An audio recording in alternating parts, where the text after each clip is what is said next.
Просимо зайняти свої місця в залі. Ми розпочинаємо за декілька хвилин. Шановні гості, просимо зайняти свої місця в залі. Ми розпочинаємо за декілька хвилин.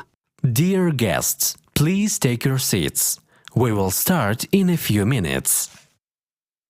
Dear guests, please take your seats. We will start in a few minutes.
Dear ladies and gentlemen, welcome to the second day of the Kyiv На Security другому Forum. дні Київського безпекового форуму.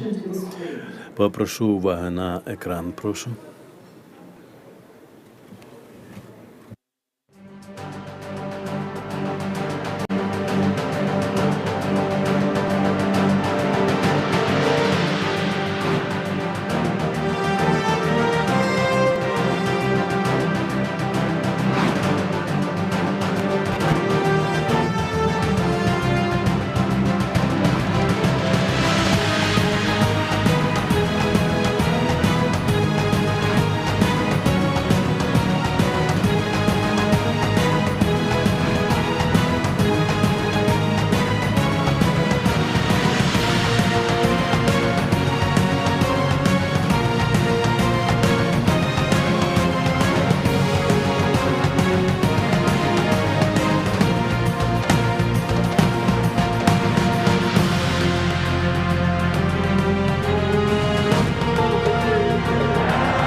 Слава Україні! Дякую!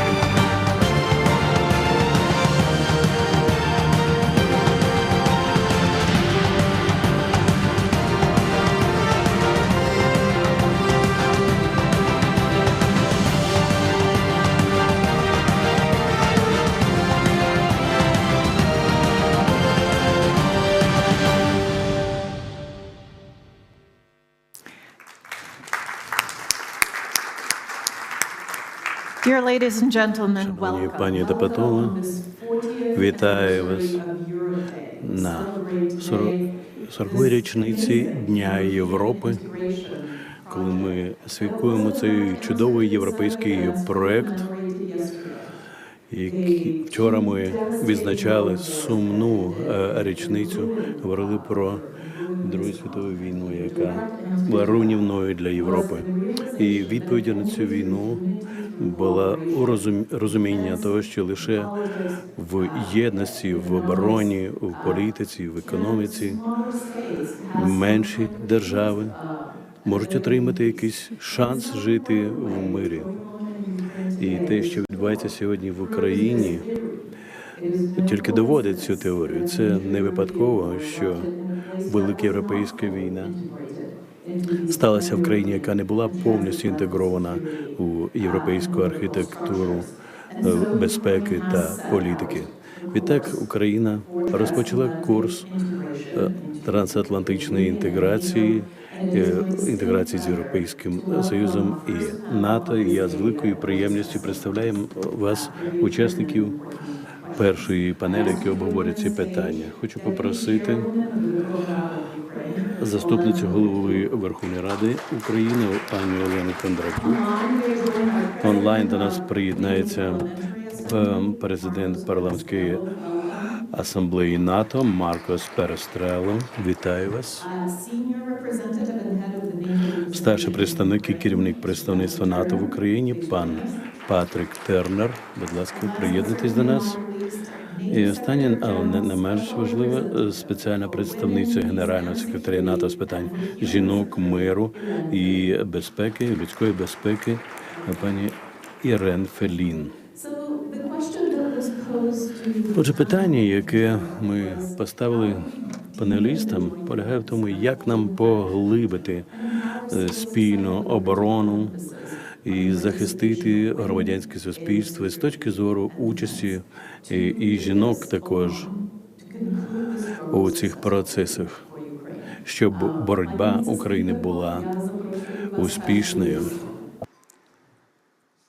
Дуже дякую, доброго ранку. Перш за все, звісно, неймовірна честь сьогодні брати участь в цьому представницькому форумі.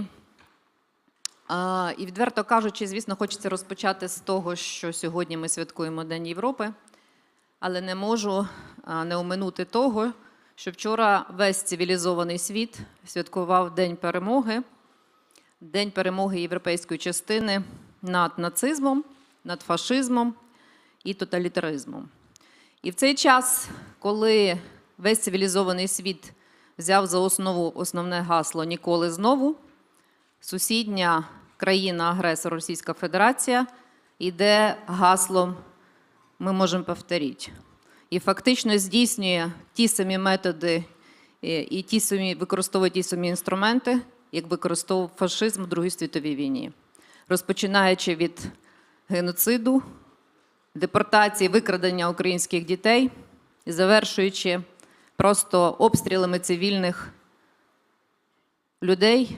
І ми розуміємо, наскільки зараз великі жертви є в Україні, вже не говорячи про те, що вони роблять з нашими військовополоненими, порушуючи всі Женевські конвенції і всі, в принципі, правила війни. Тому для нас важливою зараз є сконцентрувати всі свої зусилля і так само, як українські військові солдати, які брали участь в боротьбі з фашизмом і з тоталітаризмом, зараз так само наші військові роблять цивілізований і цивільний вибір для всієї Європи. І я хочу, щоб ми всі пам'ятали, що Україна внесла величезну роль якраз в боротьбі з фашизмом і величезну Against fascism and played a very important role in the victory in the Second World War. When we speak about our civilizational choice now, we all know that it is promulgated in our constitution. The accession to the European Union and NATO.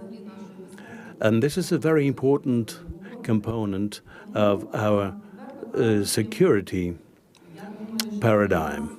And I believe that for us today, it's crucial to remember that from July 2022, the European flag is flying in the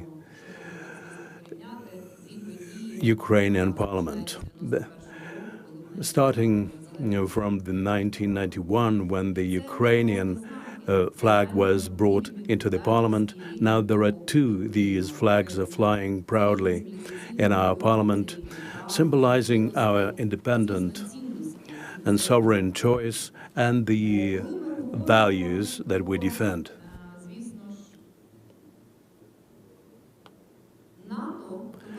When we speak about NATO, we understand that there is no alternative to NATO if we speak about our security. It may be debatable, but one way or another, we can say that no matter how somebody are trying to twist our arms, but our way to peace lies through the road to NATO, one way or another. We, Ukraine, have given the whole Europe and NATO 3 years for preparation. Did they use those 3 years effectively? I don't think so. And the last 3 years show us a lot of lost opportunities. If on the first day of the full-scale invasion, the whole world accumulated their efforts against Russia, if on the very first day we were given all the weapons that Ukraine needed at that time, a lot of things would not have happened.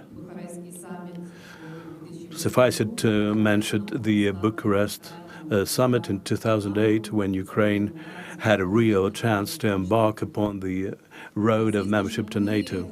That would have changed a lot of things if that happened. We understand that without NATO's assistance, we would not be able to carry on the battlefield. That's why I would like, on behalf of myself and the Parliament, to thank all our partners, all the NATO allies who help us to withstand this in this terrible war. Thank you. But the way I see it, all those lost opportunities show the weakness of European institutions, apart from other things, and the weakness of the general position of NATO. Why am I saying this? Just because I believe that the way to peace in Ukraine lies through strength. If Hungary is twisting our arms now, the European Union and NATO should understand how they can counter the threat which is occurring now in the European community. A case in point is the picture of Moscow now, who came to attend their parade, and the leaders of the Slovak Republic and Hungary are taking part in the parade of this satanic frenzy of Victory Day in Russia. Europe should understand all the threats to its unity. And when we speak about the actions of the European Union, and this also is related to a fair punishment of the aggressor, and we should say that the what was announced by Kaja Kallas, that there probably would be a tribunal against Russia on the basis of the European Union. I think this is a crucial point which opens up a way for the European Union to pool their efforts in support of Ukraine. As regards NATO per se, I would like to point out two important things.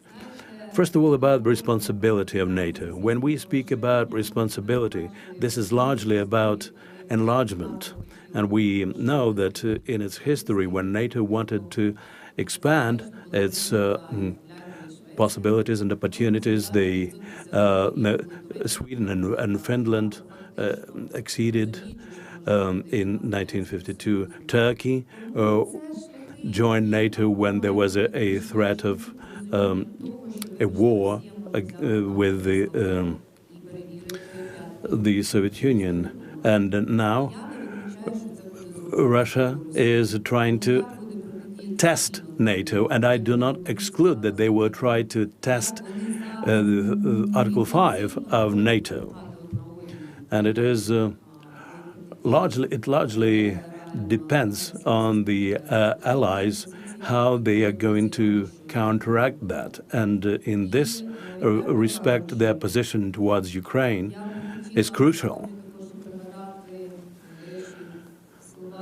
Today, I also would like to recall the words of the Secretary General of NATO what he said in Munich. He said that within 3 months, Russia produces more weapons than all countries of NATO produce within a year.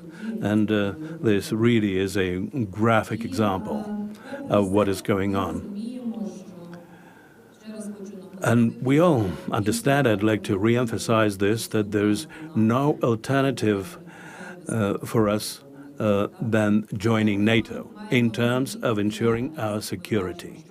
But we have to be realistic, and we see that we are not being invited there, which means that we need to look for additional ways, not alternative ways, but additional ways to secure our future, primarily through our cooperation with EU countries in terms of using all the experience and knowledge accumulated by Ukraine and its military. And in this respect, the leadership of 3 countries, France, Germany, and Great Britain, is absolutely key.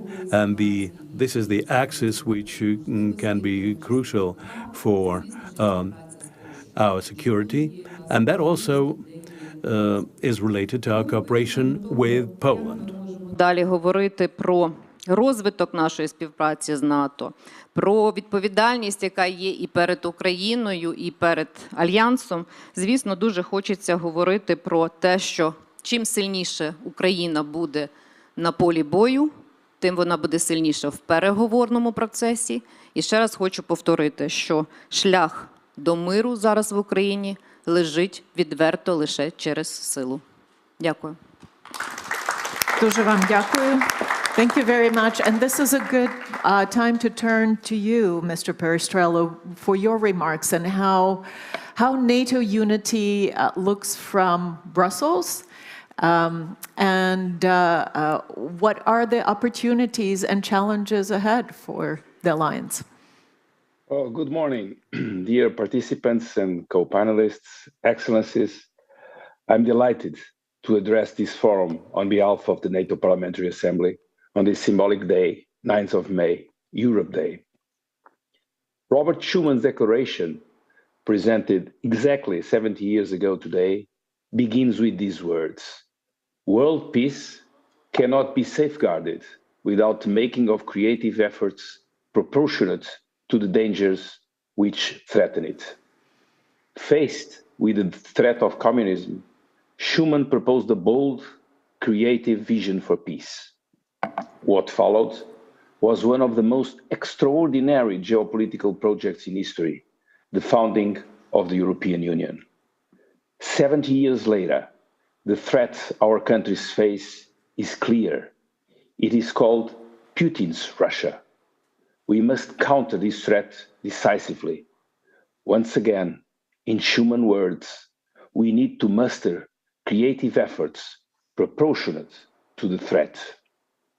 When he launched his brutal, unprovoked assault on Ukraine, Putin believed that he could install a puppet regime in Kyiv within 3 days, take over Ukraine, redraw the map of Europe, and impose a new world order.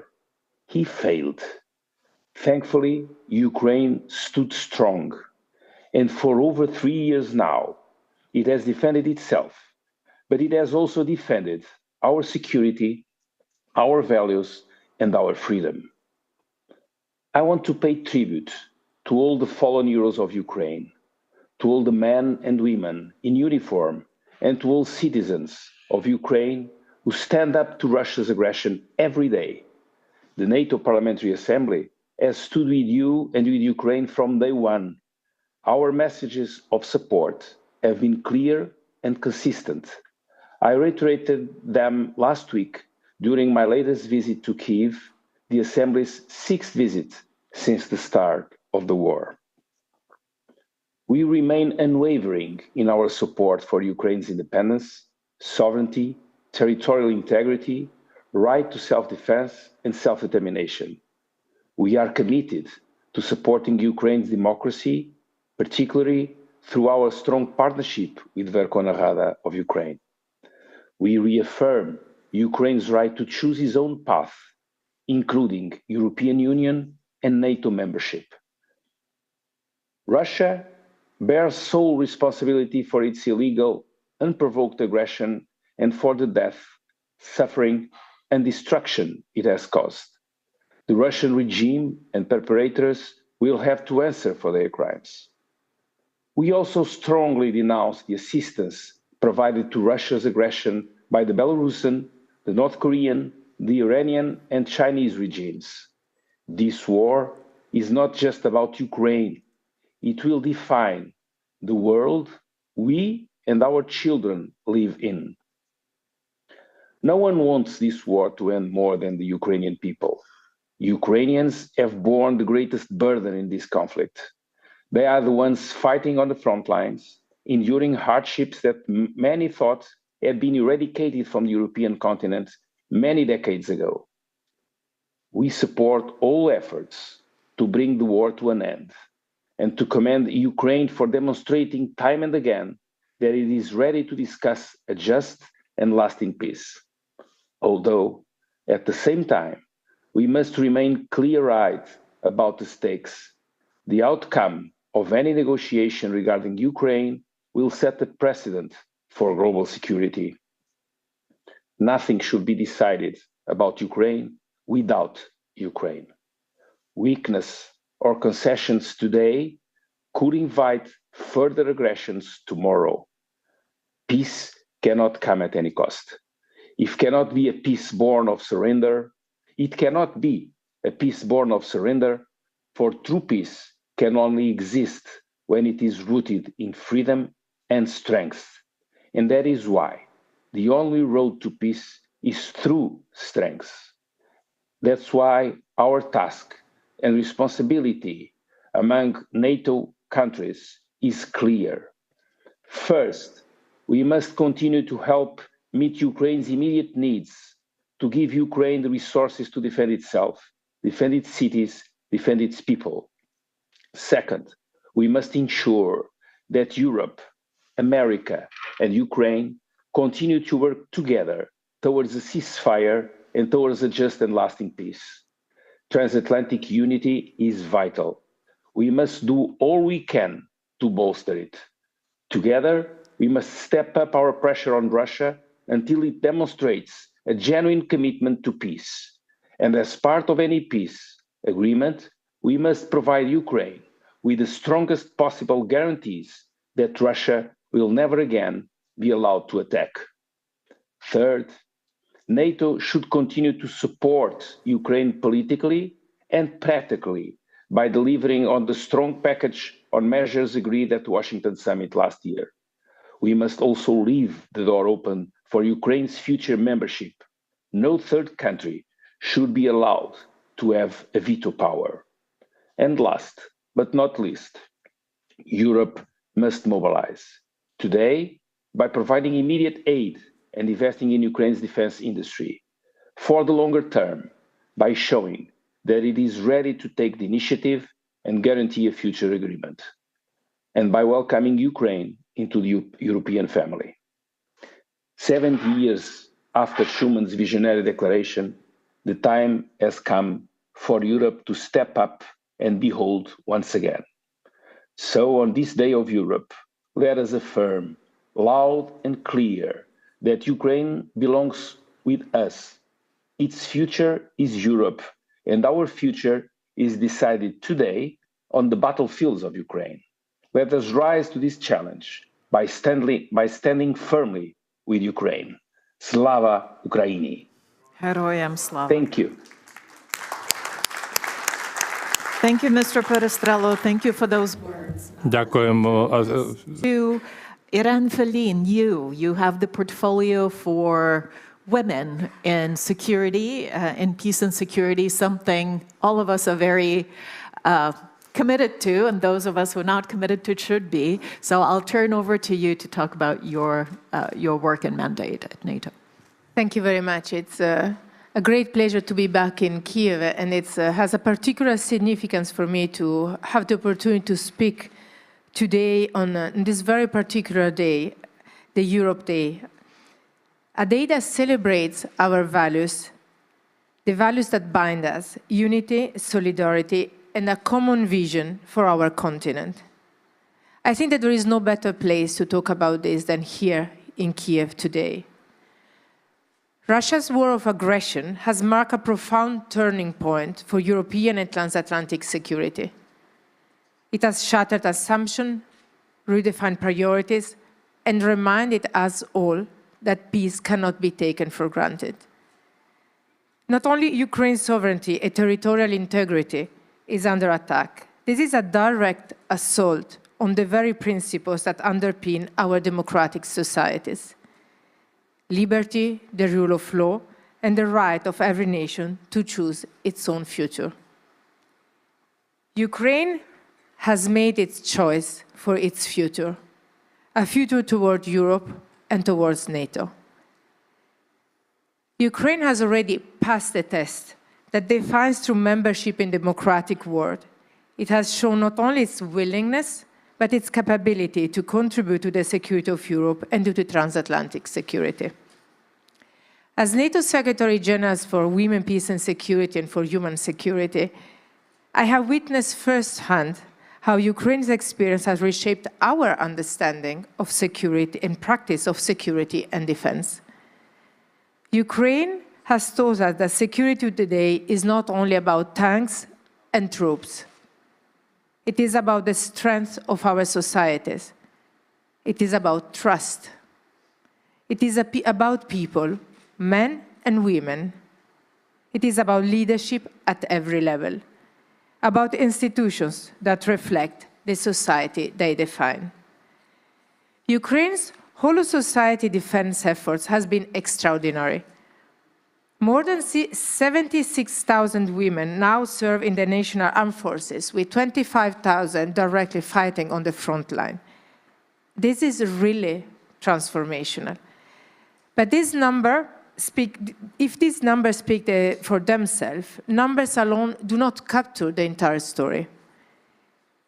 Women have kept governance functioning, delivered aid, negotiated humanitarian corridors, ensure access to justice and protected civilians. Women's-led organizations have filled the gaps in governance, transparency and social cohesion, all key democratic indicators. This is not a side of the war, story of the war. This is the story. And this is not the only Ukraine's strength. It is our shared lesson. Our alliance is drawing from this experience to be the more resilient, adaptable, and forward-looking NATO. We are integrating these lessons learned in our policies, in our partnership, and our understanding of what makes security truly comprehensive and more effective, of what increases the alliance's resilience and long-term vision. The NATO-Ukraine Council, our interoperability programs, the comprehensive assistance package for Ukraine, and the newly launched joint analysis training and education centers, they are all examples of this integration. Let me repeat this once again. NATO stands with Ukraine today, and it will stand with you in the challenges ahead. United towards the victory as the main message of this year's Kyiv Security Forum.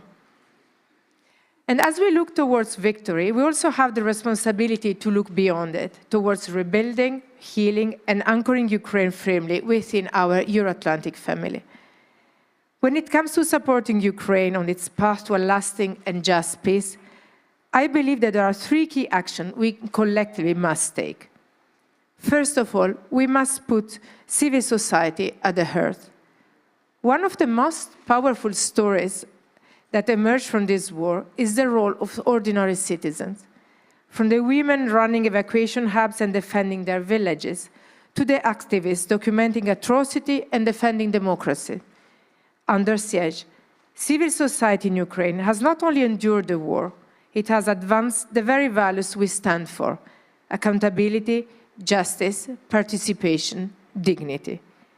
And if you are serious about a future of unity and peace, then we must ensure that these voices are heard and empowered. Second, we must ensure that the recovery and reform go hand in hand and they are inclusive from the outset. Ukraine is not waiting for peace to begin for building its future. Across the country, we see reconstruction and reform moving forward, even under fire. And we must match this determination by supporting Ukraine's transformation into a stronger, more transparent and inclusive democracy. This is where NATO and EU standards become more than bureaucratic benchmarks. They become the pillars of a just and durable peace. And this must be a peace built by all, with women at the table, with youth engaged, with local voices heard, and with human rights upheld. And third, we must uphold unity of purpose with clarity, conviction, and courage. Supporting Ukraine's future begins with a clear political will. We must be steadfast in our message that Ukraine belongs in our family of democracies and that no act of aggression can rewrite that future. Slava Ukraini. Heroyam slava. Thank you, Ms. Feline, for these words. Patrick Turner, over to you. You are the proverbial NATO boots on the ground here. Tell us about your work.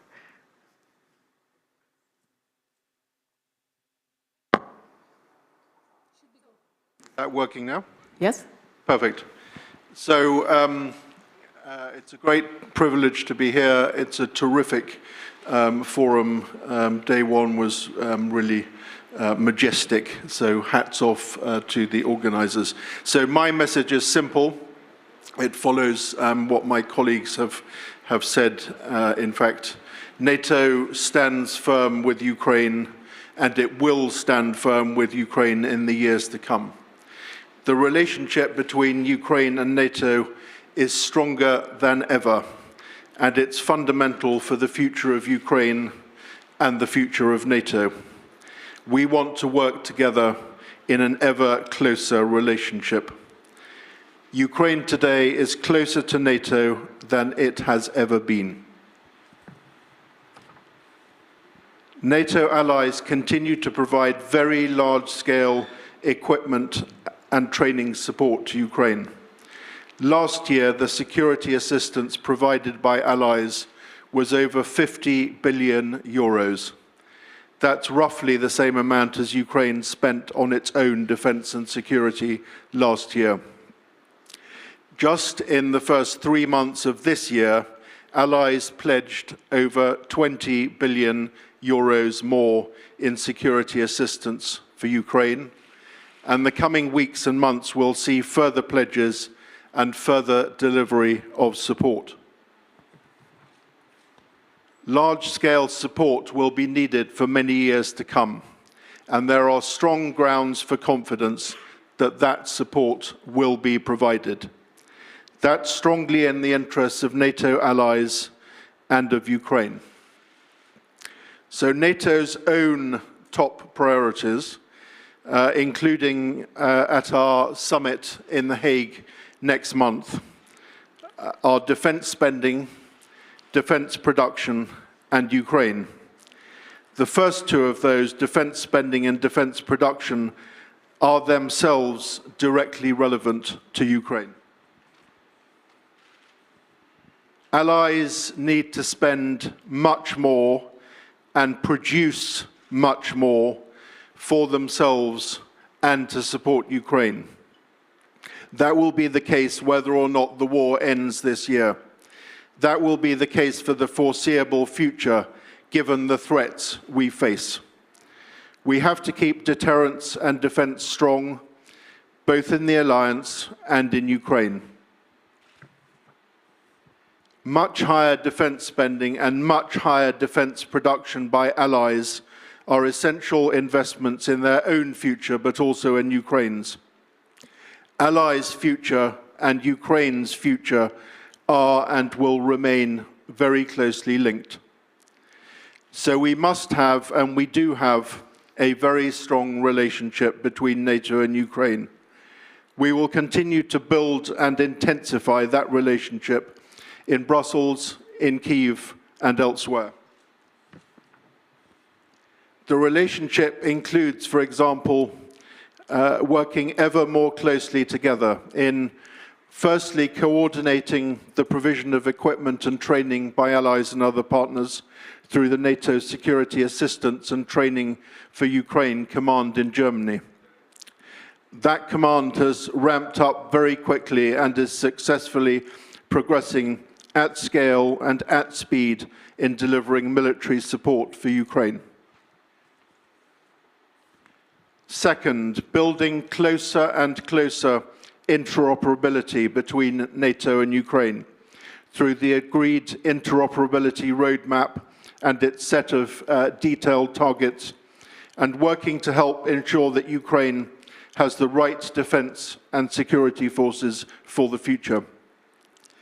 Third, delivering short and longer-term non-lethal assistance through NATO's comprehensive assistance package for Ukraine. Fourth, lessons learned from the war through the Joint Analysis, Training and Education Centre recently established in Poland. That's the first such centre that NATO has with a partner. Fifth, pursuing key reform priorities identified under the NATO-Ukraine Annual National Programme. And finally, deepening our political relationship and taking decisions together in the NATO-Ukraine Council. I and my team at the NATO representation are at work every day with Ukrainian colleagues in and beyond government to pursue this agenda and build this relationship. In conclusion, the NATO-Ukraine relationship is critical for Ukraine's future and for ours, and we want to see it go from strength to strength in the years ahead. It must and it will. Slava Ukraini. Heroin slava. Thank you so much. I will pick up on something Vice Speaker Kondratyuk said, started us off on this panel, and I'll address it to Mr. Perestrello and you, Mr. Turner, but anyone else is welcome to react as well. She did say that Ukraine bought NATO 3 years to prepare, to get, to heed the wake-up call. But it seems that for every wake-up call, there might be a snooze button. I want you to react to that statement. I want you to reflect on some of the missed opportunities, perhaps, over the past 3 years, and what a large organization like NATO, there's a lot of, it's not exactly a nimble type of structure. How does that organization learn and react at the time of crisis? I'll go first to you, Mr. Perestrello. Well, as all organizations, as NATO has its own ways to react. The fundamental for us at the NATO Parliamentary Assembly, I cannot speak for NATO, I can only speak for a NATO Parliamentary Assembly. Maybe Mr. Turner is in a better position to talk in the name of NATO. On the view of the NATO Parliamentary Assembly, it has been clear since day one that we strongly support the path to membership of Ukraine to NATO, and we never stepped aside from that position. It's a clear position, several times reaffirmed by the NATO Parliamentary Assembly.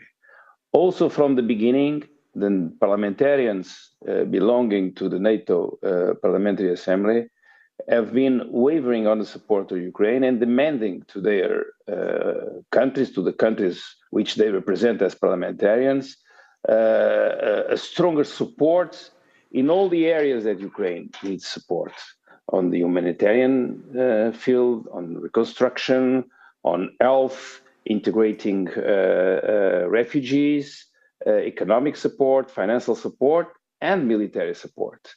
And in the last months has grown strongly the idea of industrial cooperation, and they were created new programs of partnerships between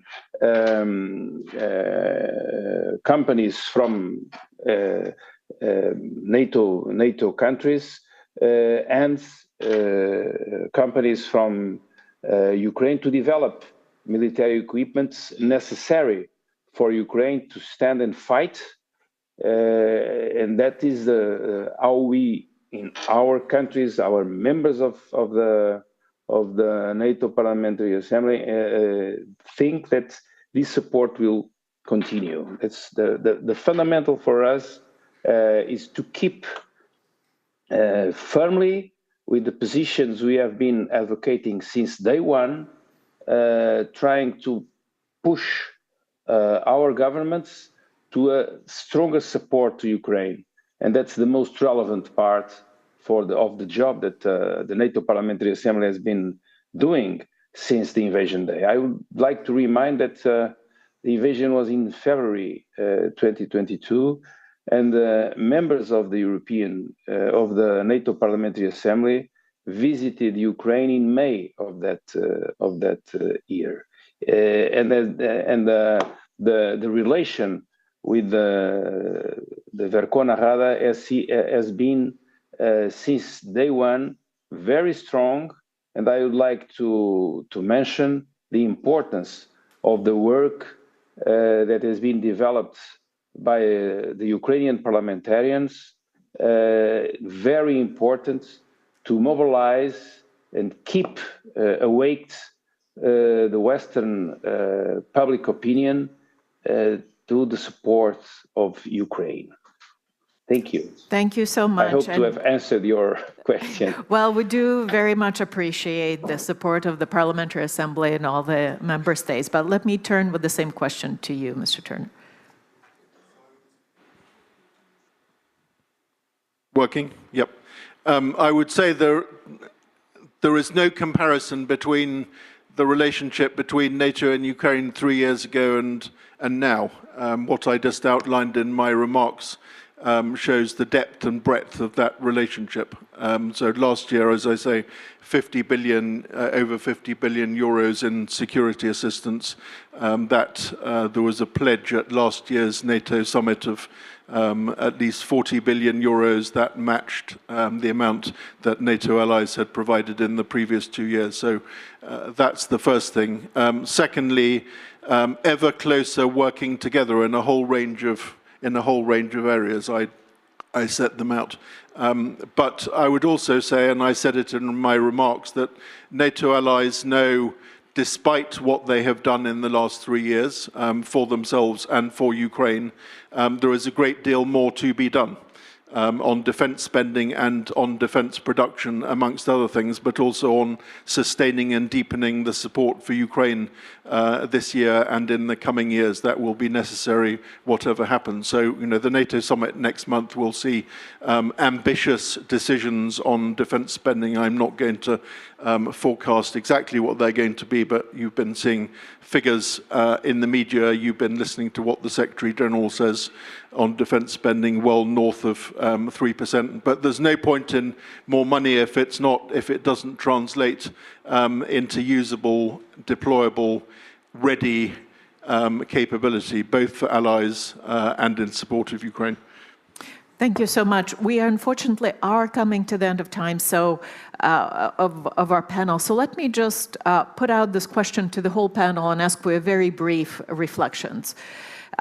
Yes, Ukraine will become an ally, NATO ally, at some point in the future. There are currently political and other impediments to doing so. That might take time.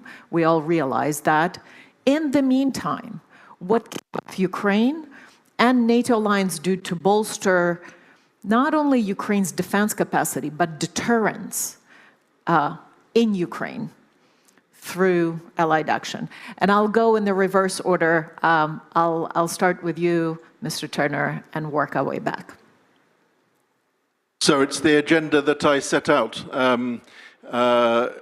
It's more defense spending, more capabilities, sustained support for Ukraine, closer working between NATO and Ukraine, we're doing that more interoperability, more detailed work together on the future structure and capabilities of Ukraine's armed forces, and that is very much our intention. And what Ukraine is doing today, what Ukraine will be and will do tomorrow and in the future is absolutely fundamental for security in Europe, for transatlantic security. Working together is an absolute essential for NATO and Ukraine. We're here to stay, the relationship's here to stay, and I hugely salute all that Ukraine has done for itself and for us, and we intend to sustain our support. Thank you. So more defense, deterrence through defense. I'll go to you next. It is about working together, as Patrick said, and share lessons learned. So I joined NATO 4 weeks before the full-scale invasion, and so I have witnessed this increase and closer relationship between our alliance and Ukraine.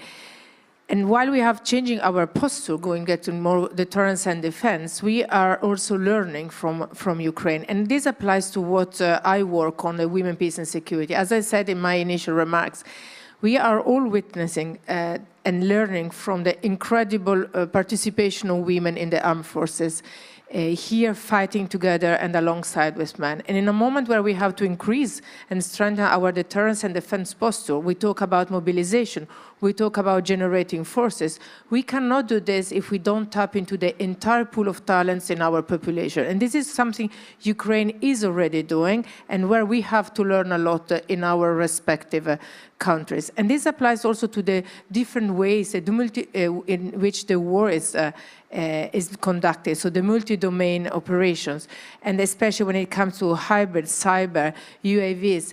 Those are all roles where women have there is a lot of potential for women, and this is an undervalued and underutilized potential. So in our way of setting NATO standards, we here today talking about this, we are already setting new standards, and we are doing this by learning from Ukraine. Excellent, excellent. Mr. Perestrello, I'll go to you for some final remarks. Thank you. Thank you. I would say briefly, ramp up defense spending, increase military support to Ukraine, especially air defense and ammunition, development of common military industry, developing and increasing interoperability. I think with these steps, keeping the door open for membership, that's the best we can do to increase defense and deterrence in Europe and in Ukraine. To get that, one thing very important that should be reminded, keep and maybe and probably increase sanctions to Russia. Thank you. Пані віце-спікерко, останнє слово за вами. Так звучить якось двояко, останнє слово за мною, але... Well, it sounds kind of equivocal that mine is the last word. Anyway, having heard what was said by my co-panelists, it looks like we speak the same language, as it seems. But, you know, for Ukraine, time really matters.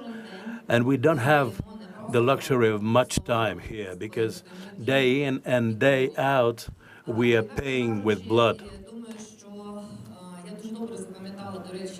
I've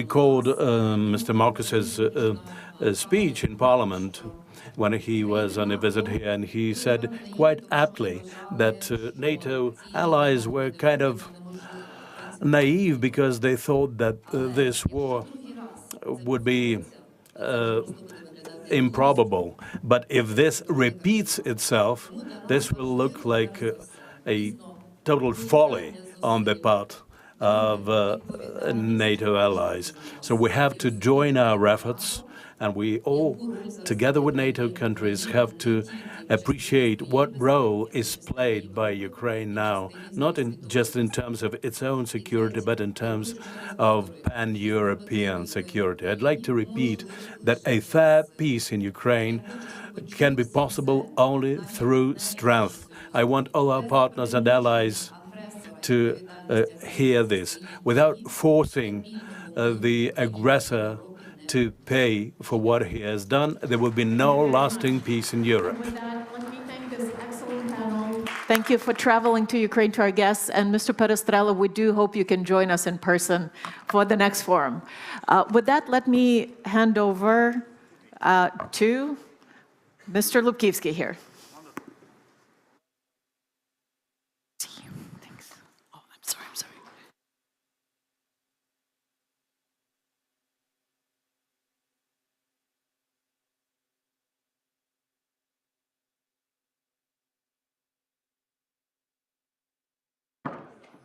Пані та панове, дозвольте.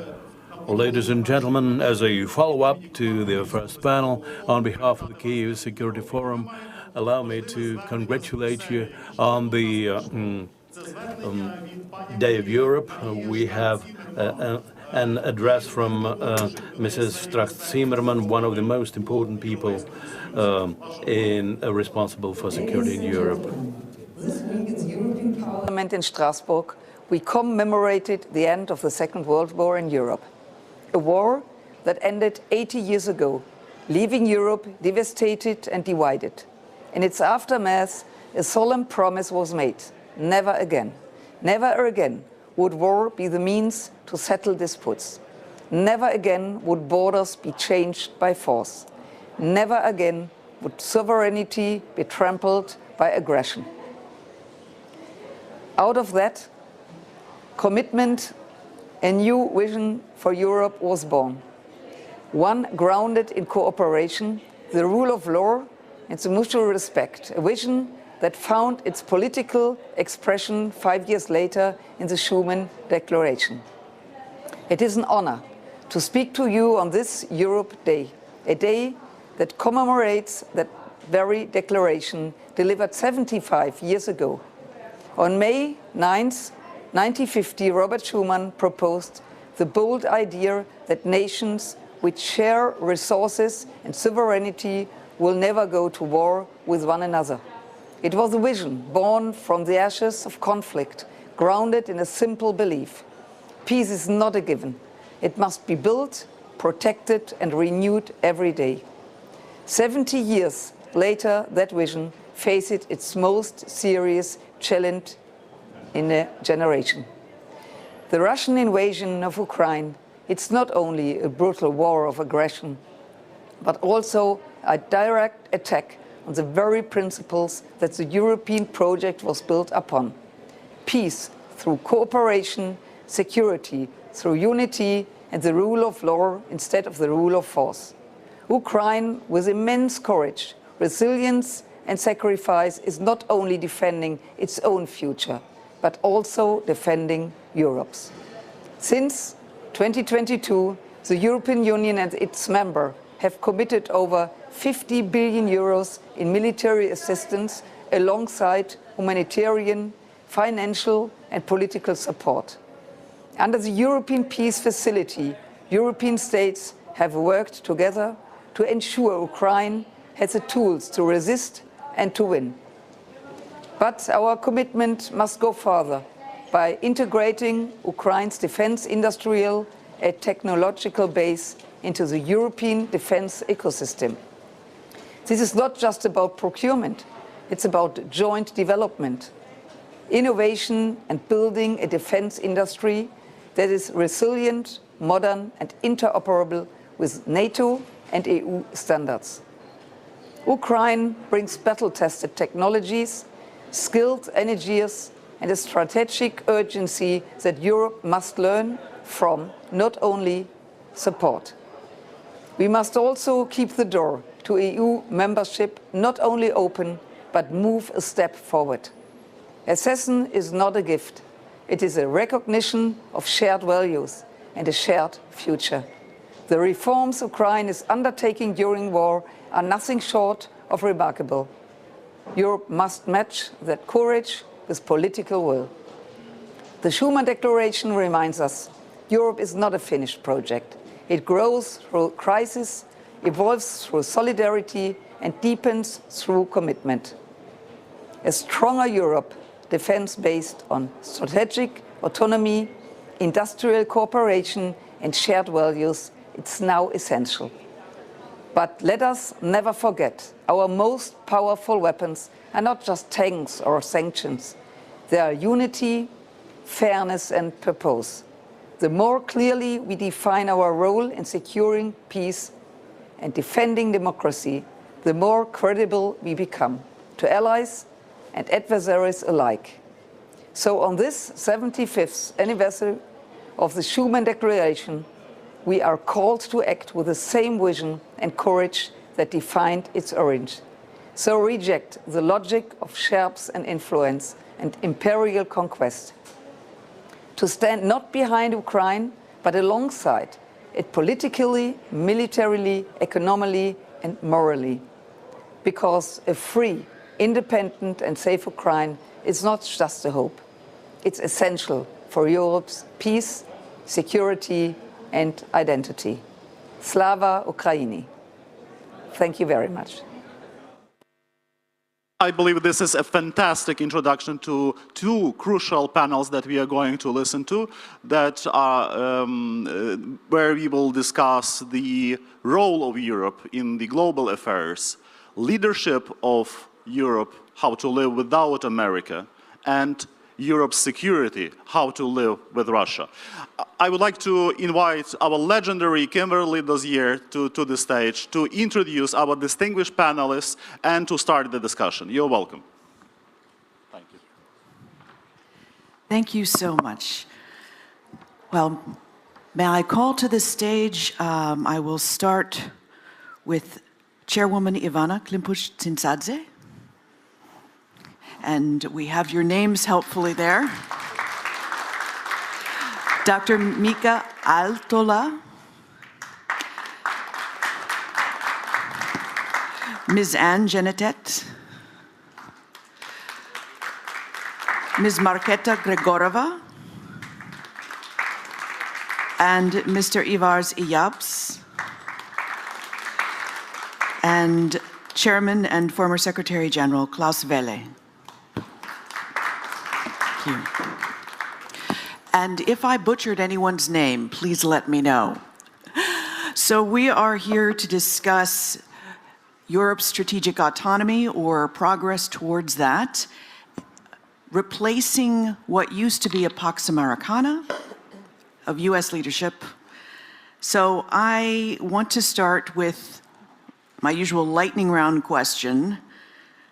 I have warned them that I would give them a provocative question that they have not heard in advance. So I'm going to key off the previous panel with the mention of Article 5. Mika, do you trust the Trump administration to honor Article 5 if Finland is attacked by Russia? Thank you for the question, and thank you for the honor of being in here. And also I'm very grateful for Ukraine's fight. I know it fights for its own sovereignty, but in doing so, it provides for European security. Answering your question, if you ask the Finns, I think the latest poll numbers showed that 70% of them do not trust that Trump administration would actually unconditionally help Finns. But that was the starting point when we joined NATO. The idea was that you cannot lock history, that you actually can do well when it comes to your own defense, build up your defense, and Finland is doing so, just decided to go over the 3% limit that I have been advocating for years. So if you take care of yourself and you are located in a very strategically important place, you are going to have friends that have your survival in their interest. Look at the neighborhood, Norway, Sweden, Baltic states, Germany. UK usually has been geostrategically wise enough to understand Finnish locatedness. And if we are lucky, the Americans will also rise up to the occasion. So it's bound to be dependent on the context. Right now, US is withdrawing as it did before the two world wars because it has so many commitments to different corners of the world. Its risks are increasing, so it's natural that it withdraws to a position where it feels safer. But at the end, it will realize that it's not isolated, that these things are going to affect also the interest of the US. So ultimately, I trust that the Americans will provide help. The main point that I took away from what you just explained is that 70% of Finns don't trust the US to do what they've promised to do, and that Finland will get help from Washington, D.C. if they rise to the occasion. Well, the key points during the first Trump administration was that that were delivered to Washington, that Finland always has paid its dues. It has always taken care of its defense, and it will always be a friend of US. And that worked back then, and I'm sure that that key message works right now. Trump believes in sovereignty, and nations that are proud taking care of their own security. That is kind of the common value basis. I think that will work also. So you cannot base your security merely on signatures on paper. You have to actually commit things. And Finland that has always trusted on the total defense tradition that you are now using here in Ukraine. Our defense has always been based on whole of the nation, that the whole republic is mobilized. You know, our wartime army stands around 1 million people, and you know, we have 5.5 million people in Finland. Yeah, well, Finland is a little bit different, so I take the overall point that Finland didn't get as offended as some others might. So moving to Secretary General Velle, do you trust the US to honor Article 5? I think we got recently very important clarifications. So Secretary Hexet has sent interim instructions to the military saying assume risk in Europe and prioritize Asia.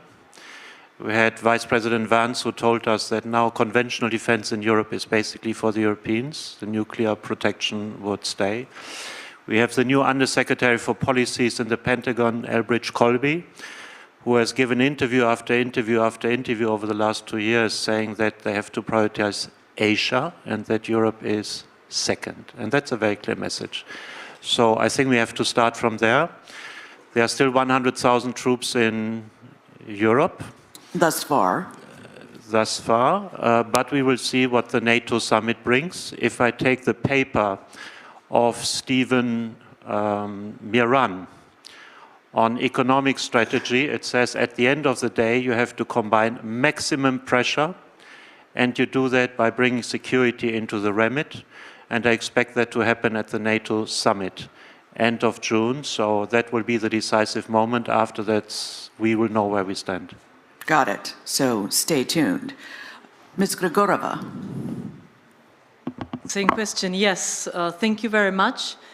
I'm very glad that Finland thinks that fulfilling its end of obligations would be enough, but I don't tend to be that optimistic, especially when taking into account what has been already said by the current Trump's administration on this topic, because they themselves would actually breach the Article 5 were they to force Greenland into their own possession.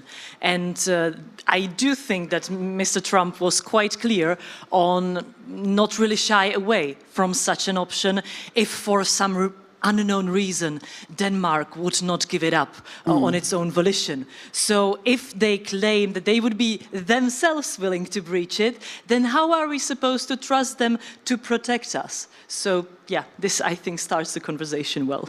Absolutely, especially since the last Trump administration, what we would tell each other in Washington, D.C. was take him seriously but not literally. And what we seem to be finding this time around is take him both seriously and literally, because it feels like a new, more extreme administration, at least to us in D.C. So, Ms. Genitet, Emmanuel Macron has been picking up the banner of leadership and trying to encourage Europe to come along. He has made some disparaging remarks about NATO in the past. What would France do? Do you think the US can be counted on to honor Article 5? Thank you very much. Very good question. And I first want to thank the organizers of this forum. And it's an honor and privilege to be here. And I'm here as a member of the French Parliament and clearly aligned with the foreign policy of President Emmanuel Macron. I'm from his own political party. The question for us is not as should we trust Mr. Trump or not. We have to act as if we cannot trust him. We have no choice.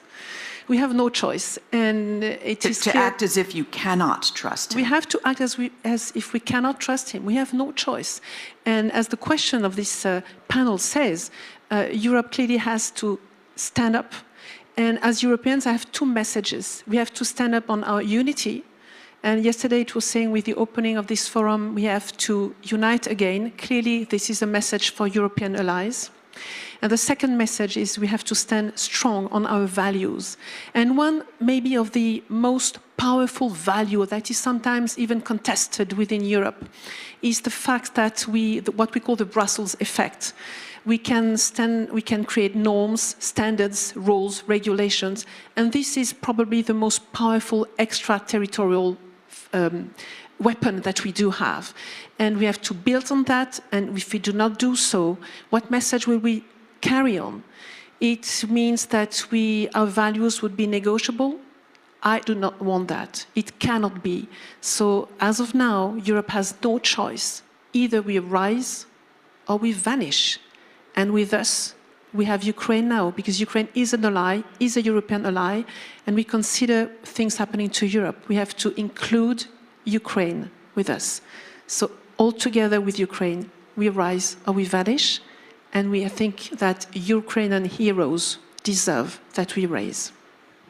Rise or we vanish. Thank you. So, Mr. Iyabs, Latvia has many people who still remember Soviet times. Yes, sure. Do you think you can trust the U.S. if Putin traverses your border? Say, does something like borderization that they're doing in Georgia? Okay.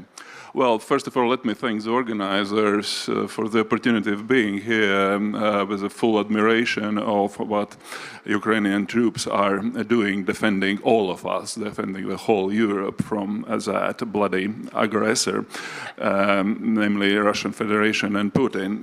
Answering your question, I think, first of all, we are right now in the middle of reformatting or reframing the transatlantic relationship. I don't think that we have any clear signals coming in from that side of the Atlantic Ocean, because they are mixed.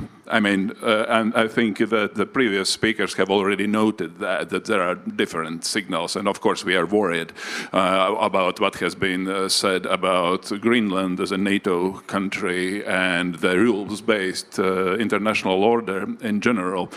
But the other side, at least from my perspective, which is largely a Baltic perspective, we still see our transatlantic partner, meaning the US, as an important and very fundamental part of European security.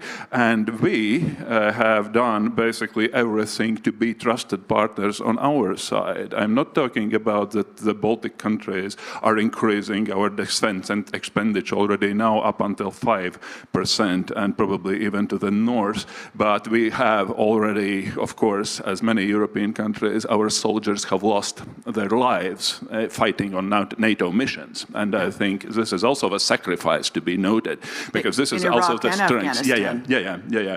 And in that sense, I think that the US is still a very important partner and hopefully will be such a partner. At the same time, I think that we are right now also in the European Parliament in Brussels in general in a very delicate balancing act. On the one side, thinking about the European strategic autonomy, and that is right that Europe has to be able to defend itself on the one hand, at the same time keeping that transatlantic link strong, because you mentioned the Baltic experience from the Soviet times. Let's recognize the fact that the US was the country who sustained that non-recognition policy for our countries, which really is extremely helpful for us when we were regaining our independence 35 years ago. Thank you very much. But was it a different USA that extended that non-recognition? That's what we're arguing back in DC. And on to Minister Klimpush-Tsintsadze, Chairwoman. Apologies, I gave you a promotion. I used to be Deputy Prime Minister, so that's why it's in my head. Okay. So, listening to all of this and being in a position where you need U.S. support, do you trust the White House to sustain Ukraine's war effort?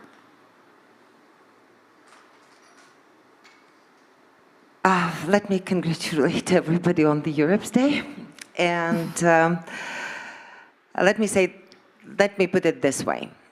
I think that we all have to try to work on different avenues to try to ensure that the US stays engaged and that the US stays engaged on the side of the international law, on the side of the of democracy, on the side of the good, if you wish.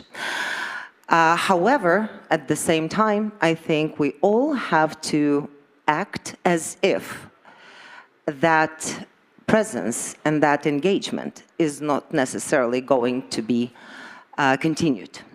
And that is the ground baseline from which, from my perspective, all the European nations, including Ukraine, have to act at this particular point.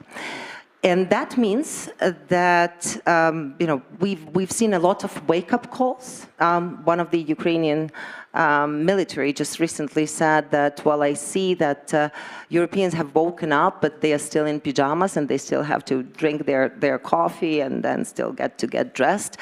I think we are much beyond that already, but I think we are not there yet with our common action. We are not there yet with clear understanding that values, prosperity, security, our ability just to focus on our everyday lives and dreams are not, should not be taken for granted.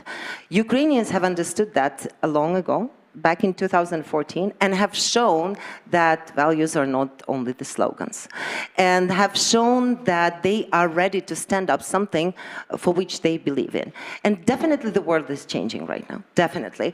And some of these guide marks, landmarks have been kind of vanishing. New are not there yet. So we are in this flexible, very flexible and volatile mood at this particular point. But I think Europe has had always the compass that should have been, that helped Europe to get through troubles and through difficulties and challenges, and that is this basis on values. So the question mark right now is whether we are capable of acting all together based, both internally and externally, based on values. So let's move to capability. And if anyone has anything they want to jump in with, just flag me and I'll pull you in. But I had a senior official at this conference guesstimate for me that it would take Europe 5 to 10 years to ramp up production to replace US military support for the defense of Ukraine or for the defense of Europe writ large. Because even if you throw a whole bunch of money at it the first year, you're going to get what you got in Iraq and Afghanistan, where they couldn't spend the money fast enough and they spend it on the wrong things because it takes time to build up. Yet, various European intelligence agencies have estimated that Russia can reset in 2 to 3 years and be ready to invade another country in addition to Ukraine. So those numbers are disturbing. There's a big gap between Europe's readiness to stand without the US and the potential threat that you face. Mika, you wanted to jump in. And sorry, I know Mika from the Finnish Institute of International Affairs when he was the head, so it's hard not to use your old title. Well, yes. Well, there's only 1 millimeter away from being extremely policy-relevant researcher into being politician, so that happened to me. But yes, the prognosis is that Russia is in war with the West, as was said yesterday. So we are only seeing the first episode, horrible episode here in Ukraine, and we have to build the deterrence. And you say that there's this gap, that it takes so many years. We should have started sooner, shouldn't we? Then we would have those. Our deterrence wouldn't only be potential, it would be actual. So we have to start today, so that in a few years we will then have something. And we have to remember that Russia is still relatively weak compared to, for example, Soviet Union. And Russia is not a chess player. It is mostly concentrated on street fighting and particular types of destabilization operations in different European countries currently. We have seen those cable cutting, assassinations, sabotage operations. That's what they are going to start doing. And of course, we have to, on the meanwhile, keep our politics in order. Because the biggest problem is that you cannot fight wars or have deterrence. You cannot defend yourself if the politics is not in order. That was the key point of Clausewitz when he said that war is continuation of politics by other means. He meant that politics has to be in right order. Look what happened to US in Vietnam. They won all the battles, but they lost the war because politics fell apart from underneath the war. Same happened in Afghanistan. So we have to have the political will, and currently it's not perhaps 100% there. So it has to be more ad hoc, it has to be coalition-based, and it has to be centered on Ukraine, because you are part of the coalition of willing. European defense is being built here in Ukraine. Zelensky, when he said that, was right. There's not going to be a European army, but there's going to be coalitions of willing, as there has been in 1,000 years of European history. When the hardships hit us, very difficult times hit us, we usually pulled it together by those countries who were willing to take part in operations in distant corners of Europe. And Trump and J.D. Vance's derisive comments about Europe must surely help build that coalition of the willing. Ms. Genetet. Yes, thank you. I think that the person you were talking to was carrying a message coming from Russia. It's a defeat message. How can you tell that Europe needs 5 to 10 years and Russia 2 to 3 years? Initially, we said that Russia needed 3 days to invade Ukraine. Well, 3 years from now. From then. So I don't believe that. When you go into figures, the defense budget of Russia is about 100 billions of US dollars, almost. When the total defense budget, including United Kingdom for Europe, is about 350 billions of US dollars.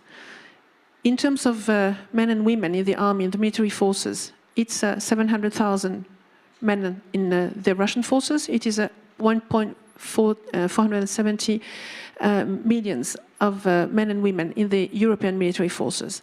So, as Ambassador Carpenter said yesterday in the previous panel with the Atlantic Council, in Europe, we have the force, we have the money, we have the talents, we have the patents, we have the rule of law, we have everything to be a superpower. But now we need cooperation and we need to be united, and we don't need 5 to 10 years. So a follow-up for you. France has been frozen several times by protests over social spending. How will the French people swallow this shift in spending that will have to follow for self-defense? I'm very optimistic. When you look at what we are trying to call for a reserve, same as what they have in Finland. We are far from having what they have in Finland, but we had a call on to people who would like to join the reserve. And we had, just for the first trimester of the first quarter of 2025, 12,000 answers, when last year was less than 2,000. For the whole year of 2024. This shows that French citizens, despite the problem of social spending, we intend to clearly be united and move on to be part of the reserve. And the moral forces in France are growing, which is a very good and optimistic sign. So now the President will answer your question about social spending and defense spending May 13, so in a few days he will give a speech on national TV. Ms. Grigorova, I saw your hand before the minister, so I'll let you go next. Yes, thank you very much. I also actually raised my hand before my colleague from France said her points. I'm a bad teacher. And I don't want to completely repeat what has been just said. I would just want to say that I absolutely agree with you. It is really not such a math as saying 5 years to replace US arsenal, 2 years for Russia to replenish its resources, because that sounds as if Europe would start from zero, and that's just not true. We are absolutely not starting from zero without the US. Of course, it's extremely unpleasant because since 1945 we said that the US will be the Pax Americana, the main power that will protect us. But it does not mean that we do not have the 1.4 million soldiers. We just don't have them joined together in the European army or something like that. And I don't think that the European army is possible without a proper European federation, and we are just not there yet. However, there can be joint procurements, joint trainings, there can be preparedness, but we are really not starting the preparedness from nothing without the US. And I think that's a really important point. Last point, when we say 1.4, I'm pretty sure my French colleague agrees, we are also including the Ukrainian army, which is currently the most experienced army in the world. And we can learn so much from them in Europe, just if there is a political will to do that. And Mr. Eryabs, I know that you've been waiting patiently. And y'all don't have to wait for me. You can also jump in on each other's points. So I welcome cacophony. Thank you very much. Regarding the European capacities, this is a continent, or a EU is a union with 450 million people and 20 trillion euros GDP. And in that sense, compared to Russia, this is big. The question is, how capable are we to mobilize those people and those resources to have a really defense union? Because right now, of course, the EU is rather fragmented in that. And this is what we observe also in terms of defense expenditure. Also, by the way, in terms how much do we really pay to support Ukraine. In that sense, I think Kaja Kallas' proposal to earmark for each and every member state 0.25% of the GDP for helping Ukraine is really a step in the right direction. Because right now, I mean, the landscape is an extremely fragmented one. But as for social spending, I mean, let's be frank, during the golden years of the European Union, meaning the 60s, 70s, and so on and so forth, well, most European countries, NATO members, had defense spending up until 5%, and that didn't prevent them to develop that social model and so on and so forth. What we are seeing right now in the EU, this is of course very sluggish growth. Economic growth, meaning in terms of productivity, in terms of energy prices, and so on and so forth. And this is where also I think the defense industry comes into the play, especially when we really think about integrating Ukrainian defense industry and military industry in the European framework, which to my mind is really one of the most important tasks. We have already started working in that direction in the European Parliament when adopting this European Defence Industrial Programme, which also includes the money, and the part of it goes for the Ukrainian defence industry. But let's be frank, the most expenditure in terms of defence still comes from the member states and not from the Brussels. Thank you.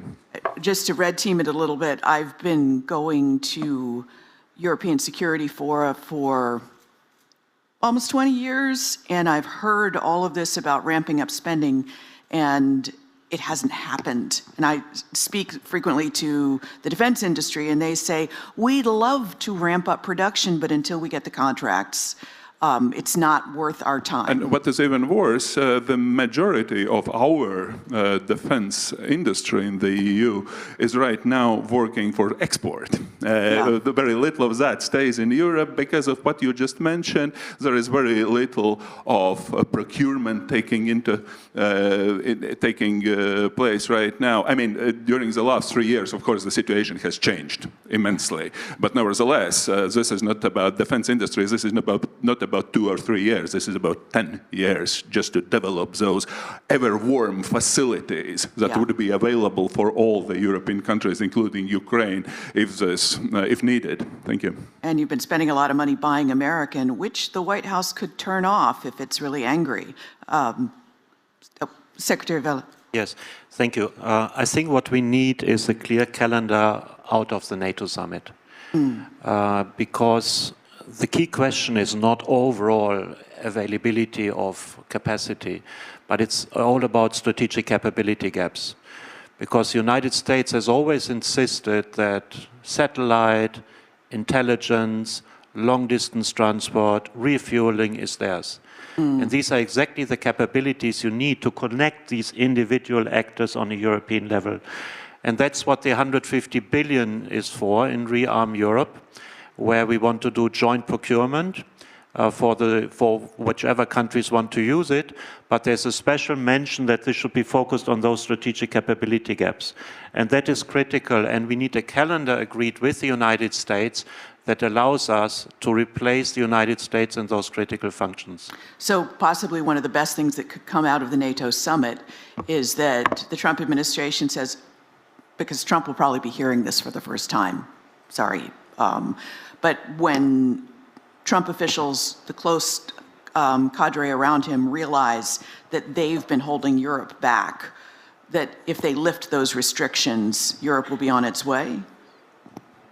Yes, that is one of the dilemmas when we go to the NATO summit, that of course, in order to revamp and expand the defense industrial base in Europe, we need to also invest into that, and the bi-European approach is going to be something that Washington is going to be naturally surprised.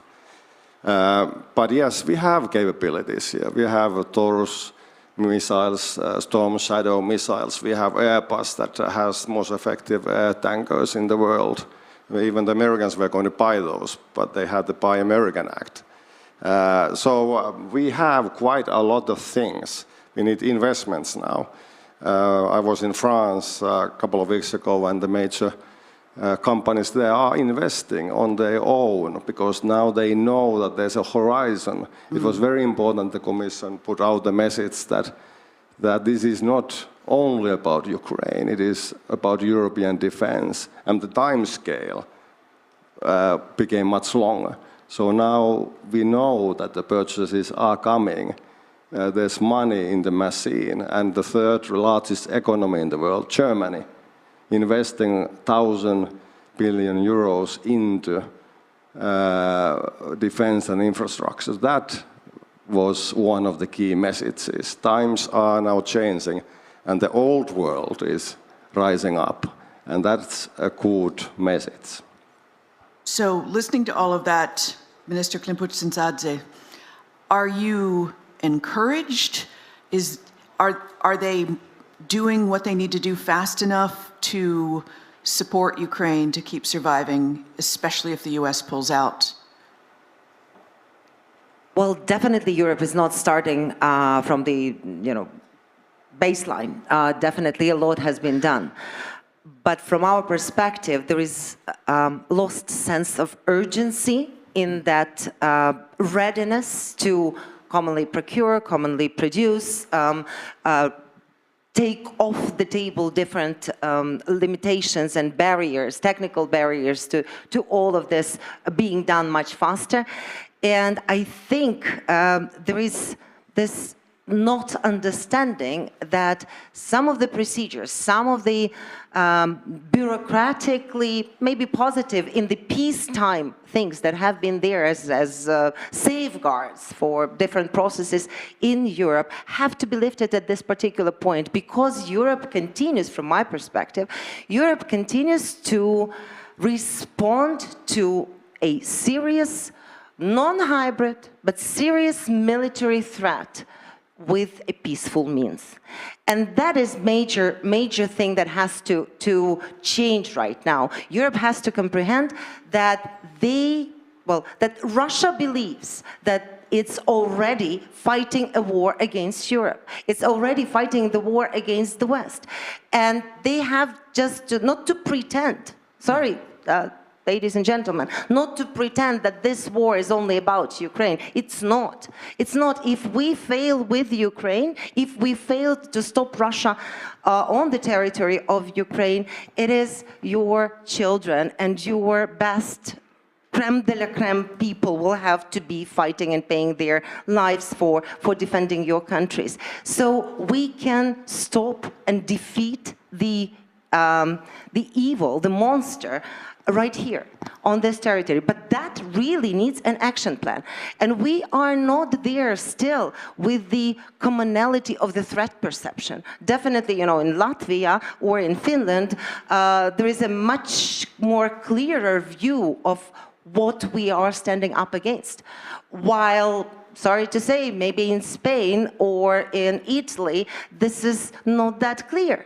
Or there is a willingness to shy away from this real challenge, and we have to call a spade, because when we are hearing that in the Baltic Sea, when the cables are being cut, that this is a hybrid threat. How come it's a hybrid threat? It's a real threat. It's a real attack, and we have to deal with it with the adequate means.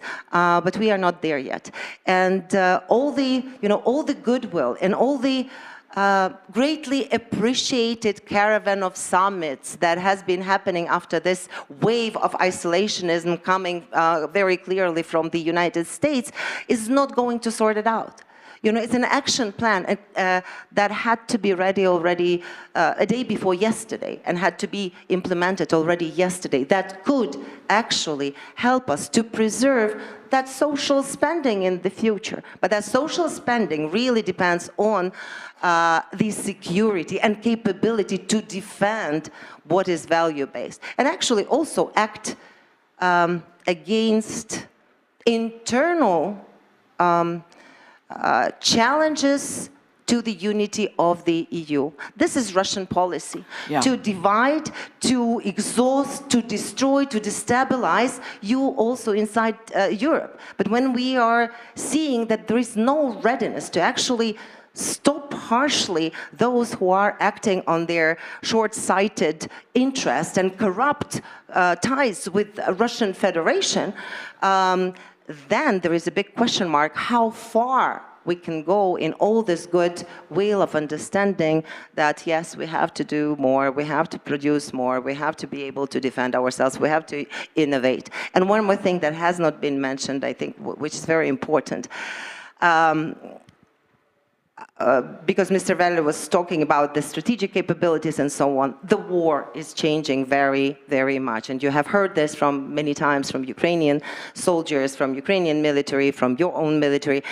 And that means that a lot of that innovation that is capable of protecting in the current situation is being developed here in Ukraine. So co-production, investment in this defense capabilities that we still do have in Ukraine, and which are basically 1/3 of the, which are working for 1/3 of the capacity of production, this is also a response not only to protecting Ukraine, but also to protecting European states. And without Ukraine, Europe cannot really become stronger.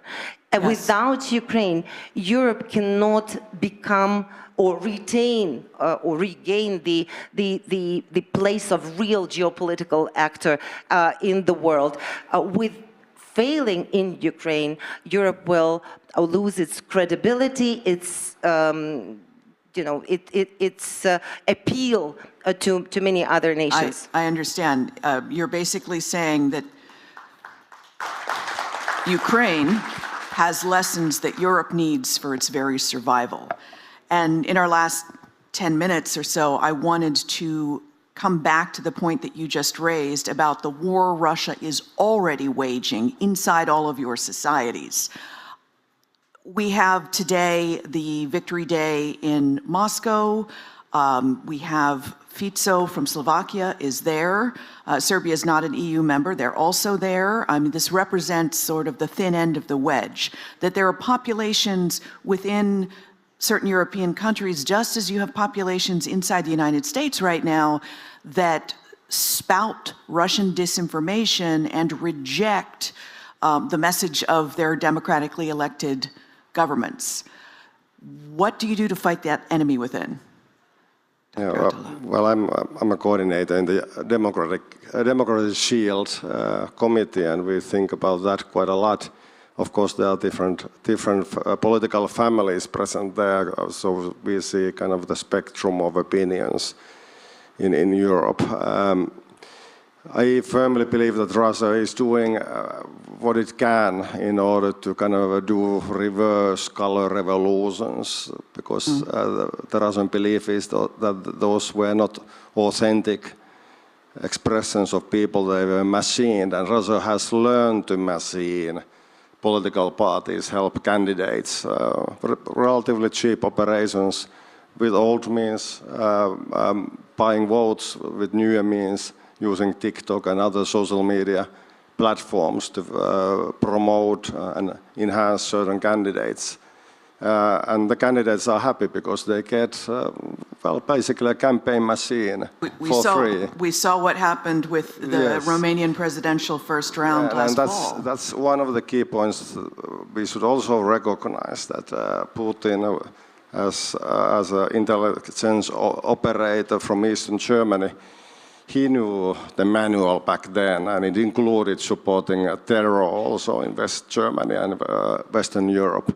So that bridge between right-wing, left-wing, and Islamist terror in Europe and Russia, that should be looked much deeper into, because Russia doesn't have any obstacles of doing that. It is fighting a war against West by all means possible. Its values aren't holding it back. Yes, there's no value base that, for Russia, a successful terror attack somewhere in Germany before elections actually makes quite a lot of sense. So why shouldn't they support and facilitate those types of operations? And we are kind of behind the curve because we are still naively thinking that kind of the soft power will fix the problems.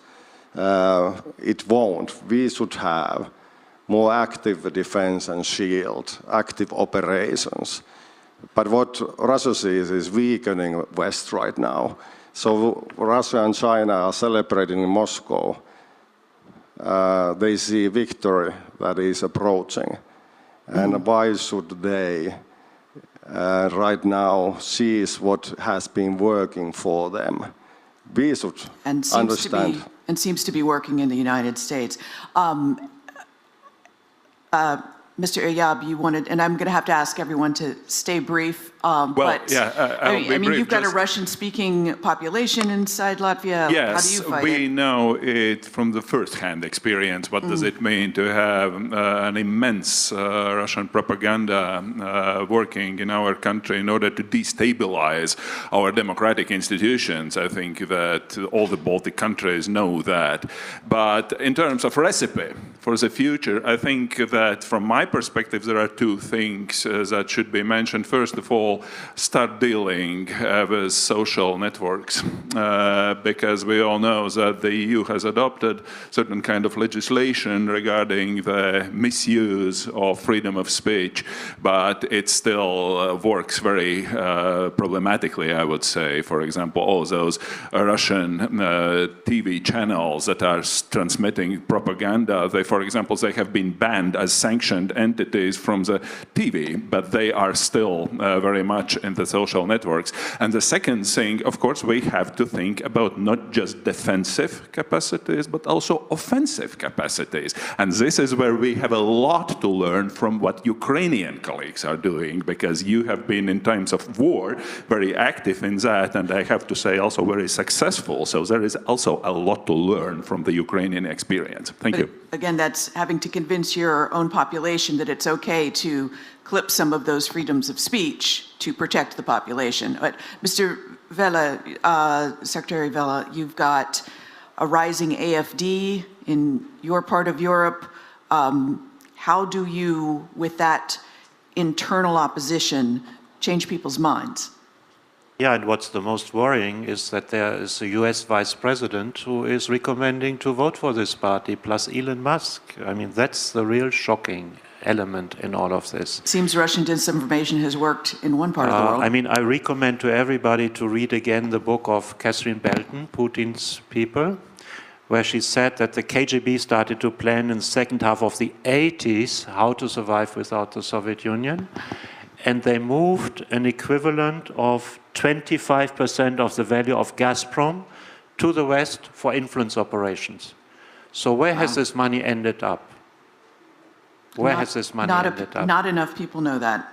And not enough people have, like, the program in Finland where you train kids how to spot disinformation. Ms. Janitet.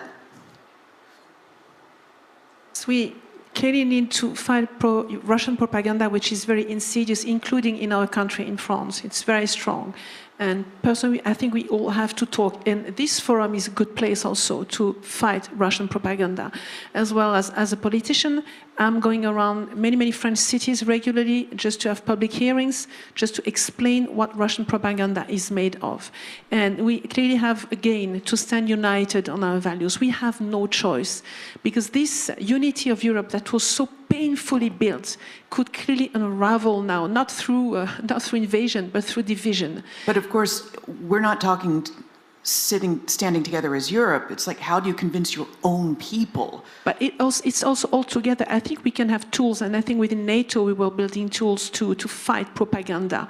And it's also, we can do one by one, each on our side, but again, to fight this Russian propaganda, we have to be together. And I want also to highlight there is a cyber defense that we are building in Europe, which is NIS2. It's a norm, once again, but it should be ratified shortly, and I hope France will do it shortly. We are late on schedule, but all European countries should ratify this NIS2 standard cybersecurity weapon, and this will be very important for us to fight Russian propaganda. But again, history will not wait for those countries who hesitate. Yeah.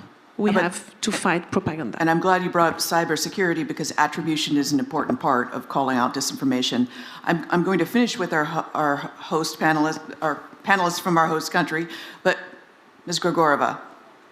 Yes, thank you. Thank you for finishing with the host country panelists, because I have 3 answers to your question. And the first one is actually listen to our colleague from Verkhovna Rada, because from what she said even in the previous remarks, it is very clear that Ukraine has the biggest amount of experiences with what we are discussing in this panel. So I look forward to what you have to offer in your next answers.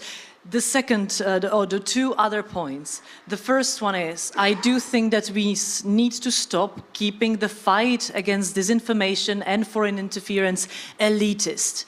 There is no way that another fact-checking organization, with all due respect to fact-checking organizations which need to exist, but there is no way that another one will resolve the anti-establishment movement and the rise of mistrust of people in the system.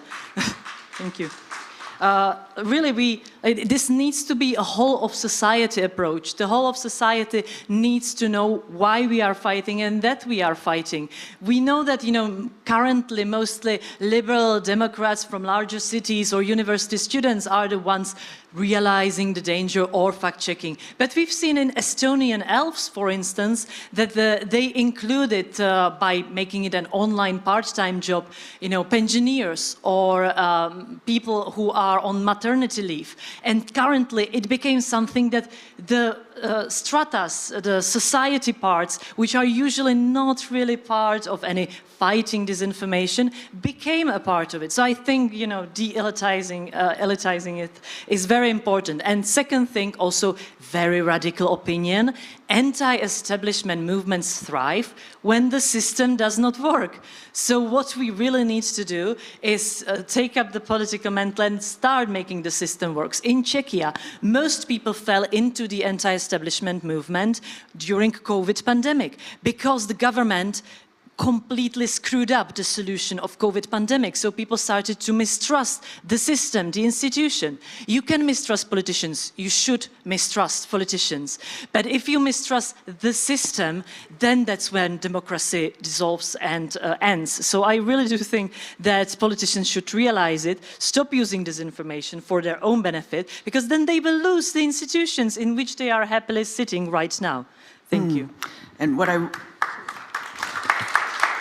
I really took away from that was the idea of gamify spotting and fighting disinformation, and also governments learning to say that they don't know when they don't know something, because what happened a lot with COVID was people would make declarations that this is the only way to do things, new research would come out, they would have to change their minds, and it undermined the original message. So with that, Minister, we come back to you. It was, I think, the beginning of 2018 when we banned in Ukraine Russian networks of Kontakte and Odnoklassnik, or maybe it's 2017, I might be mistaken. And at that point, I did serve in the government, and I had this whole lineup of the EU ambassadors coming to see me saying, how come you are actually, and I was responsible for European integration and Euro-Atlantic integration of Ukraine, how come you are actually cutting on the freedoms, and that is the freedom, because those are networks, social networks, where people can express their views and so on. We have had a real serious data that actually showed how those networks were working against national interest of Ukraine, how they were threatening our national security. But that required a lot of work, a lot of data gathering, and a lot of argumentation. So, and that was the right move for us at that point to do. At least some of the protection has come in. But that is to say that there is a very fine and difficult line between this preservation of democracy and making sure that we are defending democracy, that we are actually putting up these firewalls to protect our societies from the external influence, from the manipulation, from propaganda, and from ruining on the basis of the instruments of democracy, or by the instruments of democracy, ruining what we've been trying to build on. I think that we have to ensure that there is a lot of serious work of intelligence and a lot of serious work of law enforcement that could expose any of the financial connections, any of the financial inputs that are coming to those political forces, political figures that are trying to exploit the far right or far left or very populistic agenda for the people and basically ruin this fabric, a societal fabric. That's one thing. Also with regard to how they operate on those societal, social networks and so on. But that is, again, a very professional, highly demanding type of work, and also that has to be done under scrutiny and under clear and very kind of mandate that is controlled by the state as well. And that is difficult. But that has to be, states have to put some resources in that in order to protect them, on the top of what my colleagues were saying with the all-society effort to try to push back on this. Thank you. That's a great place to end, that while Europe is catching up with its overdue homework of building its own capacity to defend itself, it's also got to think about defending the psyche of its very people. And with that, I want to thank the panelists very much. And we are going to have a quick change to the next panel. So I will invite you all off the stage. And while these panelists are leaving the stage, we are shortly going to hear from an overseas guest. Mr. Garry Kasparov will be speaking online in a moment. So please keep your seats.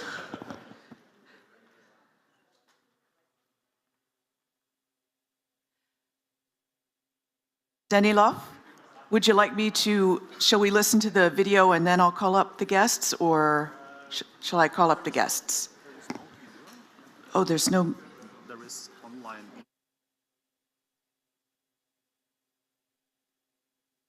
I can see Mr. Kasparov now. Right. Yes, please. So let's invite the guests. Okay. All righty, let me invite up our next speakers. We have Mr. Helmut Brandstätter, a member of the European Parliament from Austria. Ms. Rasa Unavicene, or Unavicene, probably. And Mr. Radan Kanev. I believe your names are there. Chairman Michelson from Estonia, who I have seen speak many times at the marvelous Leonard Mary Conference. And First Deputy Chair Ostap Semarak from our host country. And joining us on video, we have Mr. Garry Kasparov. Good to see you again, sir. So we will go to you first on video to share your thoughts. The name of this particular panel is How to Live with Russia.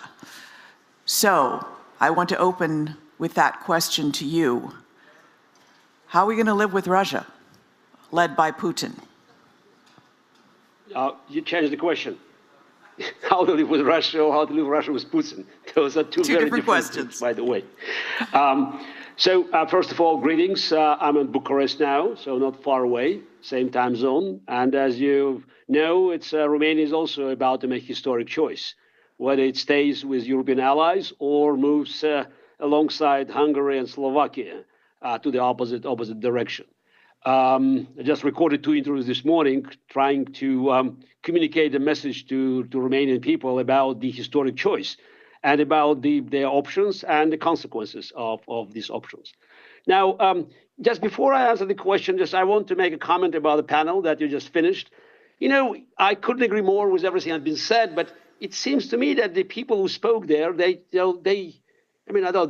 came from elsewhere. So talking about France, Germany, and other European countries that had such a massive influence of Russian propaganda and, of course, the political consequences, the forces that openly aligning with Putin's agenda, including genocidal war in Ukraine, you know, nobody wants to talk how come that these parties, they gained this prominence, as if, you know, there was nothing else. I mean, how come that Putin got so much money? And why not talk about those politicians like Angela Merkel that built this dependence of Europe on Russia, or French President Nicolas Sarkozy, who basically negotiated this shameful peace, so-called peace, with the Republic of Georgia, covering up Putin's naked aggression back in 2008. Nothing is happening in a vacuum. And there's a failed European policy to recognize the threat coming from Russia. My first article talking about existential threat to the free world from Putin was published on January 4th, 2001. And I've been saying about this growing threat year after year. But Europe didn't want to hear that. I mean, even today, the fourth year of this war, of this naked aggression, the full-scale invasion, of course, the war started in 2014, Europe was still, contemplating what's the best way to help Ukraine. North Korea has provided more to Russia than the entire Europe for Ukraine. It's a shame. The first thing that we should do now is, because you actually split this question, leave with Russia or leave with Russia under Putin. The Russia under Putin is a war camp. And you have to recognize you are at war, and it's not I'm telling you, it's Putin has been telling you. For years, he has been telling you that his goal was, is, and will be to take a revenge for what he believed was World War III. It's Cold War. And he's very consistent. You cannot blame him for not being consistent. Ukraine is an open battlefield, but he has been using all means at his disposal, money, algorithms, to influence politics. And let's say he is successful. He has been winning, battle after battle, because Europe is still shy to say we are at war. What did you do to recognize this war? You couldn't even recall ambassadors. Sanctions are just hurting Russian economy, but of course, the business finds ways to go through the third countries. So you have today, in a faked Victory Day in Moscow on the parade, the demonstration of the unity of dictators. Xi Jinping is sitting next to Putin. There's a clear message. They're all together. China, North Korea, Iran, all these Central Asian countries, they decided to stay with Putin because Putin looks unfortunate, looks strong. Yeah, and Europe is Slovakia still and Serbia deciding as how well. can we act. So there's so many things that can be done. And this is the answer to the first question, how to live with Putin. You cannot live in peace with Russia, because Russian algorithm under Putin is war. From the top of the government to kindergarten, it's a war camp. It's a war propaganda. It's a war finance. It's a war industry. So the only way to live with Russia in the future is to make sure that the imperial virus that has been contaminating the minds of Russians for centuries is eradicated. And the only way to eradicate it is to defeat Russia. So first of all, please say, Ukraine must win, Russia must lose. Maybe it's time to say that now. Can you pronounce these words instead of we stand with Ukraine as long as it takes and the rest of the nonsense? Because nothing will offer Russia, my country, a chance to re-enter the family of civilized nations, but this eradication of imperial minds. And empire must die in their minds, and the only way to do that is to make sure Russia loses. And I see only one way to have this shocking experience. It's for Russian public. It's Ukrainian flag raised again in Sevastopol. Anything short of that will not offer Russia a chance. And make sure, if Putin wants to destroy the free world, the goal is to eliminate the regime which is posing the greatest threat to not only to Europe, but to the world. It's a cancer. You don't negotiate with cancer, you cut it off. Europe failed to deal with Hungary. Then you had Slovakia. You may have Czech Republic now. And of course, you have political forces like AfD in Germany or Sarah Wagenknecht, don't forget far left. You have France and other countries where the pro-Putin force is gaining ground. Even in 2022, 2 months after, or the next 2 months after this full-scale invasion, more than, I think, 52 or 53% of French voters in the first ballot presidential elections voted for openly pro-Putin parties in France. So this threat is real, and I think it's time to recognize it and to offer a chance for Russia to recover. I'm not sure Russia can recover in this current geographical borders, because the country is in terrible shape, and of course China is waiting, patiently waiting for the moment where they can recover its what they call lost territories in the 19th century. But the key question is, now, to live with Putin's Russia, I mean, be realistic and recognize that this is the war that, unlike in chess, you have no tie. You cannot make a draw. And the most important battle is Ukraine. Say Ukraine must win and start acting as you want to win.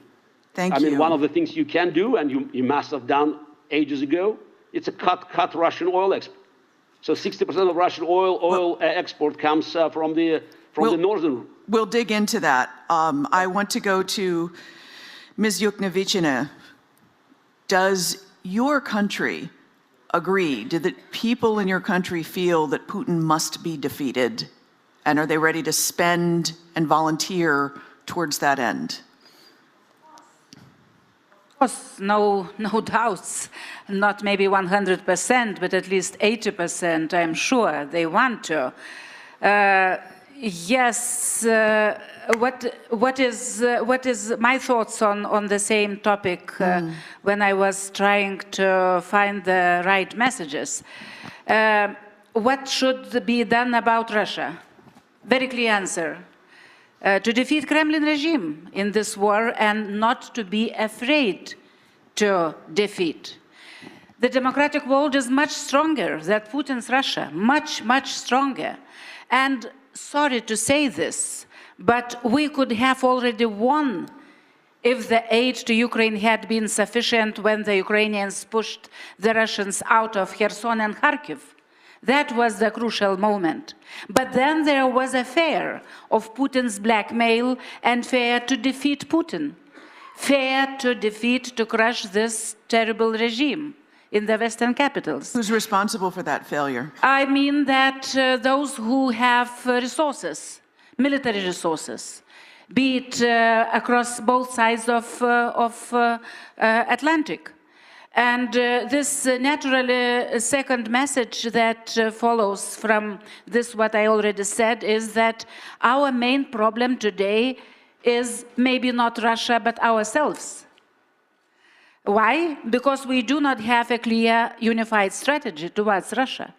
You are asking me what is our opinion in Baltics on Russia or Finland, but we are only maybe most powerful saying that we need strategy, and strategy with no fear to defeat Putin's regime, not only to help Ukraine to win, which is also some question mark in some capitals, but not to afraid to defeat this terrible regime, because many are feared to have such a strategy, and the answer to the question how to live with Russia.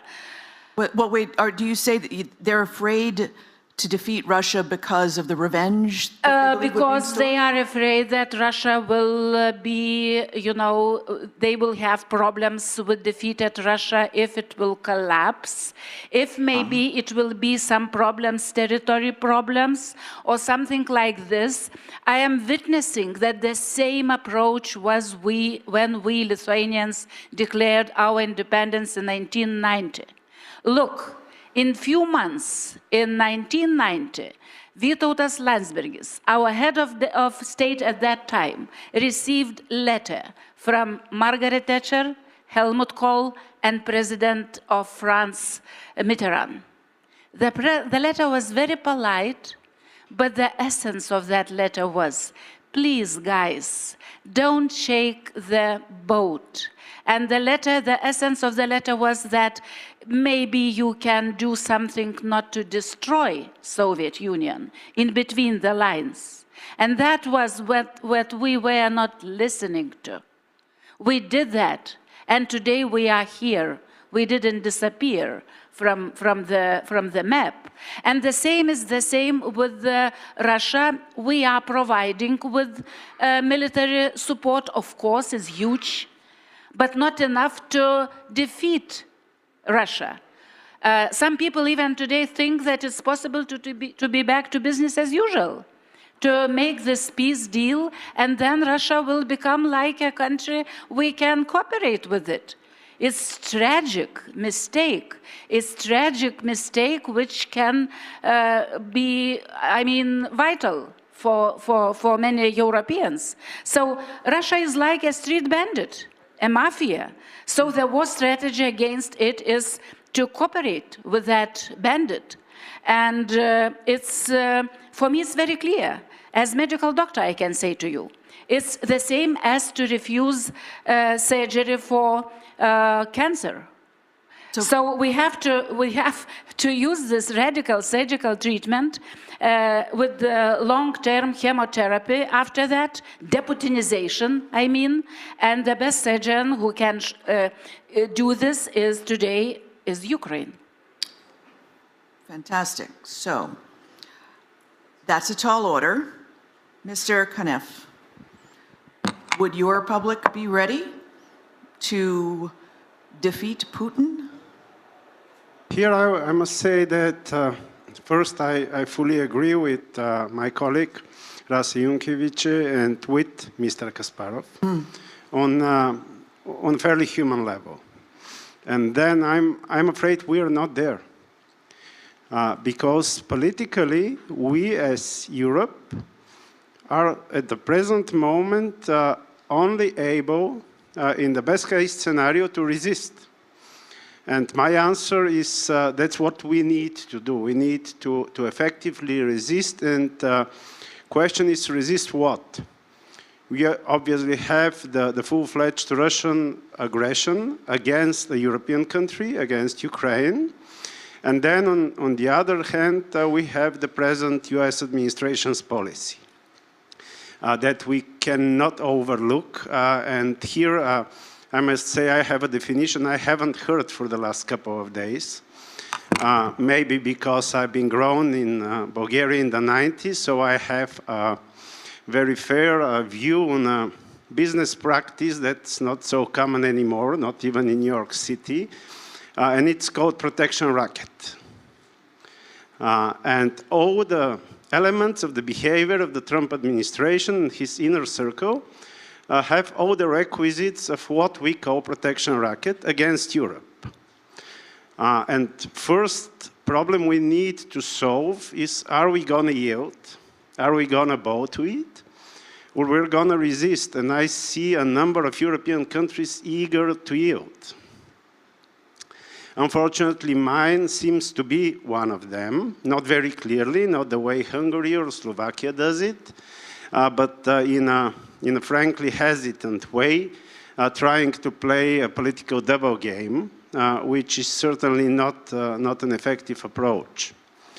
In order to win against the Putin regime someday, because we know it's not today, I'm not very, let's say, enthusiastic to present a solution which is not realistic today.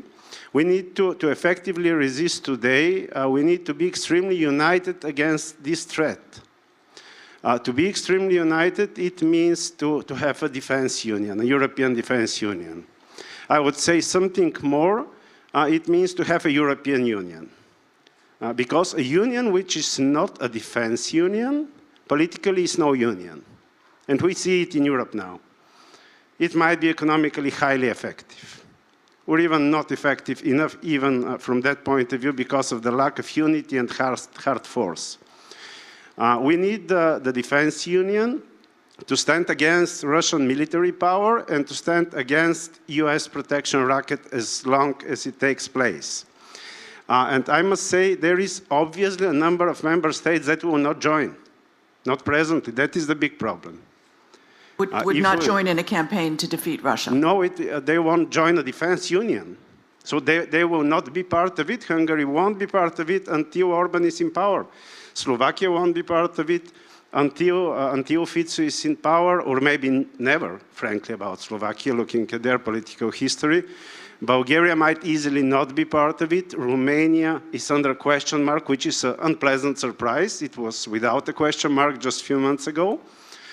So could we end up with a defense union which does not comprise all 27, and which does comprise someone out of the 27? That's the big question. It's a very bold question to have on the table. I would say yes, maybe, and maybe it will be the real union then, because security and defense is what makes a union real. So we go next to Mr. Brandstetter. how would Austria respond? Thank you very much for the invitation. I'm very honored to be here. And every time I come to Ukraine, I've been a few times during the war as the chair of the Austrian-Ukrainian Friendship Group of the Austrian Parliament. I really see what a resilience and what a great people and what you're doing here for all of us in Europe. And I want to stress this point. And I can tell you, as you know, Austria is a neutral country, but I've been also once with the president of our parliament from the Conservative Party in Kyiv, and he was speaking in the parliament, and he said, we will support Ukraine as long as it takes. And this government and the huge majority in the parliament will support Ukraine. But, and now it's a very important point, there is a growing right-wing, I say right-wing extremist party in Austria, so-called FPÖ, and they have a treaty, a treaty with Putin's party from 2016. They have very good relationship, and they would stop all support and they would stop all sanctions. But it's not only Austria, it's the unity of Europe, and I think this is the first thing we have to work on. If I read today that Hungarians are spying on Ukraine, they are not part of Europe, they are not part of European Union anymore, and we have to say that clearly. We need this European unity because otherwise we will not have a chance. But I want to go further. I think we need, as far as, and that's the question, what do we do with Russia? I think we need a two-way strategy. First strategy, the Russians have to feel the pain. We need more sanctions. We need all the assets, not only the interest rate, but the assets in the West has to be given to Russia. And I don't want to see all those children of the elites dancing in the London and Nice clubs and so on and so forth. We have to be much more strict as far as that is concerned.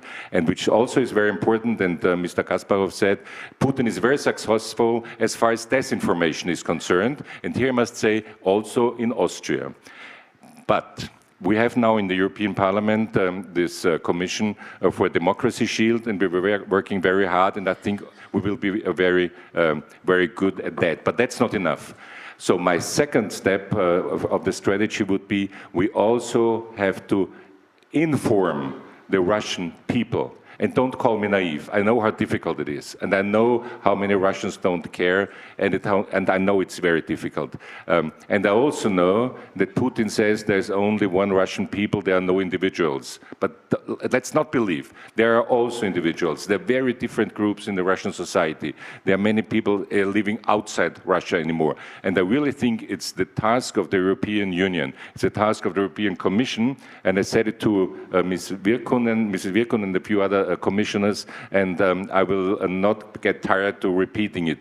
We have to have a strategy to inform the Russian people that they are lied on every day, that all what they got told in television, whatever, that's all lies, and to explain them what's really happening. So I think it's going to be difficult. It's got to be a very long time strategy. But Mr. Kasparov told about 2001, you know, so I know that will not take tomorrow. And I know from the beginning of the Cold War to CSCE, it took like 25 years. It will take a long time. But please, let's start to try to single out different groups of the Russian society and to give them information, because they haven't got it now and we didn't do it. And I think that's our job. I definitely want to get to that a little bit later, but I first want to go to our last two panelists to speak this first round. Chairman Mickelson, the Estonians have led the way in spending more. When Russia invaded Ukraine and I was visiting, I know your homeland defense force got a massive infusion of everyday people who realized the threat was real and signed up to defend in a real counterinsurgency fashion. It seems that Estonia gets it, that Putin needs to be defeated. How are you doing, and how would you grade your fellow Europeans? First of all, I 100% support what Garri Kasparov just told us in his remarks. In 1995, in February 1995, when I worked as a journalist in Moscow, I covered also the war in Chechnya, and I met President Tudayev in February 1995, and during the interview he gave to me, he said that, you see, Marko, this is what is happening here in Chechnya. This war is going to last at least next 50 years. If Chechnya will be demolished, then Georgia will follow, Crimea, Ukraine, Baltic states, maybe Poland, maybe entire Europe. And when I asked him about what is your sort of prediction, why are you so pessimistic about, he said that, I know as Soviet general how deep is imperial disease in this society. And this was in February 1995. Nobody knew about Putin. Nobody knew about this KGB coup d'etat, which happened a few years later. So ever since, I'm more than sure that if we want to live in peace with our neighbors, Russians or Russia, then there is no other way that we have to defeat this imperial mindset, both militarily but also with other means as well.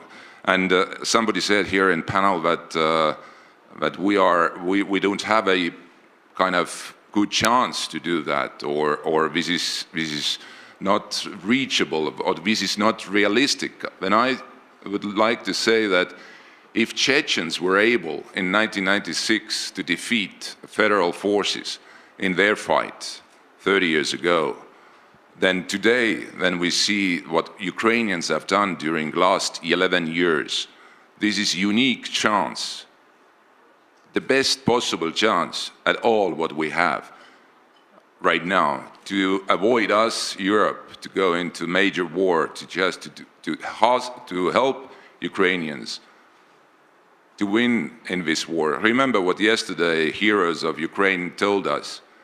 They don't need peace, they need victory. And this is the only way today what we have to focus on. The only resource, or only goal and strategic goal what we have to put our resources behind. And that also brings us to the question, do we have capacity as European allies to deter Russians on our borders, but also to make sure that Ukraine has that help what is needed to prevail in this major war against Russian imperialism. And I think that,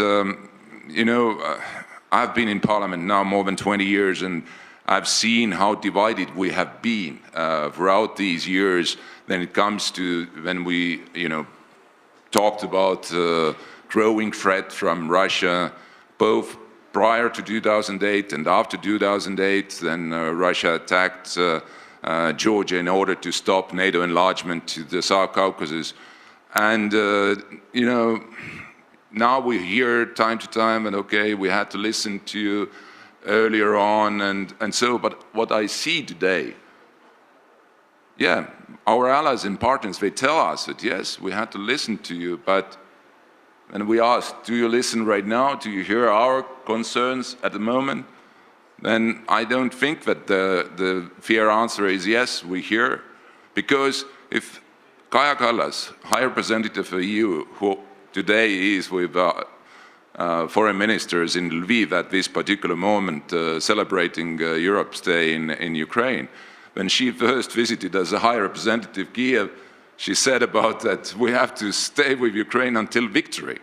And she was later on criticized by anonymous diplomats in Europe that, oh, how come she used the word victory? We haven't agreed upon that this word can be used by European top officials. And if we have this, it tells us that we don't have strategy.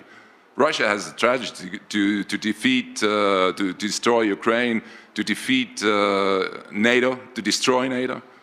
What kind of strategy we have today, when fourth year of massive war is going on in middle of Europe, which is not war against Ukraine only, but this is war against the West. And today, if we see what Xi and Putin declared together in Moscow, and we have to be very, very alarmed that they are very strongly aligned against us. And if we don't have a strategy, which is number one goal in that strategy should be to help Ukraine to win in this war, and Russian regime must be defeated in this war of aggression, what they started. Then we have a huge trouble ahead. I hear what you're saying, that since Europe isn't consistently saying no and forcefully, Russia hears a yes, because Russia will always take unopposed space as open and available.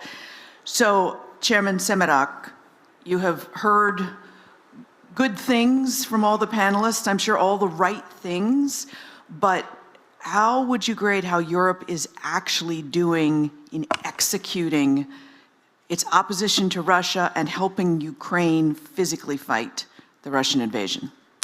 Thank you. I would like to start with my greetings to Harry Kasparov, that we met with him first time in December 2011 on Bolotnaya Street.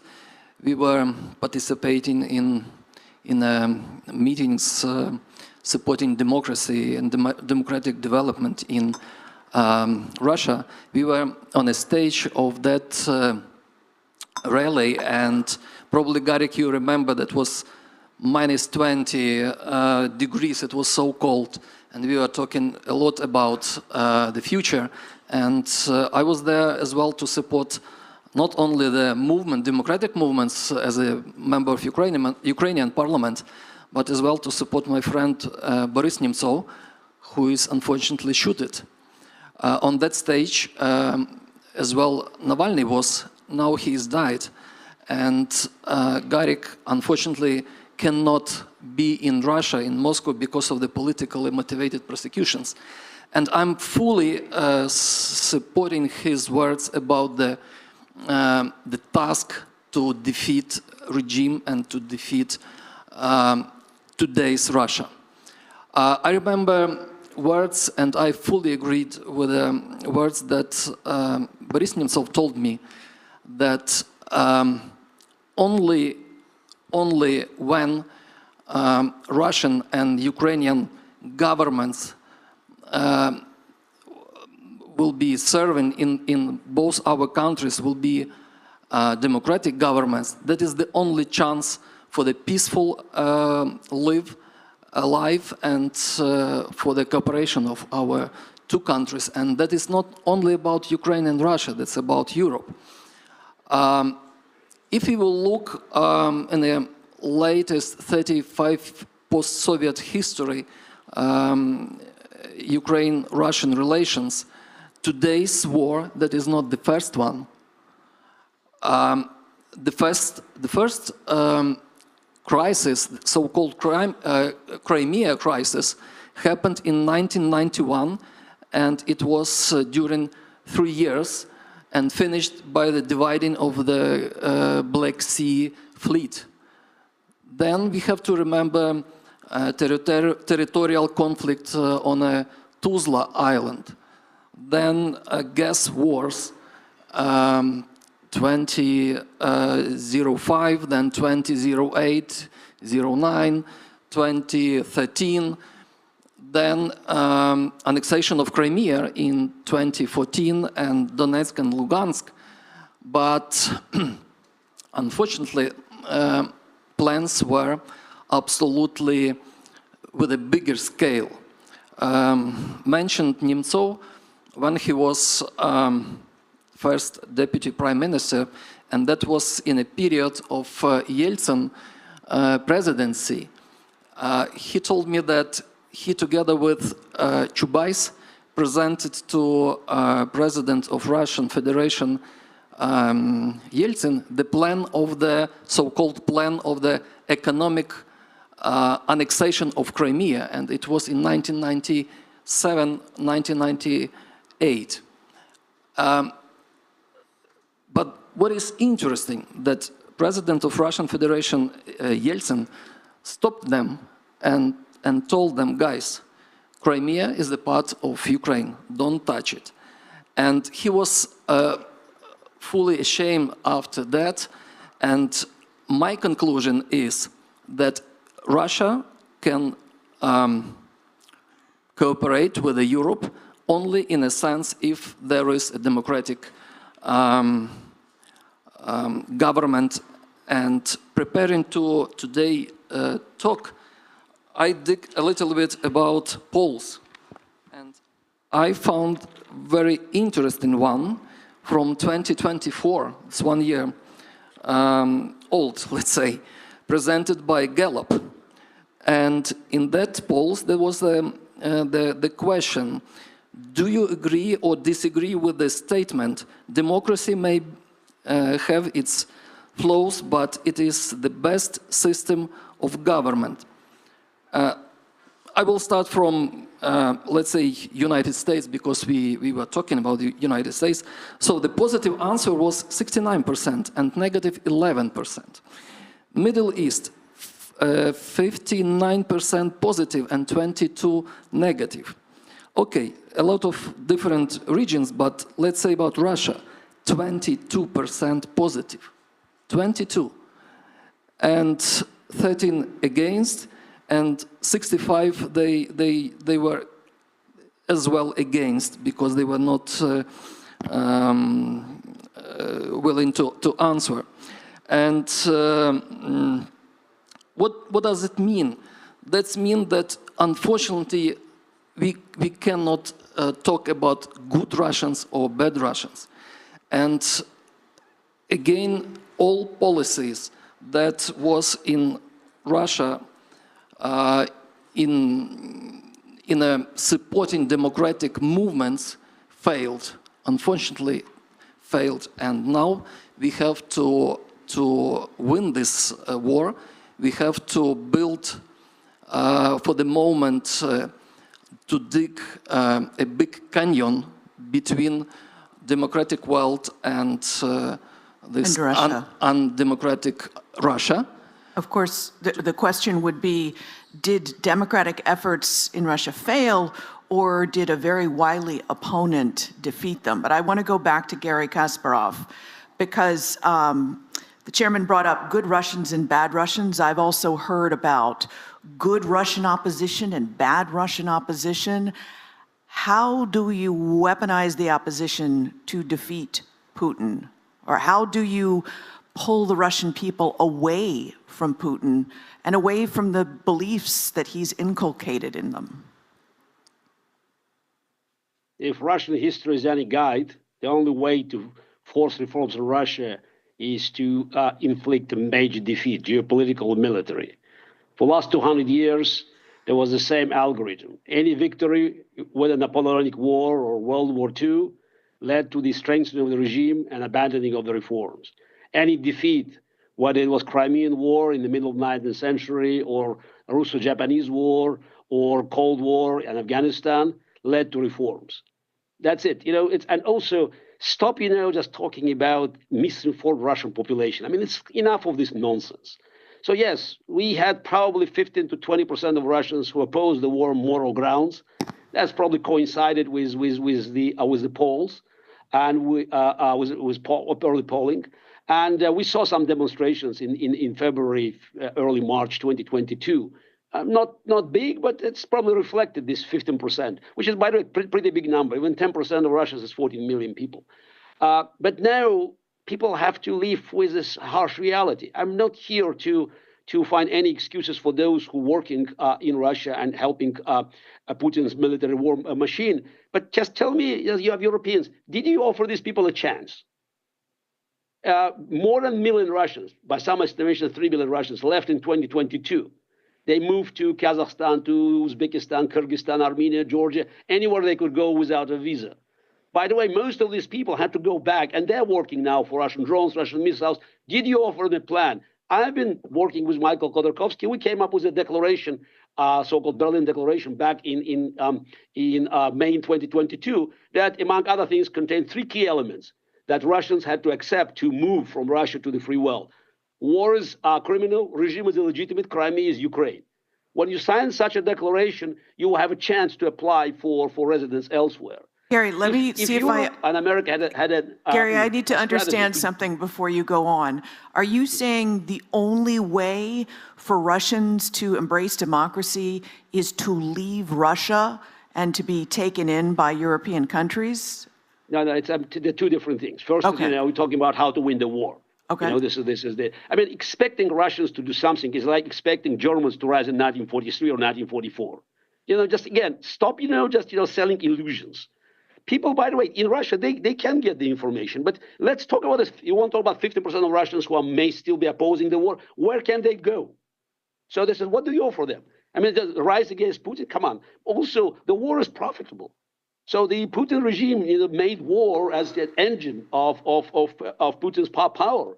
So war is beneficial for many Russians at many levels. Yes, the huge losses, but losses never change the minds of Russians. The loss of the war will change.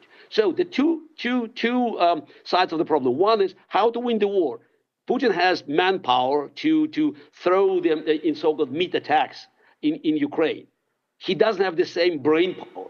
If you can lure 500,000 Russians that are working in engineering, in computer and finance out of Russia, that will be a big problem. Again, it's just, I would talk about good Russians or bad Russians. You're talking about winning the war. And you need to organize a brain drain. Europe offered nothing. Most of the sanctions that you imposed, they're not hurting Russian oligarchs, they're hurting ordinary Russians. So this is, you can't even open a bank account. I'm a citizen of Europe. I'm a Croatian passport for 10 years. So the reason, by the way, the computer doesn't recognize me as a Russian, because in my passport it says Azerbaijan. I was born in Baku in Azerbaijan. So machine doesn't know I'm a Russian, even with my Croatian passport. So, but the key question is do not go beyond the end of the war, speaking about the future of Russia. As for the days when Russia hopefully will lose the war, Ukraine will win, I can tell you, majority of my compatriots are not going to embrace democracy because they believe in it. The only way to force them in the right direction is to make them understand. The choice is becoming Chinese colony, a satellite of China, or making all the concessions, territorial concessions, sending war criminals to Hague, and to be accepted back in Europe. It so sounds it's not like, a choice by heart. It sounds like what democracy, you're but the saying is that the Russian people will abandon Putin because they turn on losers. So Yes, if Putin that's is it. defeated, but that doesn't necessarily mean that after Putin is defeated, that the Russian people will embrace democracy or the European way of doing things.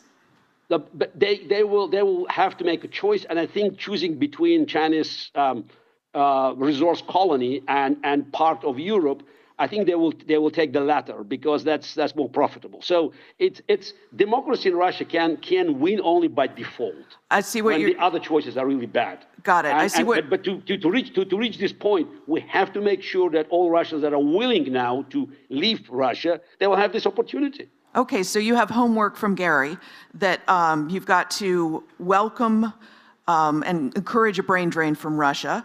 You've got to attack Russians' gas profits, and you've got to enable Ukraine to win so that, and then you've got to be ready when Putin eventually falls to woo the Russians.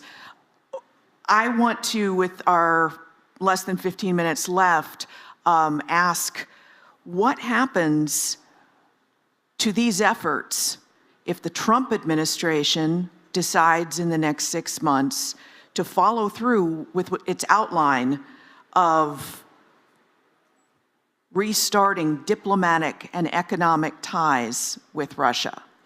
Our lady at the end, please. Okay. Thank you. Look, it's exactly the same, I think, question which was previously commented by Garry Kasparov and you asked me now. And I will start saying that history matters. Why?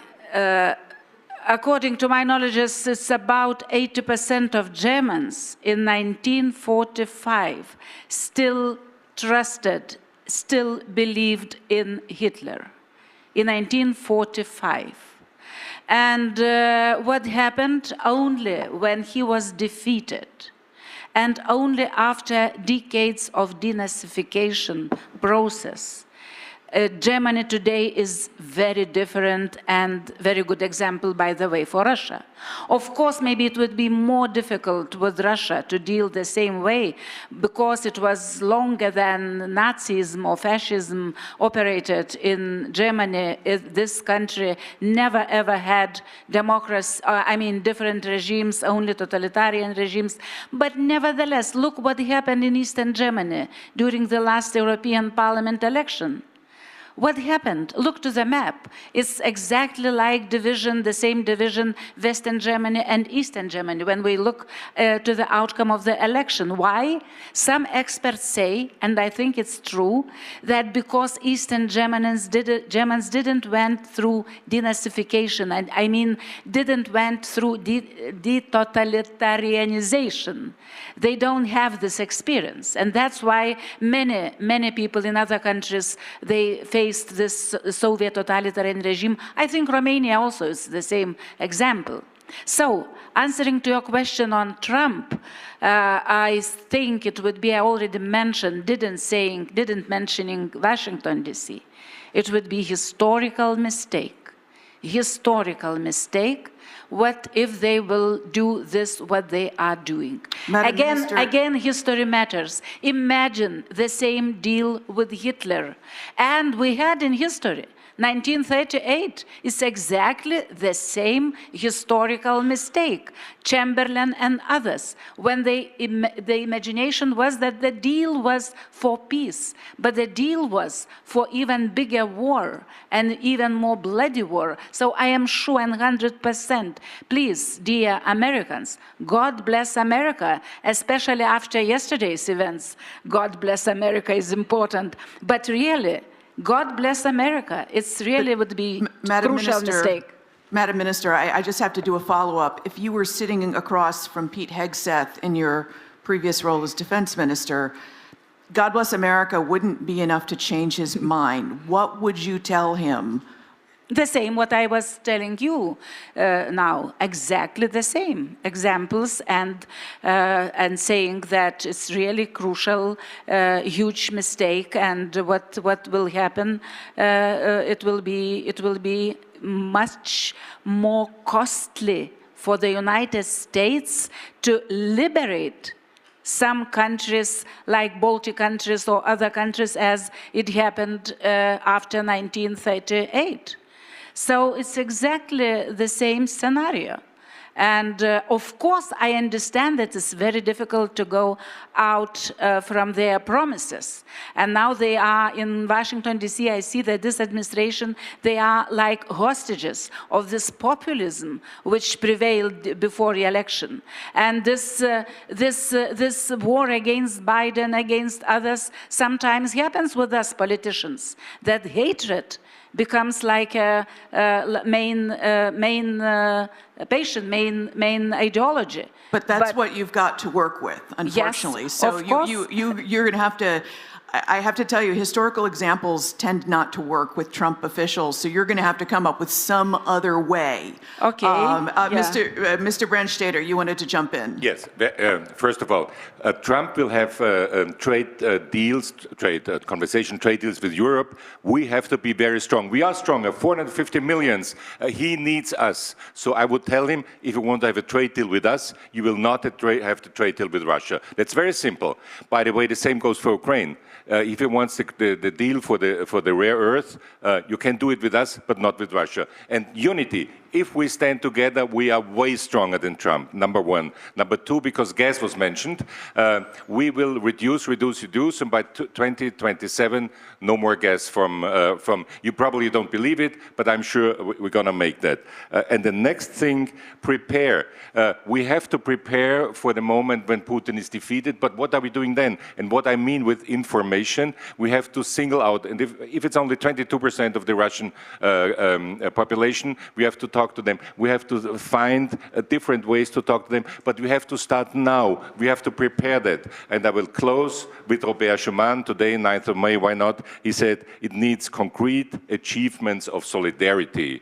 Solidarity. in Europe with Ukraine. If we do that, then we are stronger than Russia, and then we are stronger than Trump. Thank you very much.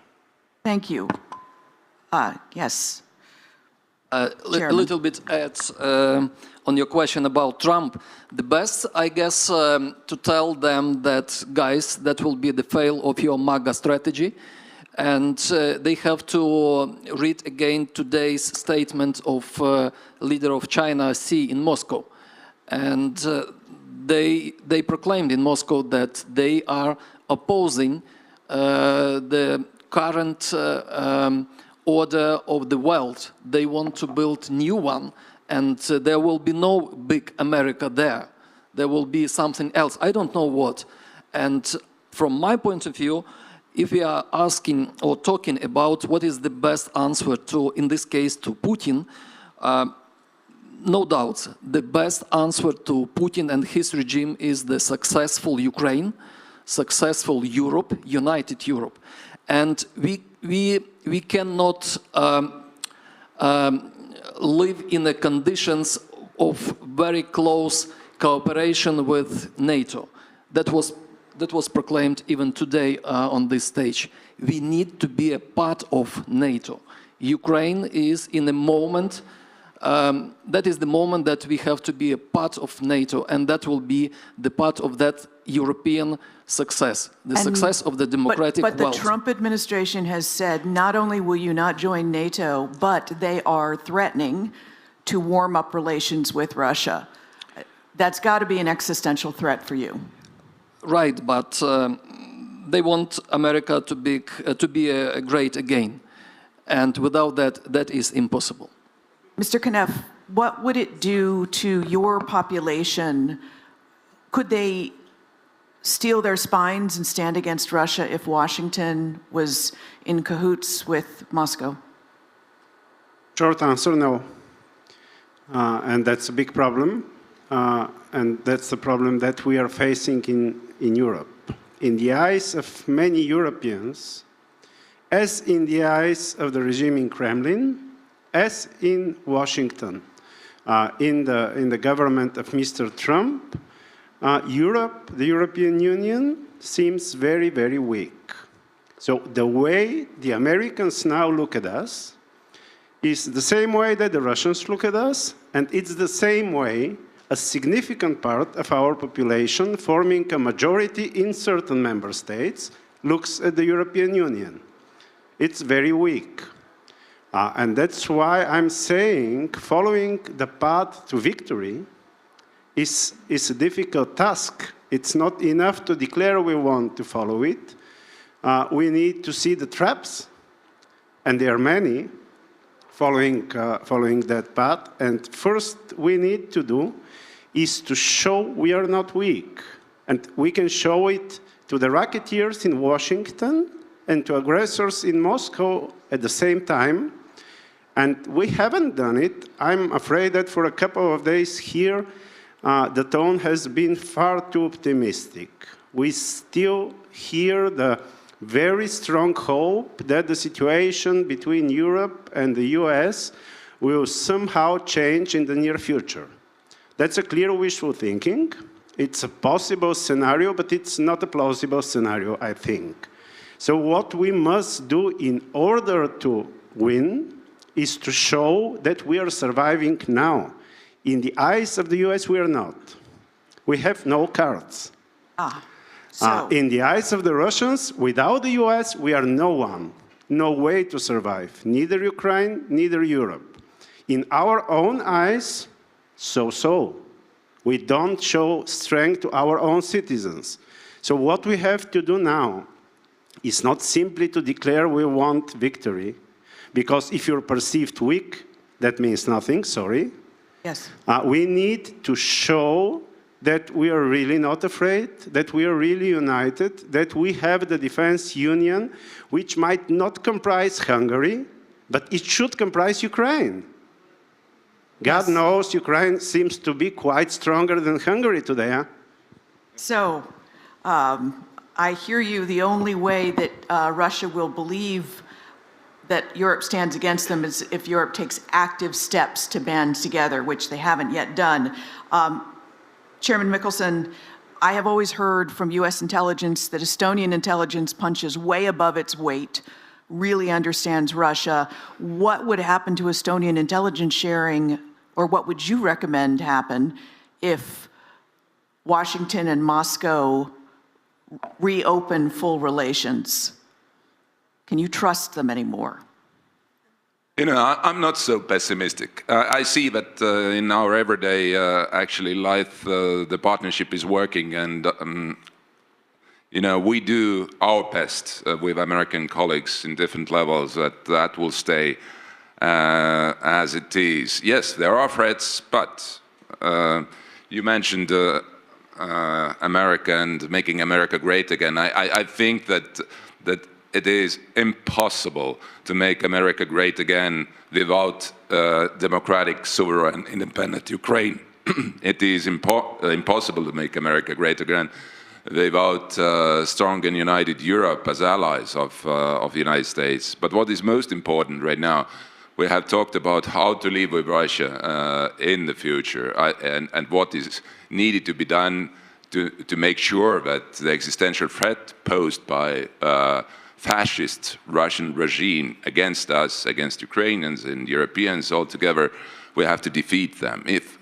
Today is a very symbolic day, 9th of May, so somebody is parading in Moscow, but this is very, very nasty parade, what is happening right now. This is something what resembles us, that we have not defeated fascism yet. 80 years later, they parade. So if we didn't tolerate in 1940s fascism, why we tolerate it today? And if we don't tolerate fascism in our neighborhood, we have to act together. Yes, only words doesn't count. And this is what Russia hopes, that Europe is only great to be concerned, to make declarations, to not go further on of the words. Fourth year is major war going on in Europe. And we still don't yet, as Europeans, don't take seriously to invest our own defense. My country, Estonia, is pledged starting from next year to put defense expenditures up to 5% above that. Number of other countries, Latvia, Lithuania, Poland, doing the same. But what about Italy? What about Spain? What about other countries? Because the threat is most serious since 1945, and this is not only theoretical threat, but this is war, what is going on right now. So and in the war, what is most important for our enemy, which is Russia today, they have to understand that we have a will to fight and will to win. And this is most important, the message what we have to deliver today to Russia. Thank you. Gary? I'm going to give you a minute over our panel time to say to this room, what do you need from everyone in this room and on this panel to defeat Putin? First, be realistic. And by the way, I wouldn't be so pessimistic about the United States. Donald Trump accumulates a lot of power, but he still relies on GOP support in the House and in the Senate. And I don't see how he can be in cahoot with Moscow. Yes, he can take troops away from Europe. He can ignore NATO, but he cannot pull out completely. It's virtually impossible. America is still a democracy. But Europe, I couldn't agree more, must be strong. But please, be realistic. You cannot demand Spain and Portugal to make the same sacrifices and contributions for the war that is so far from them. And also, please don't talk about NATO. NATO is dead. To win, you need to start building something that will have real impact. And it's about those European countries that close to the threat, understand it, have a genetic memory. And again, remember, Europe has more people than the United States. GDP is about the same. Potential is there. And you have to send a message that you're serious, you want Ukraine to win, because the way I see it, and many of my colleagues in Russian opposition, it's victory for Ukraine first, freedom for Russia, hopefully then. Thank you so much. Mr. Kasparov, panelists in the room, I thank you. And audience, I invite you to head to lunch.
Yeah, here we go. Testing. There we go. Control room, yeah. Okay, it looks like everybody's taking their seats. Thank you very much for coming back after lunch. I think everybody will be able to stay awake post-lunch with this panel, so thank you. We had a little change in our panelists, as you can see. We are graced by the presence of our actual host here, and Alex Younger was unavailable due to some illness, so thank you very much for filling in here. And of course, General David Petraeus, who you saw yesterday, and I'm very, very grateful for both of them to be joining us in a conversation today that we're going to try to take this up a little bit to a 30,000 more strategic discussion and look ahead a little bit to the future. So I wanted to start off with a question here just to set the scene for us about Russia. And, you know, we talk a lot about Russia as a revanchist state, an imperialist power, and we throw these terms around a lot. So I wanted to start off by just defining for ourselves and talking about what does that really mean? Why is that a threat? What could come next? And does it matter how this war ends? And we'll start with you, General Petraeus. Well, thanks very much. First of all, it's a privilege to be on stage with our host and former Prime Minister, who is so eloquent yesterday and inspirational, frankly. And great to be back with you. And thanks to you for your 35 years of extraordinary service in the CIA and the broader intelligence community in the U.S. Yeah, it really does matter. I think it's very, very important. I often try to remind audiences that Vladimir Putin, of course, the insight into what animates Vladimir Putin is not trivial. The fact that he is a revisionist, he's not satisfied with the status quo, revanchist, he wants to get back what he thinks is his, grievance-filled, of course, and this vision of history that he has that doesn't square with reality, but it's what animates him. And it was revealed, of course, that when he was asked the question, what was the greatest geopolitical catastrophe of the 20th century? And he could have chosen, obviously, World War II, World War I, the Great Depression, any number of other similar catastrophes. And instead, his response was the dissolution of the Soviet Union. Now, that gives you a pretty keen insight into how he thinks and what it is, again, that animates that thinking, which then translates into making war on Ukraine. It translated into making war on Georgia with, again, remember, South Ossetia and Abkhazia. It's translated into other adventures that he has embarked on. Obviously, the actions in Belarus and so forth. But he has not surrendered the objectives that he held for Ukraine. It's worth reminding, as we do actually with the Institute for the Study of War, on whose board I also am a member, that he has not changed his overall objectives. He might be satisfied for a period of time with getting all 4 of the provinces plus Crimea, in which he's active right now, but that's not the desired end state. That is, again, what is pushing Putin. And that's hugely important if you're thinking about a ceasefire and how enduring that ceasefire would be. Our Secretary of State rightly says that this should be a durable ceasefire, a just ceasefire. I'm not sure how that translates into what is being put forward.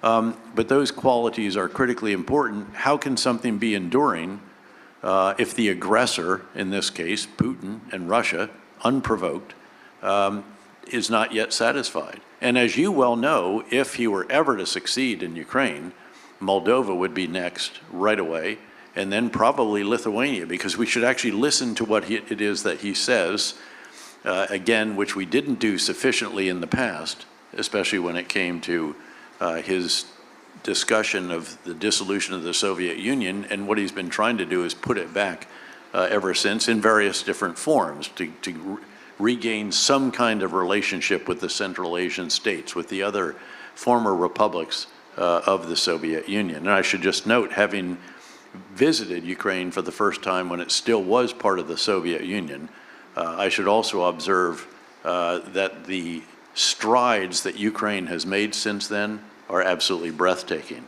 And we do not want to see Ukraine back under the boot of someone in Moscow, given how its development was so halted in the past. Now you see a vibrant country, and this is actually Putin's worst nightmare, of course, would be to see a vibrant democracy, cherishing freedoms of speech and press, and a all equally vibrant free market economy, which, by the way, is flourishing here in many respects, but in no respect more than in its military-industrial complex. You know, when I visited the very first time, this was the military-industrial hub of the Soviet Union. It deteriorated very much, and now it's come roaring back over the course of the last 2.5 or more years. And that's extraordinary. We were today, by the way, with one of the leaders of Brave One. Now, Brave One is a Ukraine government-funded entity, gets only about 25 or 30 million a year, but it uses that to give grants to startups and to help build an ecosystem, the Silicon Valley of, again, unmanned systems. It now, just last week, I think it was, it now has the Amazon of defense production companies. You can go onto the system, that the military system, the software platform, and then you get access to the Brave One listing of all the different items that you can actually buy online now. If you need these components or this particular drone or this unmanned vehicle, it has thousands of items for sale there, and the delivery time is not quite 24 hours as with Amazon, but it's 3 to 6 days. Again, think about that. And that's what Putin is competing with. They have the central planned model, of course, and here you have 1,500, they're beyond startups now, but they're all producing the bleeding edge technology in the world of unmanned systems. So again, that would all be stamped out by the central model of Putin, and all of these extraordinary strides that Ukraine has made since my horrible night in the Ukraine hotel up there on the hill, which was not the Intercontinental, I can tell you for sure. There were even people knocking on my door during the evening asking if perhaps I wanted some company. I mean, it's a great place. It took a little while, I know, but they're back with us after lunch. I'll turn to you then and try to get back to that original question about this idea of a revanchist Putin. And, you know, what does that mean for the years ahead in terms of how this war ends? Well, first, I am lucky to participate in this panel. I am the only non-CIA guy at this particular panel, and it had to be MI6 director. So, frankly, it's a cover-up operation. I wish him all the best. It always was. It was just to get you in here. Yeah. So I wish him all the best. Due to some kind of very unexpected and important reasons, he skipped this panel. Here is the thing. The question you asked is, it's more than just about Putin. Yeah. It is about Russian people and the deep root causes that actually inspired Putin to wage the war against Ukraine. Russians always hated Ukrainians. Russians always tried to annihilate Ukrainian nation. And it started in the Russian Empire, hundreds of years ago. Going back to Putin, Putin actually, he mirrors the feelings of an overwhelming majority of the Russian people. And that's the reason why I always say, look, Russian nation has to bear the brunt and to bear the responsibility. everything that Putin did, his regime did, and actually Russian military and Russian people did. It's not just Putin who is fighting against Ukrainians and killing Ukrainians. These are so-called ordinary Russians. In terms of your direct question regarding Putin, you guys, as the former operatives, you know what portfolio, profile of every political leader looks like. I can share with you my experience, my reading of Putin, as I had a number of meetings face-to-face with the war criminal. At that time, he wasn't the war criminal, but he prepared. He was prepared for this kind of mission. Some folks can say that, look, he's an idiot, he's crazy. He isn't an idiot, and he isn't crazy. He's determined, he's obsessed. He's a very sneaky, not political animal, but crazy totalitarian beast. He's a bully, and I do remember first time I met him in Novo-Ogarevo, that's the residence, with then my prime minister, and it was Putin, and it was Chernomyrdin, who was at that time ambassador to Ukraine, and another ally of Putin, of Ukrainian descent actually, his close aide. And you know how he acts? First, he conducts a sniff test. If you lean back, okay, because he's gonna bully you, he's gonna attack you. If you lean back, you are no longer interested for him. So you are done. If you start to kind of fight against him, or at least you show the signs of resilience, this is the very point that you are in his scope of attention. The reason why I'm telling you this, and it's a copycat scenario, how he reads European leaders. It is the same how he reads the action of every single president or the head of the government of the free world. He is not playing by the rules. He is playing with the rules. And what he managed to do, he managed to impose his rules on a huge part of the universe. He managed to collaborate with another tyrant, with another totalitarian regime, which is China. And frankly, I can't figure out why the reason this new administration believes that they can, all this funny stuff, that they can implement reverse Kissinger stuff. Well, this won't happen never, just never, ever. And President Xi today deliberately paid the visit to Krasnaya Ploshchad in order to show to the entire world and to send the signal to the Oval, Mr. President Trump, we are friends in steel, as they mentioned, or friends in crime, I don't know. It sounds more, I would say, truthfully. So, answering your question, either Putin will be stopped, or Putin together with China, Iran, North Korea, and another real axis of evil will completely reshape the world, will impose a new global order, and in this new global order, there will be no place for the leader of the free world, which is the United States of America. Well, they want a different system too, obviously. You know, we have traditionally wanted to make the world safe for democracy and free market economics and so forth. And what they would like to do is make the world safe for their kind of autocracy, kleptocracy in the case of Putin. Exactly, and one of the things that they said in this joint statement, to pick up on where you left off there, is that they were going to cooperate decisively to counter Washington's course of dual containment of Russia and China.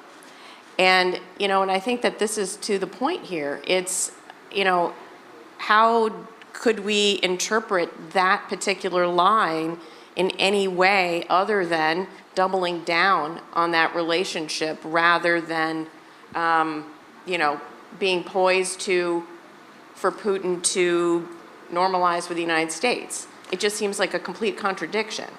Well, what's interesting is the parallels that are starting now to, say, the late 1940s and early 1950s. Remember the great book by John Gaddis, Strategies of Containment.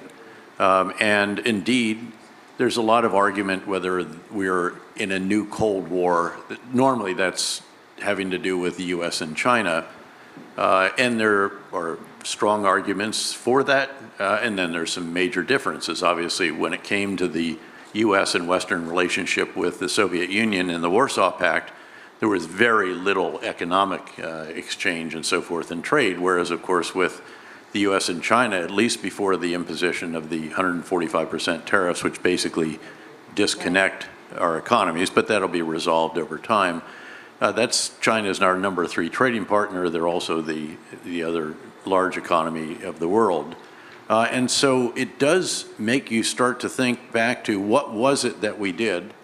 Again, you also remember the great book by Dean Acheson, President of the Creation. It's one of those kind of moments, I think, that we are seeing very, very clearly this new axis of evil or authoritarians or aggressors or whatever it may be. All four are working together. Iran is a bit more on the ropes right now than it has been for many, many years because of the loss of Hezbollah.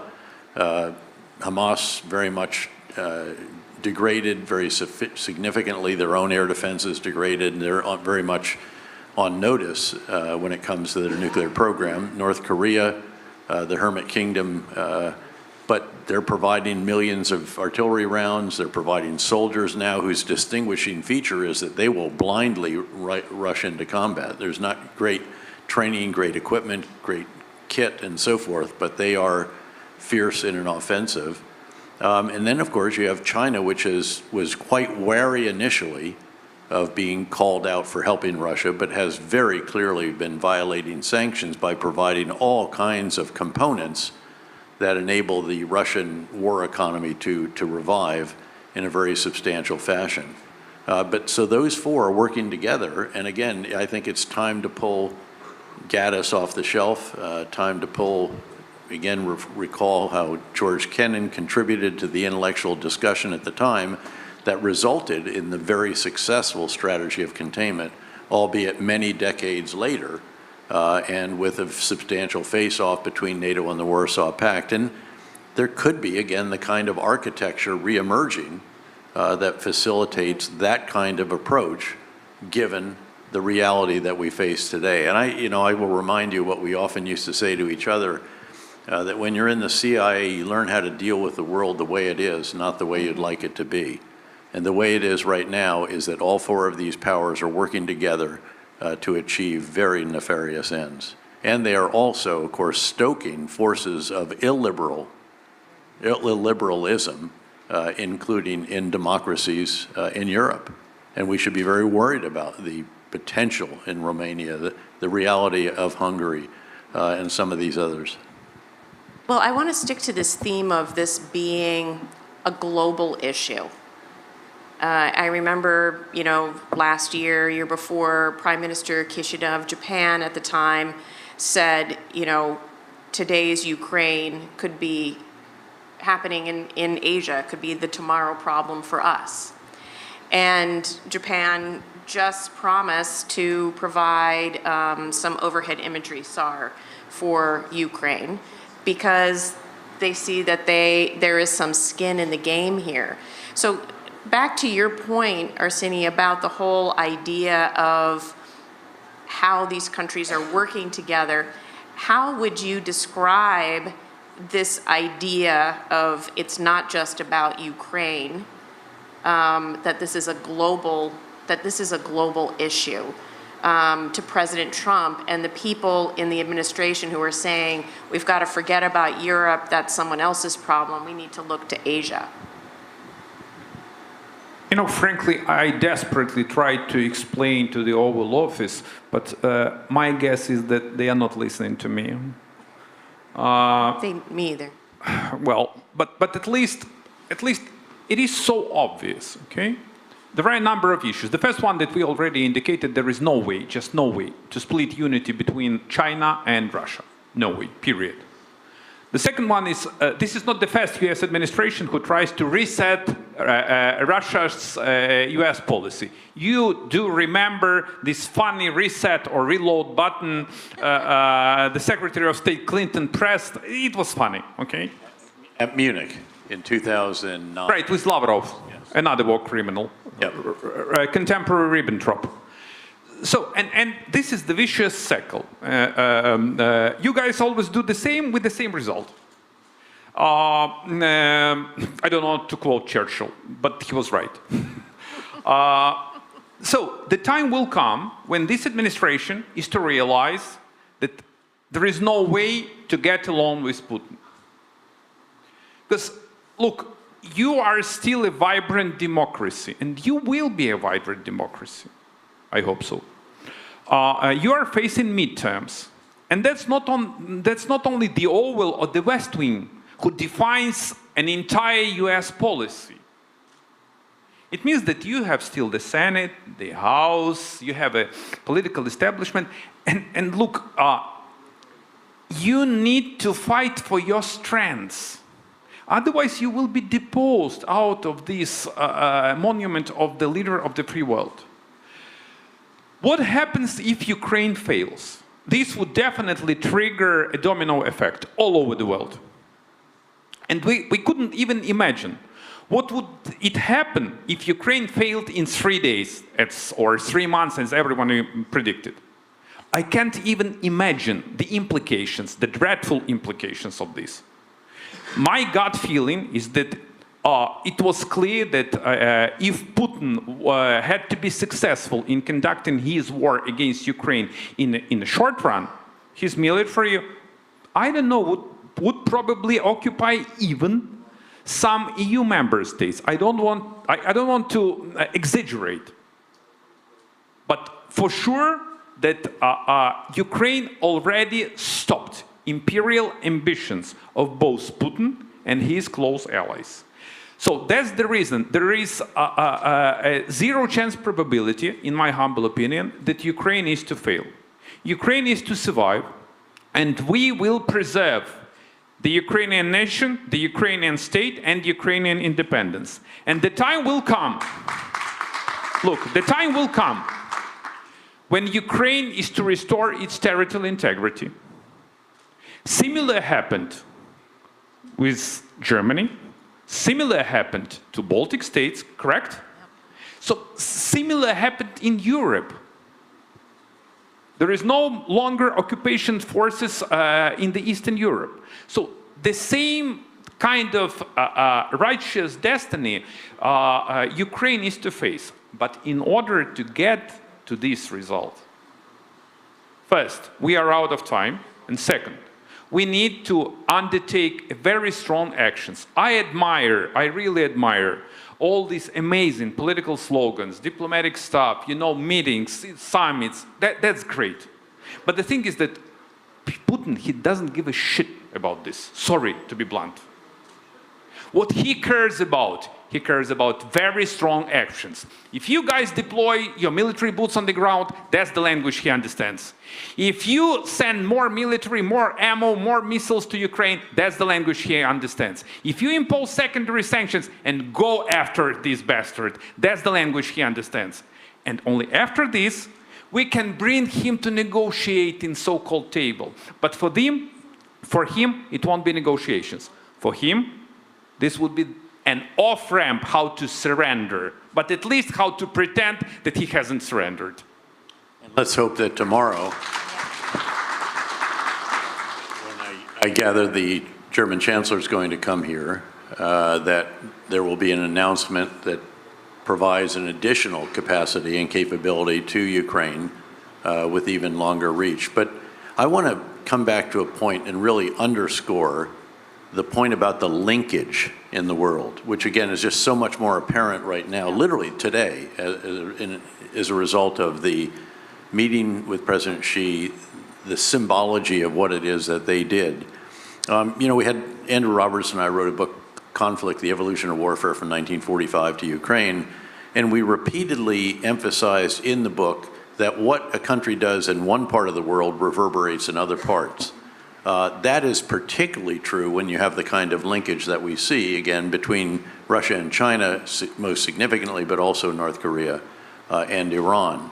And if we want China not to act on its own revisionist and revanchist ambitions, they need to see here that Russia cannot be successful, because that sends a very important message. Keep in mind always that deterrence is a function of two elements: the potential adversary's assessment of your capabilities on the one hand, and your willingness to use them on the other. And if you shrink from using them in another, they're never going to believe that you'll use them in that particular situation. But the linkage, I think, is important, and this whole idea, again, of containment, I think, should be back into the intellectual forefront.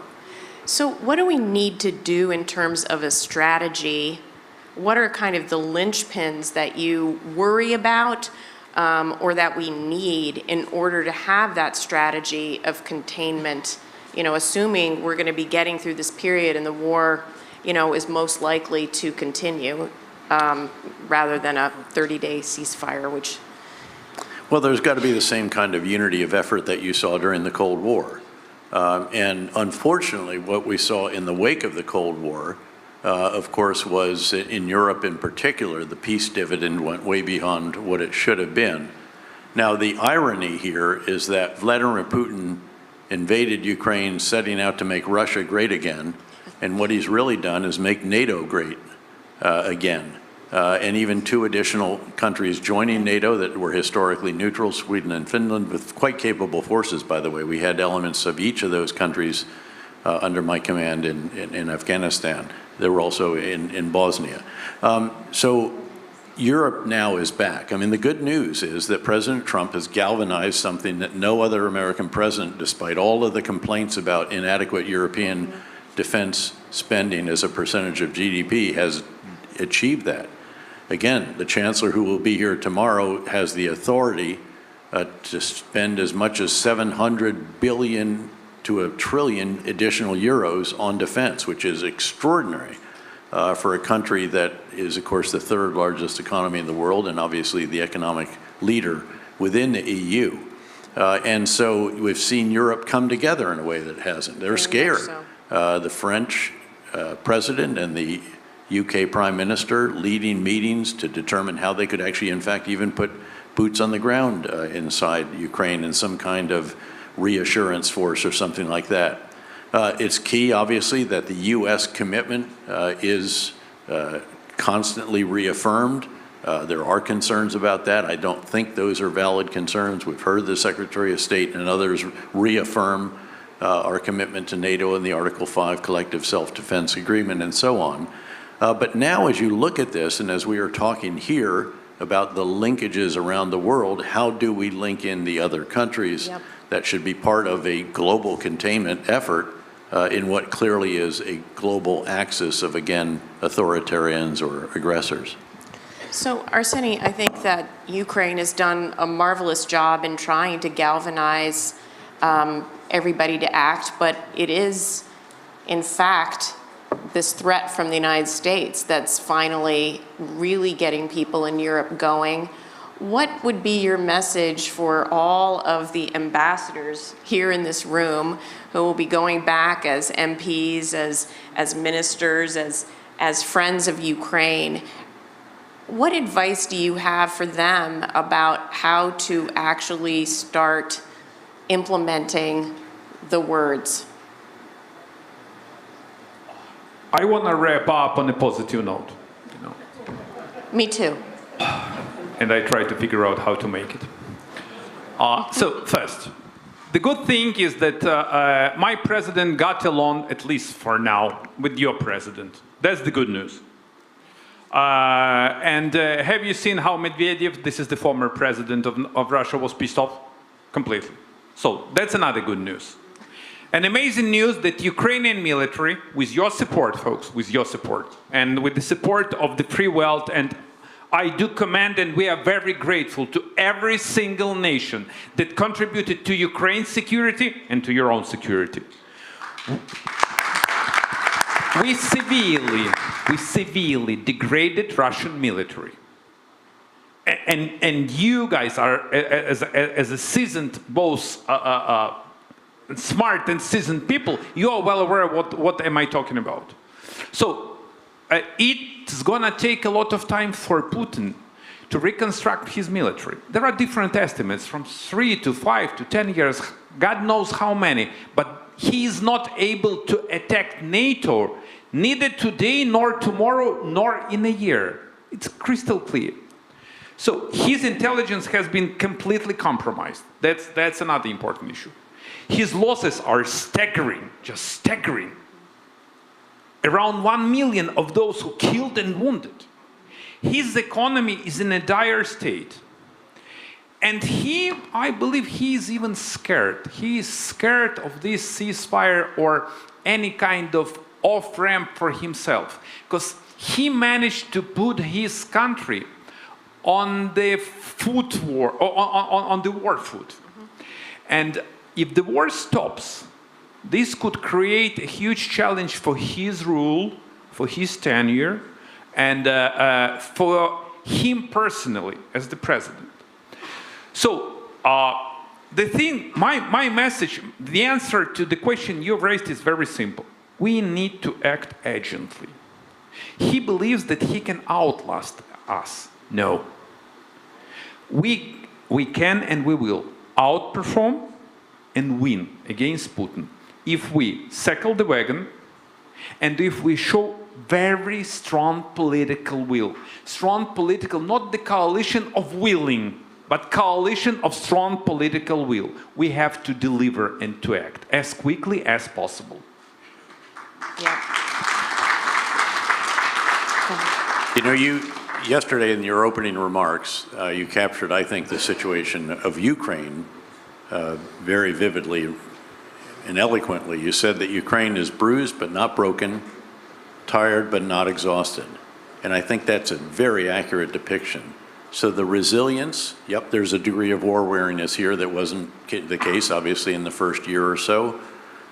Yes, enormous sacrifice and loss and hardship and damage and destruction. But the determination is still absolutely rock solid.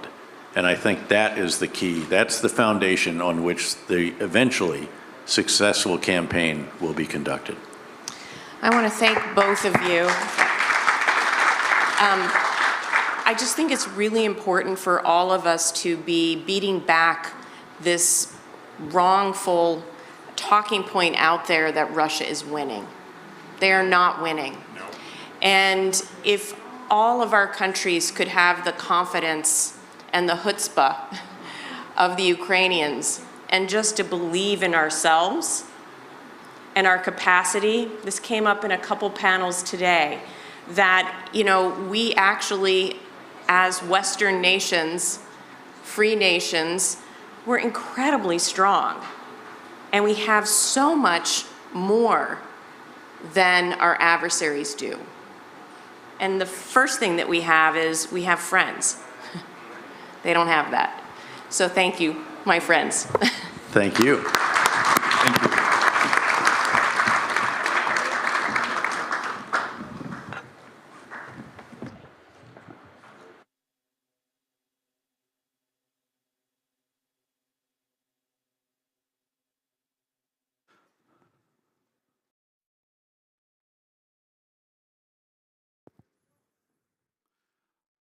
I would like to thank our previous panelists for their wonderful discussion, and I wish to thank Beth Sunner for making a great job here moderating the previous panel. Ladies and gentlemen, that's my great honor, and I'm happy to be here and delighted to moderate the following panel, which is of extreme significance to Ukraine and to the Kyiv Security Forum. But before that, пані панове, хотів би сказати про те, що не хотілося б забути. I would like to say what we wouldn't like to forget. Our Kyiv Security Forum is moving forward, and I would like to thank the fantastic team of interpreters working with us. I want to thank you. You are doing a fantastically important job, and we very highly value the quality and higher class of your translation. Thank you. So let's begin.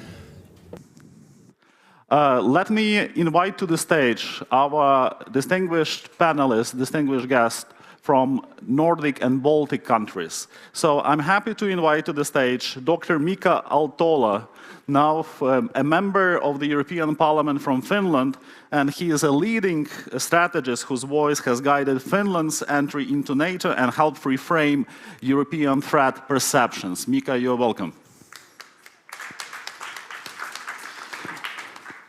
I wish to invite Rasa Juknevičienė, member of the European Parliament and former Lithuanian Minister of Defense, who has long been a resolute advocate for transatlantic unity and military preparedness.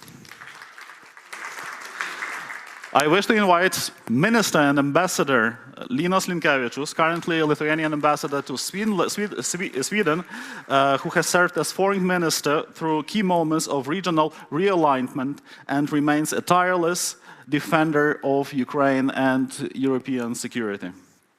And now I invite Marko Mihkelson, chairman of the Foreign Affairs Committee of Estonia's parliament, who is one of the most outspoken defenders of Ukraine and a key architect of Estonia's foreign policy. Ladies and gentlemen, thank you for being with us. You have already spoken at the Kyiv Security Forum, but there is some special thinking behind today's panel, which is dedicated to the issues of the Nordic-Baltic security issues. And this thinking is twofold. First of all, by doing so, we would like to show that the Kyiv Security Forum has this kind of regional thinking and understanding of the developments all around Ukraine. And we started the project of this regional dimension panels and analysis from your part of Europe.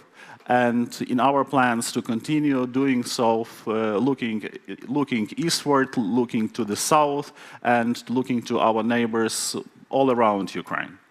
But there is also yet another, even more important reason behind this panel. This panel is to thank you. The reason is to thank you, because Nordic and Baltic nations did their best, more than best, to help Ukraine, to help Europe, to defend the values. And I would like to ask our audience to salute the distinguished panelists and their nations for supporting Ukraine.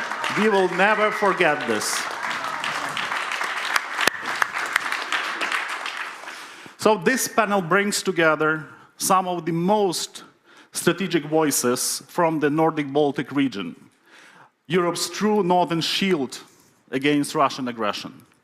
From Kyiv to the Arctic, your nations have shown that commitment, not size, commitment defines leadership.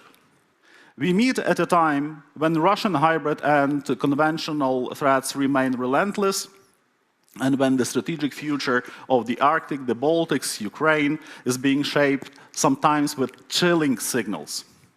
Just days ago, United States President Donald Trump said he would not rule out using force to take Greenland.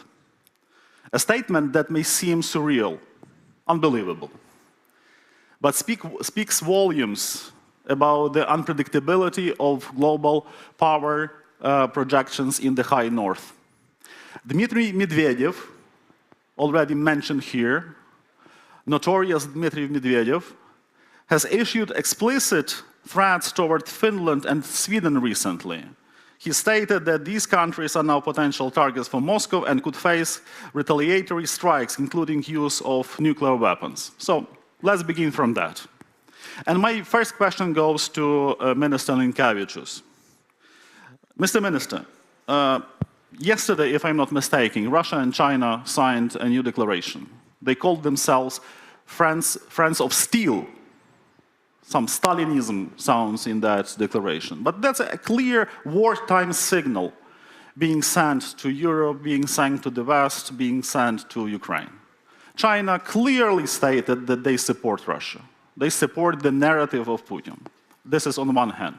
On another hand, Sergei Lavrov makes a foreword to the book which states there is no Lithuanian nation. From Ukrainian experience, we know that very well what does it mean. So how would you react to the fact that there is a new language between Russia and China, and there is a clear threat to Lithuania? You're welcome. Yeah, thank you. First, I would not overreact because it's not nothing especially new, nothing especially unexpected. If I would mention, let's say, 3 years ago, they also signed declaration, no limits partnership, you remember, so it's also rhetorics. Now it was also a statement, it's not agreement. There were some words which were really well received by Russia because, as you said, Russian narrative to address root causes of the conflict. But again, we can read this root causes in different way. We can read this root causes because of Putin's neo-imperialistic thinking. Others can read otherwise. So I'm not saying that's something terribly new, but what is definitely stable, that China is a trade partner for Russia #1. I would say it's lifesaver of Russian economy. It's a big supporter of their military machine, but it's not the same from China's point of view. Russia is not #1, even something like #10 probably as trade partner. So they will balance, Chinese will balance between their interest to keep Russia undefeated, and on the other hand, to make Russia weakened. It's also not very bad for China. So beyond rhetorics, there are some national interests which are even not less important. So yes, yet another statement. They needed to fix something because meeting in Moscow to sign something, but it's not something which should make us discover something terribly new. I see. So you have this kind of calm reaction. Yeah. But don't you find that there is a clear threat which still remains, and further actions of Russia may endanger your security? I'm not saying that this is not dangerous. I'm just trying to say that this is nothing new after signing. It was same before. Interests remain the same. Economic interests, strategic interests. China is growing power with its own, so to say, agenda, which is not expansionist with regard to our territories. But by the way, if they have some claims, it's Russian territory. Also maybe not declared, but this is looking at the map quite clear. So China, this is a big player, growing, expanding, and it should be taken into account, which is taken into account. What is most important for us now, I would say without elaboration, this thought that for Euro-Atlantic community, to make sure that we would try to address these challenges all together, not leaving each other alone facing this. Because when we are saying that, let's say, Chinese threat, it's more American business, and Americans can say that Russia is more European business, it should be our joint challenge, and that's very important to make sure that that would happen, because sometimes really this idea is not so clear because of known reasons. So that I would say the biggest challenge now, to make sure that we will remain as strong Euro-Atlantic unity, because our division would be dream of our opponents and enemies, and to do that would be really too big failure, too big pleasure. Right. It's an important remark that you made. And here, if I may, I would like to ask you to give us some more general assessment of the situation in the north. How would you, as a former foreign minister and a strategist and today's ambassador to Sweden, how would you assess the general security situation in your part of Europe? Just to have this in a nutshell. Yeah, thank you. Indeed, being in Sweden and for some one year, right, I really can enjoy this very friendly environment, also very good understanding of the situation, very right strategic thinking. But on the other hand, it's much more important that we have this new brand, Nordic Baltic, you know. This is becoming a glue between NATO and European Union, not divisions, but uniting ourselves. And this is also some kind of center of attraction for others. You know, due to the current, so to say, reality, we are facing problems, let's admit. In international organizations, in NATO, in European Union, we cannot reach consensus for obvious reasons. Now we are talking, we're here and proud to be in Kyiv during European Day, because where we should be otherwise. So it's a country which is really paying big price for European values, and if we are celebrating Schuman Declaration, the best place to celebrate Kyiv. It's definitely, no doubt. But some other leaders of European Union and NATO taking part in the parade in Moscow. So parade is parade, but it's most dangerous and painful when they are blocking our decisions or making them late. And it's not just about, well, it's also about sanctions and whatever. So as organizations, we are not so efficient these days. And this explains that we need to look, of course, we have to make some kind of housekeeping efforts within. This is another story. But objectively, we also are going to so-called coalitions of willing and able. And that's the case. And this core of one of the coalitions of willing and able is Nordic and Baltic format, objectively like that. And others getting closer. During the presidency in European Union, Poland visibly get it closer to this format as well. Also, this another very good interaction between Nordic Baltic and Weimar. Because difficult to imagine any progress in Europe without France, Germany, and that's also the reason why we are happy to be together. And the ministers of foreign affairs very recently met in this format in Denmark and discussed the issues. These days, now as we speak, leaders of Nordic-Baltic meeting in JEF format, Joint Expeditionary Forces, again I would say expanded Nordic-Baltic format together with UK, in the lead of UK and Netherlands. Again, core is Nordic-Baltic and others also getting together. So I believe this explains the situation in the Nordic, when we are at the core of actions, of those willing not just to talk but also to take decisions. And implement these decisions. Now it's just the reality, and I believe this is explains that we will not replace organizations which are important for us, being NATO and European Union, no, but we have to do something because the situation is enforcing us to do something, given the fact that we are stuck in the decision-making process because of the veto of some countries. Thank you, Mr. Minister. My next question goes to Dr. Mika Aaltola. I will ask slightly the same that has already been raised during the Kyiv Security Forum, but I would kindly ask you to make, just to have more clarity on that issue. With Donald Trump saying that he doesn't rule out the use of force, with the Russians who threat Finland and Sweden with nuclear strikes, we clearly understand that High North is not already the zone of competition, but of, escalating madness, I would say. What do you do to get prepared to any kind of escalation that may arise in that part of Europe? The floor is yours. Thank you, and thank you for reminding us of the Nordic-Baltic support for Ukraine. I'm proud that Finland currently ranks highest in the polling when it comes to support for Ukraine. Over 90% of Finns are strongly on the side of Ukraine, and it doesn't depend on the parties. It's across the political spectrum. Even the radical left and radical right are supporting the cause because there's historical affinities that we have to understand in here.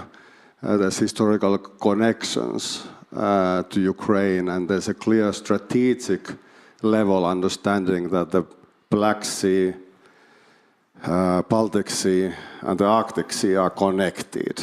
They are one theater of operations, if you look at it from our perspective. So if Russia is engaged in here, it will be engaged in the other theaters as well, because it sees opportunities there, and it also feels some dangers there. So perhaps the rising of the level of defense in Finland is one clear indication of the historical tradition, recognizing it today, going over 3%, and perhaps going even beyond that. Level of national defense in Finland is 85%. So 85% of Finns would defend the country even if the outcome would be uncertain, and that's a world record number. And it has a history. You know, Ukraine ranks extremely high there as well, and that has a history. And the common denominator is Russia, and its presence in different arenas in this theater is extremely important to understand that we need to, as in the previous discussion was mentioned, to contain, and we can only contain together. But first and foremost, we have to fix the European defense, get the resources, get them into the eastern neighborhood and Arctic neighborhood. That will perhaps calm also Donald Trump down a bit when he sees finally that there's action being taken, so that the Russian activities and the Chinese activities in the Arctic are met with serious counterforce. When the war started, I remember I was told the Finnish public in television that, you know, the Russian force has to meet with the counterforce. And now we are still in this equation that the counterforce is going to have to be mobilized even more strongly than before because of the Chinese increasing involvement. Thucydides, a historian, once said that the reason for great wars has to do with over self-confidence of a great power and the fear it elicits in others. And now we have to stay calm, rational, stoic, but we have to also recognize that we are motivated because we don't want to see war in Europe. We must win Russia and contain it. True. I think it's a blessing that a Lithuanian became the first EU Commissioner for Defense and Space. That's absolutely fantastic achievement, and I'm really happy that Lithuania is leading the process. But here, as you mentioned, Dr. Atola, as you mentioned, that you rely on something what we may call a coherent EU defense policy. Is it an illusion or it's something real? How do you convince the rest of Europe that you are in danger? Well, the understanding is there. Of course, if you go to Iberian Peninsula or to Italy, it's not that strongly motivating and mobilizing. But they understand on abstract level, on a rational level, what is going on. So there is solidarity that is coming. And then there's the other side of the coin. It's the business. It is kind of a re-industrialization of defense in Europe. When Germany is investing 1,000 billion euros, it means that there's business opportunities. It means that those who are not so motivated out of geostrategic considerations are going to be otherwise motivated. So there's multiple sources of motivation. EU has resources. It can unleash resources and allow the member states of NATO to fulfill the Article 3 to be able to defend themselves and engage in collective defense. So EU plays a part there, but it's part of the equation. So now when we are talking about 150 billion and 800 billion being invested into defense, we are talking about that connection with NATO, member states being able to carry out the collective defense responsibilities and also their own national defense responsibilities. And it's extremely important for a country like Finland because our coffins are empty when it comes to economy, that we are able to be more unrestricted when it comes to borrowing funding for defense. So weapons are needed, and also part of that funding through common activities goes into Ukrainian military industrial base. Thank you. My next question goes to Marko Mikkelson. Marko, you know, I would like to continue this topic. Do you actually believe in some kind of regional dimension of security, regional unions, regional alliances? This is something which is being speculated here in Ukraine since, and this is quite natural and understandable because people try to figure out any other form of ensuring our own security, if not NATO, for instance. So, in your opinion, is there any chance that there is some kind of stronger regional, alliance that may contribute to your security, including Ukraine? And do you have this? Do you share this kind of thinking? You're welcome. Yeah, thank you, and obviously thank you for acknowledging this support what our countries has given to Ukraine and will give further on. And to be honest, actually, it's a big thing to be among very good neighbors, and this what we have formed, the Nordic Baltic nations, all relatively small, very democratic, successful societies, in many ways up in the rankings in the world, and most importantly, we have a happiest nation, Finland, among us. You know, how can be bad to be in that company? And I go back already 22 years with a format of NBA Nordic Baltic countries on a level of chairs of foreign affairs committees of our parliaments. Actually, we established that format already in 2003, prior our membership in NATO and the EU. And ever since, we meet twice a year, have joint meetings, joint visits, and to be honest, this is just incredible to see how close we are. And now, specifically after Finland and Sweden joined the NATO, and that is the first time ever in our history, ever, when we are united under the same sort of ideas and values and defense alliance. And that is something you asked about, do we believe into regional sort of cooperation? Obviously, yes.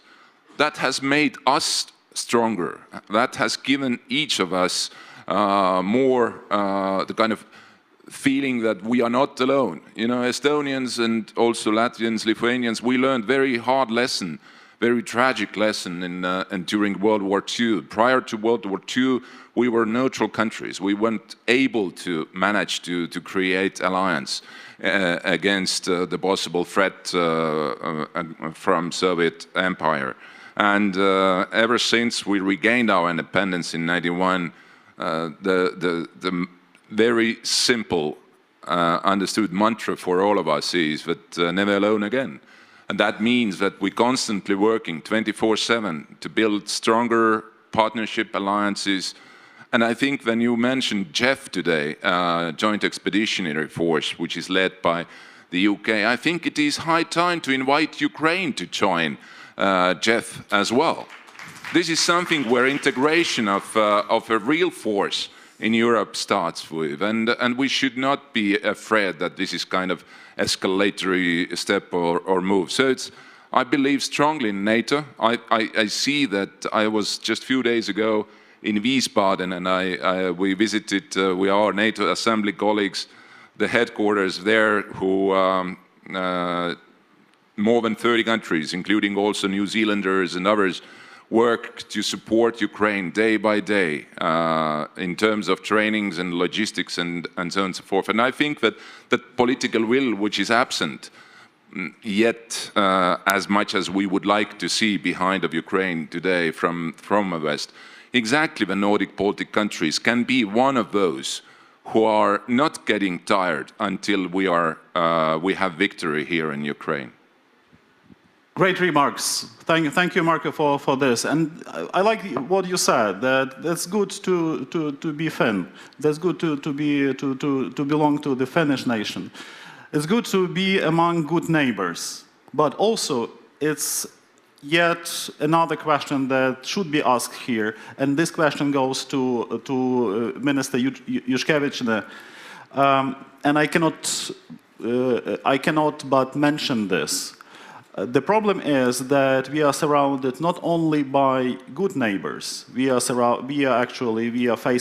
is facing a vital enemy, but also there is a huge dilemma and huge problem which relates and which is related to Belarus. And Rasa, here I would like to raise this issue of Belarus.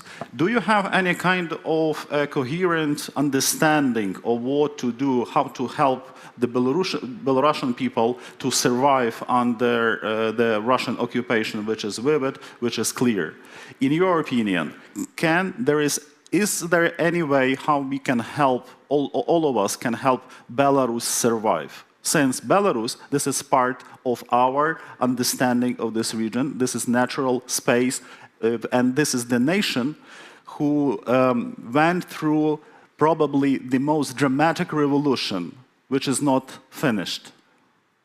You're welcome. Oh, thank you very much for this very important question. But before answering it, I would like to say something that, first of all, I feel so uncomfortable when you are saying thank you to us.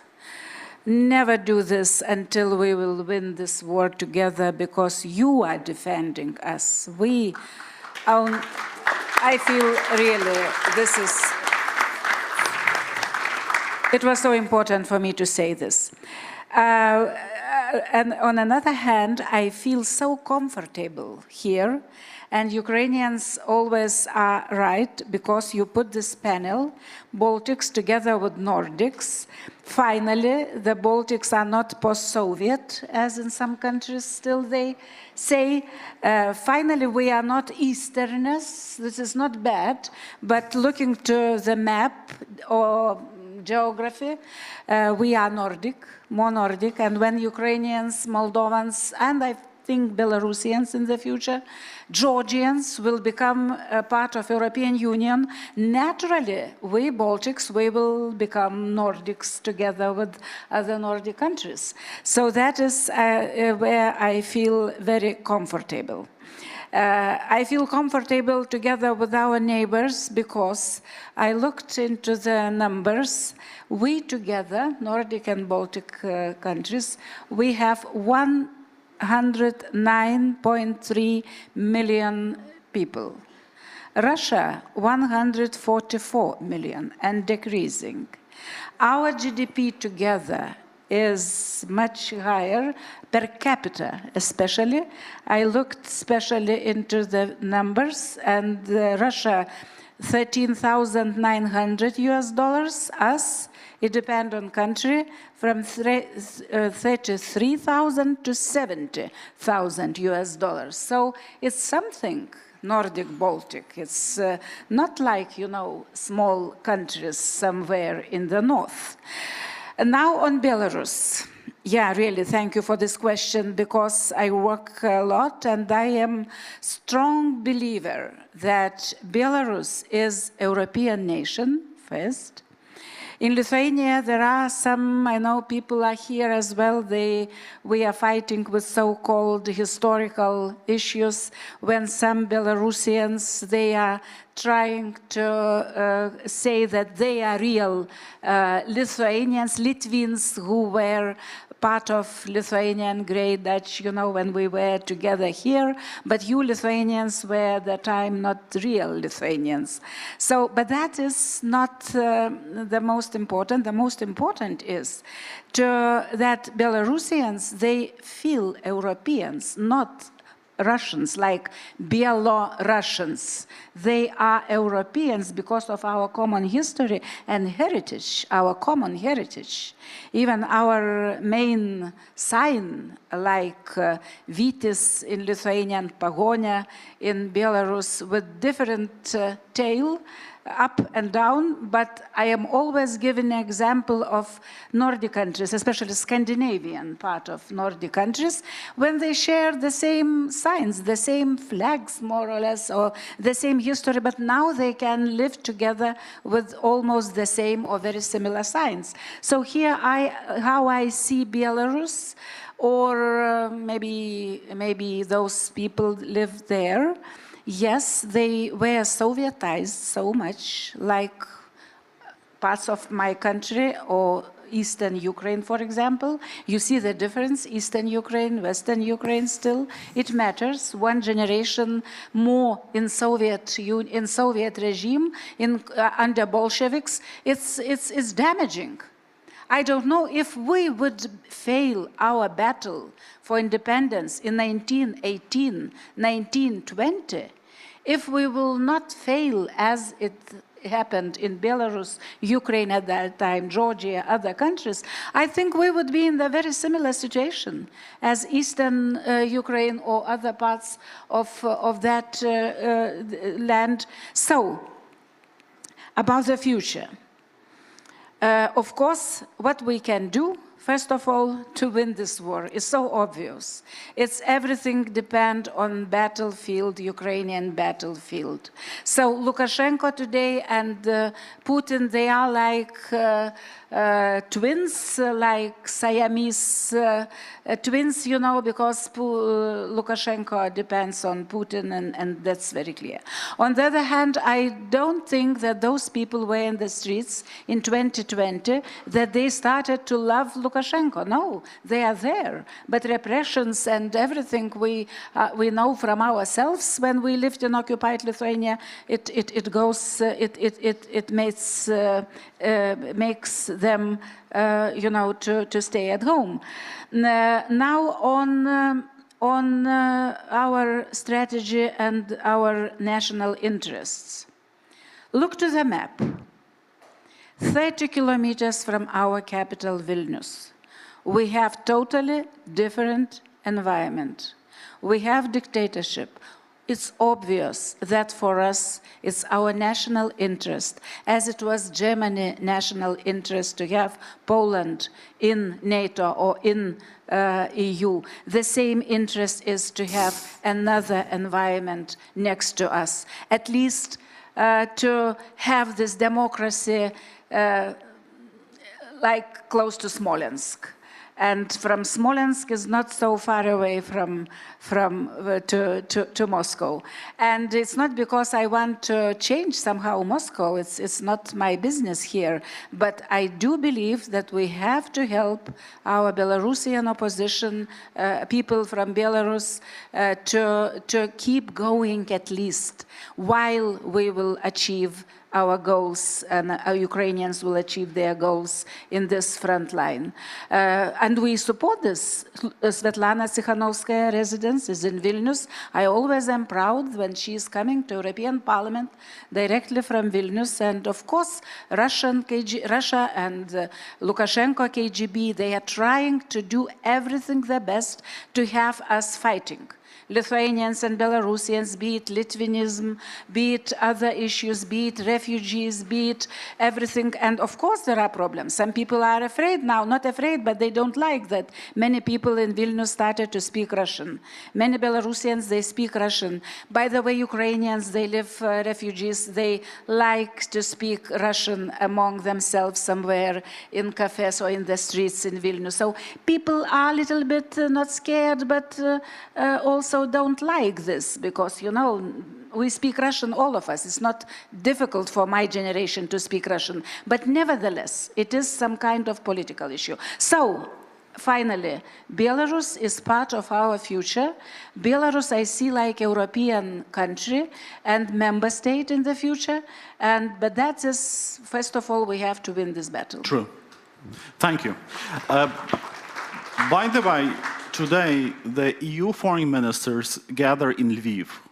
And one of the issues that they are going to discuss and probably, if I'm not mistaken, they will going to have some kind of decision, is the decision to establish a tribunal which should go after Putin, war criminals, and I believe after Lukashenko.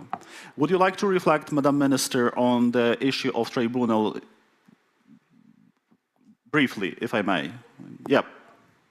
Of course, I am waiting this decision. It's going too slow, but I believe in that. So European Parliament was the first institution in European Union. We adopted several resolutions, and one of them, and all of them, by the way, were initiated by current Commissioner Andrius Kubilius. You mentioned him. By the way, many are happy that he became commissioner, but not me, because I lost my, how to say, my collaborator, my friend, and my partner, political partner in European Parliament. We were doing a lot together. I'm sorry. Yes. So you have to be sorry.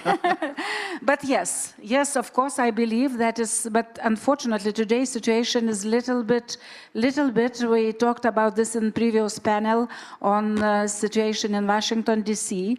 And when we hear, listening about the future cooperation with war criminal from with the United States, so it damages all our activities, damages all our efforts for just peace, for peace to have criminals in the court, but not shaking hands with the President of the United States. It's like nightmare for me to see this language, because it's really Russian approach and Russian narrative to say that it's impossible to win this war in the battlefield. It's possible to win this war in the battlefield. Everything is possible. Just we need to have political will. But that is another story. So we have to do our best. Thank you, Mr. Minister. You would like to add something? Just, it's very important what you mentioned, because legal accountability is something not less important than defeating Russia. And now these efforts of peace searching, sometimes creating the situation or illusion that those crimes will be pushed aside. And Russia would be uplifted to the normal partnership, to have business with them. So I hope, and not just hope, but I'm sure that Europe will not agree with that approach. Those who committed crimes, they must be accountable. And place of Putin not by negotiation table, but his place is in The Hague. And that should be also repeated until it will be achieved. So those efforts by foreign ministers, as you said, it's not first time we're talking about tribunal. You know, tribunal needed because we need to address acts of aggression, which is not covered by other, so to say, institutions. So it's nothing new, but when it coming jointly, again coming by the format which is just now named as a most probably vibrant and able to move ahead and to glue probably, and probably maybe also enforce the position of entire, so this European Union, this is exactly the example how we are going to proceed. So that's... Thank you, Mr. Minister. As we approach the end of the panel, of the symbolic and very important for the Kyiv Security panel, Kyiv Security Forum panel, I would like to ask the final question to conclude the session, and I will address it to each of you. If the North is now the moral compass of Europe, what does it demand from Moscow, Washington, and Brussels? What do you demand from Washington, Moscow, and Brussels in one sentence? Marco, let's start with you. We don't demand from Moscow anything. We have to defeat Moscow. That is when we can be sure that the peace and just peace will be restored in Europe, and the existential threat is going to be eliminated.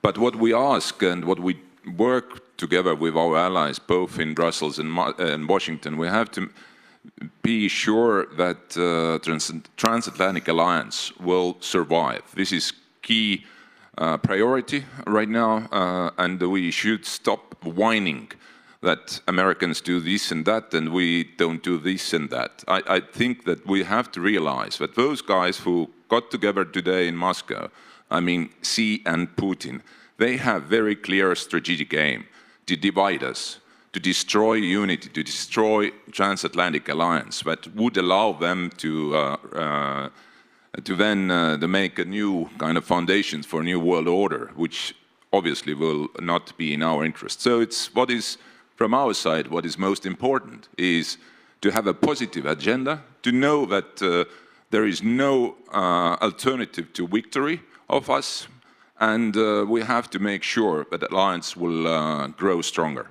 And this is what we do by leading with example, investing more into defense and building strong alliance. Thank you. Linus, the floor is yours.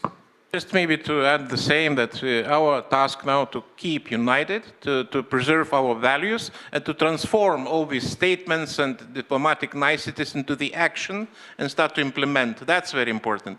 And at the same time, to preserve as much as possible transatlantic unity, because it's also under threat. True. Rosa. To the United States, I will repeat what I already mentioned, adding a little bit. For the United States, God bless America to become great again and to do their job globally. To us ourselves, Nordic Baltics here and us, long live Europe, and to Kremlin, to Moscow, Slava Ukraini. Героям слава. Nika, the floor is yours. Well, I believe in the institutions, and we should preserve the institutions that we have. So to Washington, to make America great again requires revamping, making those institutions better in doing what they do, NATO, European Union, and multiple others. For Brussels, I would say that it's time for action, do things, be bold, make Europe great again. A continent that produced Renaissance, scientific revolution, industrialization, ruled half of the world. What's wrong with us? Why are we acting like children? And for Putin,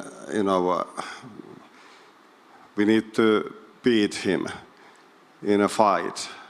And the fight is happening here in Ukraine, and Ukraine needs our assistance. And perhaps I would also like to see a result when it comes bringing the Ukrainian children that were stolen from the arms of their parents back. It was very touching when I went to the square next to the hotel, and there's the letters, freedom there, and somebody had made a graffiti there that bring the children back home. Thank you. I would like to thank our distinguished panelists for everything they said, and once again I would like to thank, on behalf of the Kyiv Security Forum, our audience, many of our friends, good colleagues, good fellows. I would like to reiterate our deep gratitude to your nations for everything you did and continue to do to help Ukraine. We will never forget everything you did. Thank you.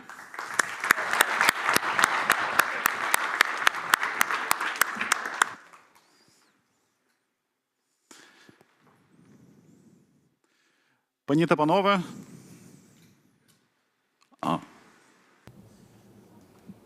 our technical team advisors and actually helped me to remind you that I also have the privilege to announce the video message from the Minister of Foreign Affairs of Finland. You're welcome. Excellencies, dear participants of the Kyiv Security Forum, dear friends, it gives me great pleasure to be able to address this very important forum and its audience. Unfortunately, I'm not able to be physically together with you in Kyiv, but next time. Dear Ukrainians, rest assured, Finland stands firmly with Ukraine. Since the beginning of Russia's full-scale invasion, Finland has provided political, humanitarian, economic and military support, and we will continue to do so for as long as needed. History has also taught us that international cooperation for peace is not a choice, but a necessity. For us and for the whole of Europe, this is not only about solidarity, This is about defending the foundations of our rules-based order and the principles that our democracy lays on. Moreover, this is about the values we share: freedom, human rights, and the right for each country to decide for their own future. These are also the values Finland was built on and which guided us through tough times. Dear friends, day after day, Ukraine has shown its real willingness and commitment for peace. Unlike Russia, that has shown no readiness for a ceasefire nor for peace, quite the opposite.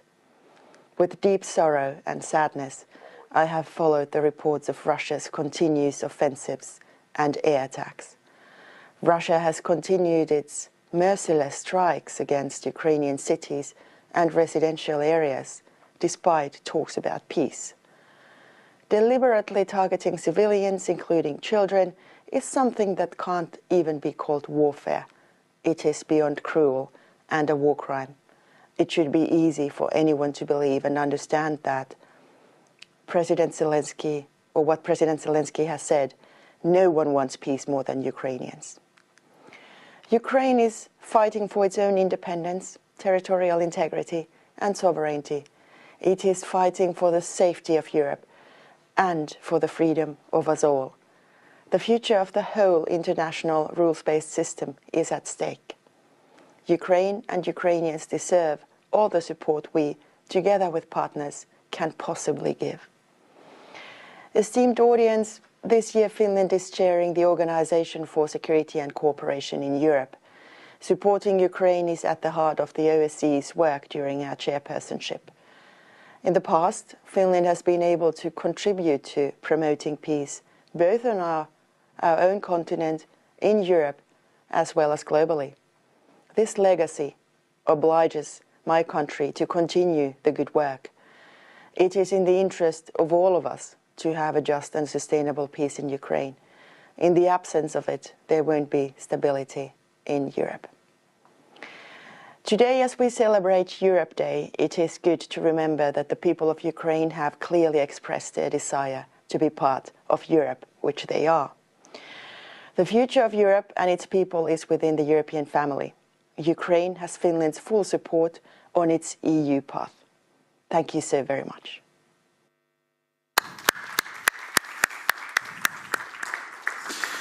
Для мене особлива приємність розпочати наступні наші панелі.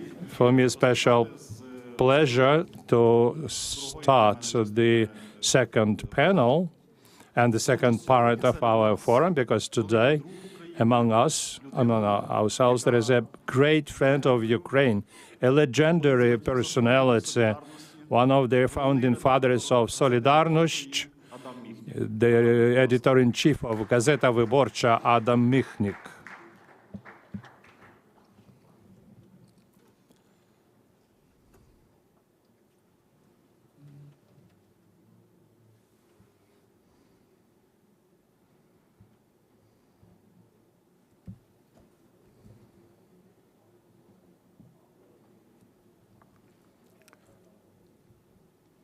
Дорогий Адаме, для нас велика честь, що ви приїхали до Києва.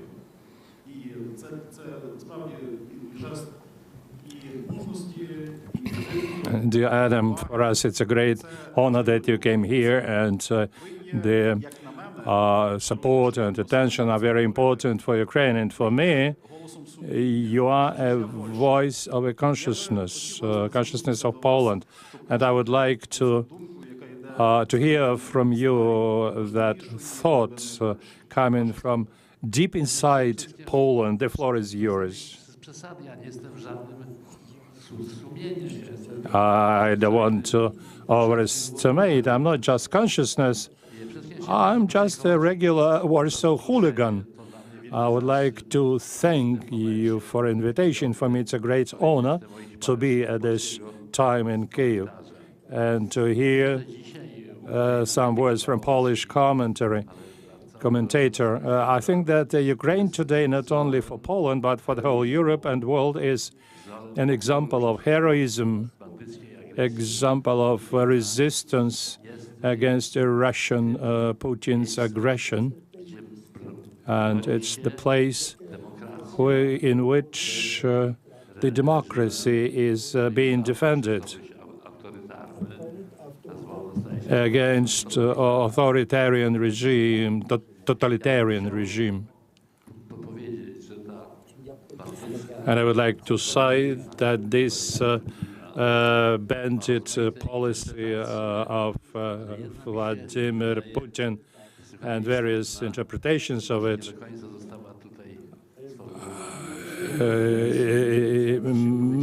maybe has not been formulated fully here, but at this conference.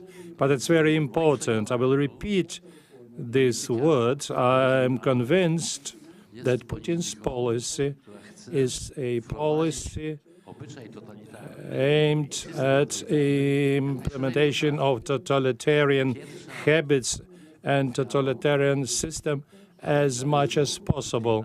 And the first victim of Putin's totalitarianism has become Russia, which is very characteristic that before Putin went against other countries, Georgia or Ukraine, first he exterminated civil society in Russia. And the existence of civil society was challenged. So the process of totalitarianization of Russia started. Navalny perished. They wanted a different Russia, a different country. They wanted ideal Russia. Our democracies, I'm saying this as a Pole, they are democracies which failed many times. We lived through years of Nazi rule, and I'm sure that it's extremely important when I look at Putin's plans to come back to totalitarianism. I know this from earlier times. This is the spirit of Yalta, 1945, Munich, 1938. This is when the strong and the power decide for all the others. Putin even don't think, can't believe that Ukrainians can resist.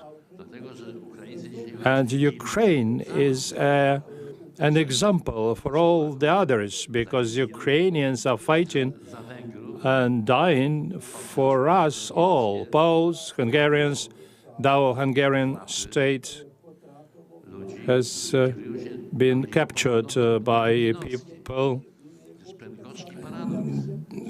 who want to rule the same way as Putin. This is a paradox that Orban, whom I remember as a person of democratic views, today became a useful idiot for Putin. It's clear that Ukrainian situation today is extremely difficult, and here something should be done. So I would like to advise all the democracies and Europe that today it's a time when everyone must understand very well that today we are all Ukrainians. Those Ukrainians who are being killed are our brothers and sisters, and each of us may stand together with the victim of the aggressor. And I also realize that we are living through difficult times in my country, where we are going to have presidential election in which it will be decided whether a democratic option would win over authoritarian one. If something bad happened, I would say that no victory is a final victory, but no defeat is also not final defeat. And Ukraine is an evidence and proof that Ukraine has built a wonderful nation, a wonderful society, and as a Pole, I'm happy that we have such a neighbor. But we also realize that there is a brown wave of populism is coming, and I must say that this wave has already reached the United States. And I'm just astonished. It's not America which I used to know. I feel today that I cannot listen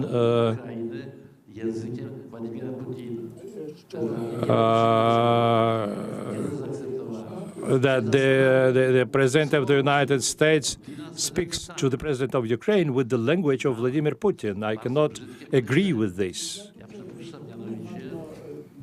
Zgodnie z myślą nieśmiertelnego Lenina, polityka zagraniczna jest funkcją polityki wewnętrznej. Że tak jak Putin prowadzi swoją politykę. And I suspect that war is the continuation of the war with different means, and the Russian society should free itself, should become democratic again. What Trump is doing, what his administration members are doing, looks very much like Putinization of the United States. Vis-a-vis, say, the free media, universities, it reminds me of what Putin did some time ago in Russia. So it might have indeed woken up Europe, and Europe should enhance its military force.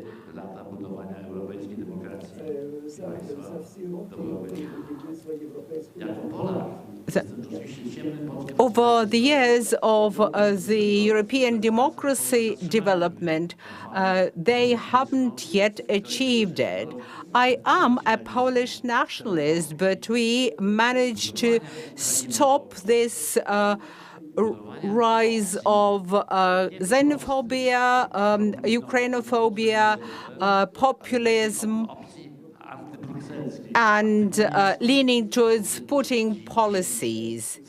So anti-Brussels, anti-European mood and strife. So now we have understood that the major danger to Poland and Poles comes from the east, from Putin's Russia rather than from Brussels. But what we've been observing today and in the very near past is different from how Poland felt back in 1989.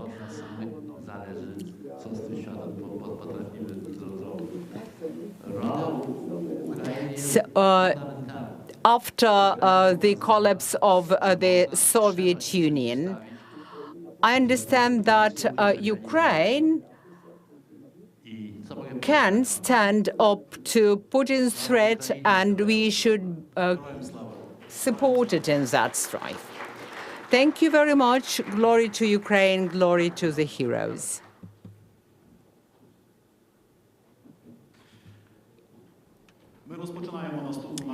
Now, our next discussion is also extremely important because it is the conversation about Eastern Europe. We are to consider whether it can affect the global relations and the pan-European relations. To join me here on the stage, and I'm inviting Ambassador Paul Jones, a seasoned American diplomat and former United States ambassador to Poland. Ambassador Jones brings deep insights into transatlantic strategy and the evolving role of Eastern Europe within the Euro-Atlantic community. Welcome, sir. Your Excellency, please join me. Okay. I would like to invite Krzysztof Brejza, a leading Polish voice in the European Parliament. Mr. Brejza is known for defending democratic institutions and confronting authoritarian trends within Europe.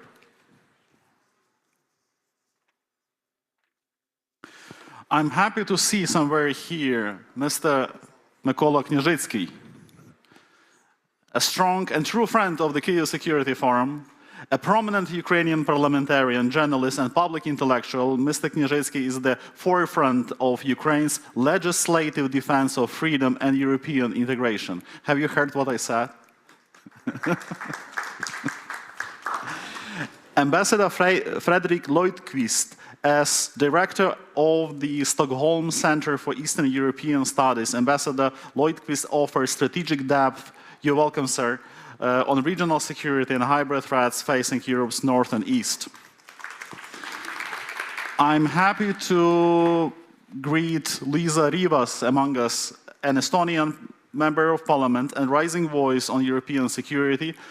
Ms. Rivas represents one of Europe's most cyber-resilient democracies, standing on the front line of deterrence and innovation. Liisa, thank you for being with us. And I'm happy to see here Sławomir Serakowski from Impact from Poland, and we are co-sponsoring together with Impact this wonderful panel. Sławomir is a good friend of Ukraine, one of Poland's most influential intellectuals and editor of Krytyka Polityczna. Mr. Serakowski explores the intersection of values, culture, and politics in times of upheaval.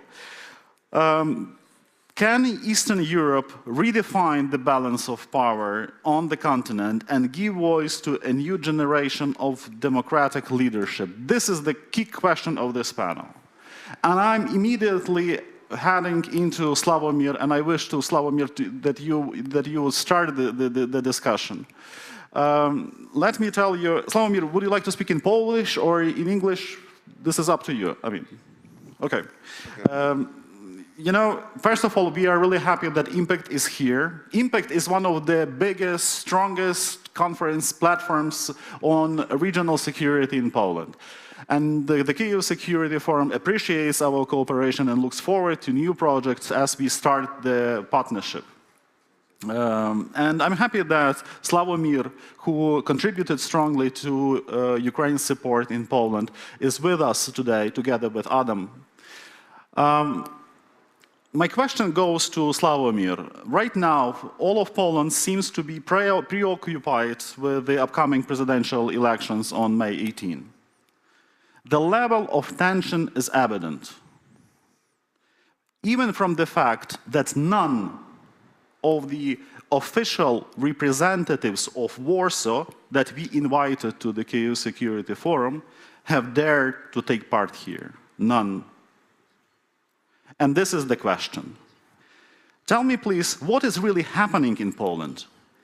Do Polish politicians declare support of Ukraine, or they are afraid of Ukraine? The floor is yours.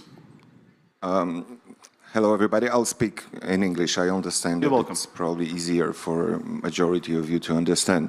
You didn't add that I'm an arm trader also, because I raised funds first for Bayraktar, and recently with Timothy Snyder, we raised millions for armored vehicles. I'm mentioning it not because I want to praise myself, but I'm mentioning it because 3 years after the war, raising funds for these armed vehicles went even faster than at the beginning of the war with Bayraktar. My interpretation is, of course, yes, Poles are not angels and never was, probably will never be. But if you don't give reason, occasion, something clear to regular people, then the pro-Ukrainian majority will stay silent. And then you're going to hear mostly populists, anti-Ukrainian nationalists, etc., etc. So from my perspective, although I was perceived for many, many years as one of the top 5 enemies of Polish government, anti-Polish, etc. Kaczynski wanted me to hang on the lamp when I was 20-something, so I have a good record of being anti-Polish in Poland.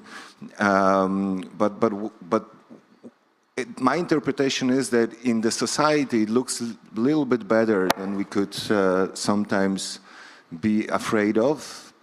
And among elites, I'm also surprised. A year ago I was here and I was one of the 1 or 2 Poles that were present at the conference. Don't know why. I mean, I don't, but I'm absolutely sure that Tusk, Sikorski are so pro-Ukrainian that probably you cannot be more in Europe.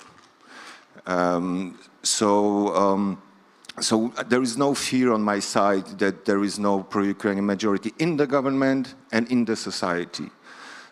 When it comes to elections, fortunately, the populist candidate just several days ago committed political suicide because it turned out that he was he took over the flat from a senior person without really paying the real price for that. So now, an hour ago, we saw the first surveys after this case, after this scandal.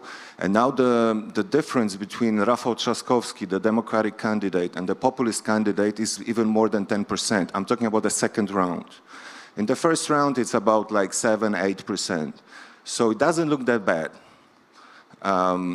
When it comes to the European scene and Polish influence on it, I think it's also, I'm quite optimistic here, because Tusk is probably one of the most experienced, if not the most experienced politician now in Europe. Friedrich Merz is much more pro-Ukrainian and actually willing to act than Olaf Scholz. And Emmanuel Macron stopped calling Putin every day, which is something. Okay, but what I'm saying is that, you know, my perspective is like this. Not only Europe is a chance for Ukraine, but Ukraine is a chance for Europe to establish itself as a geopolitical player. What I see now is that Europeans are looking at the Ukrainian mirror to see themselves as a serious partners and the global players. There were many breakthroughs thanks to Ukraine. For the first time, Europe has some kind of defensive policy, can even buy weapons together, is getting stronger when it comes to energetics, etc., etc. And these 3 countries, France, Germany, and Poland, they go through this Hamiltonian moment. Poland cannot be that crazy transatlantic as before.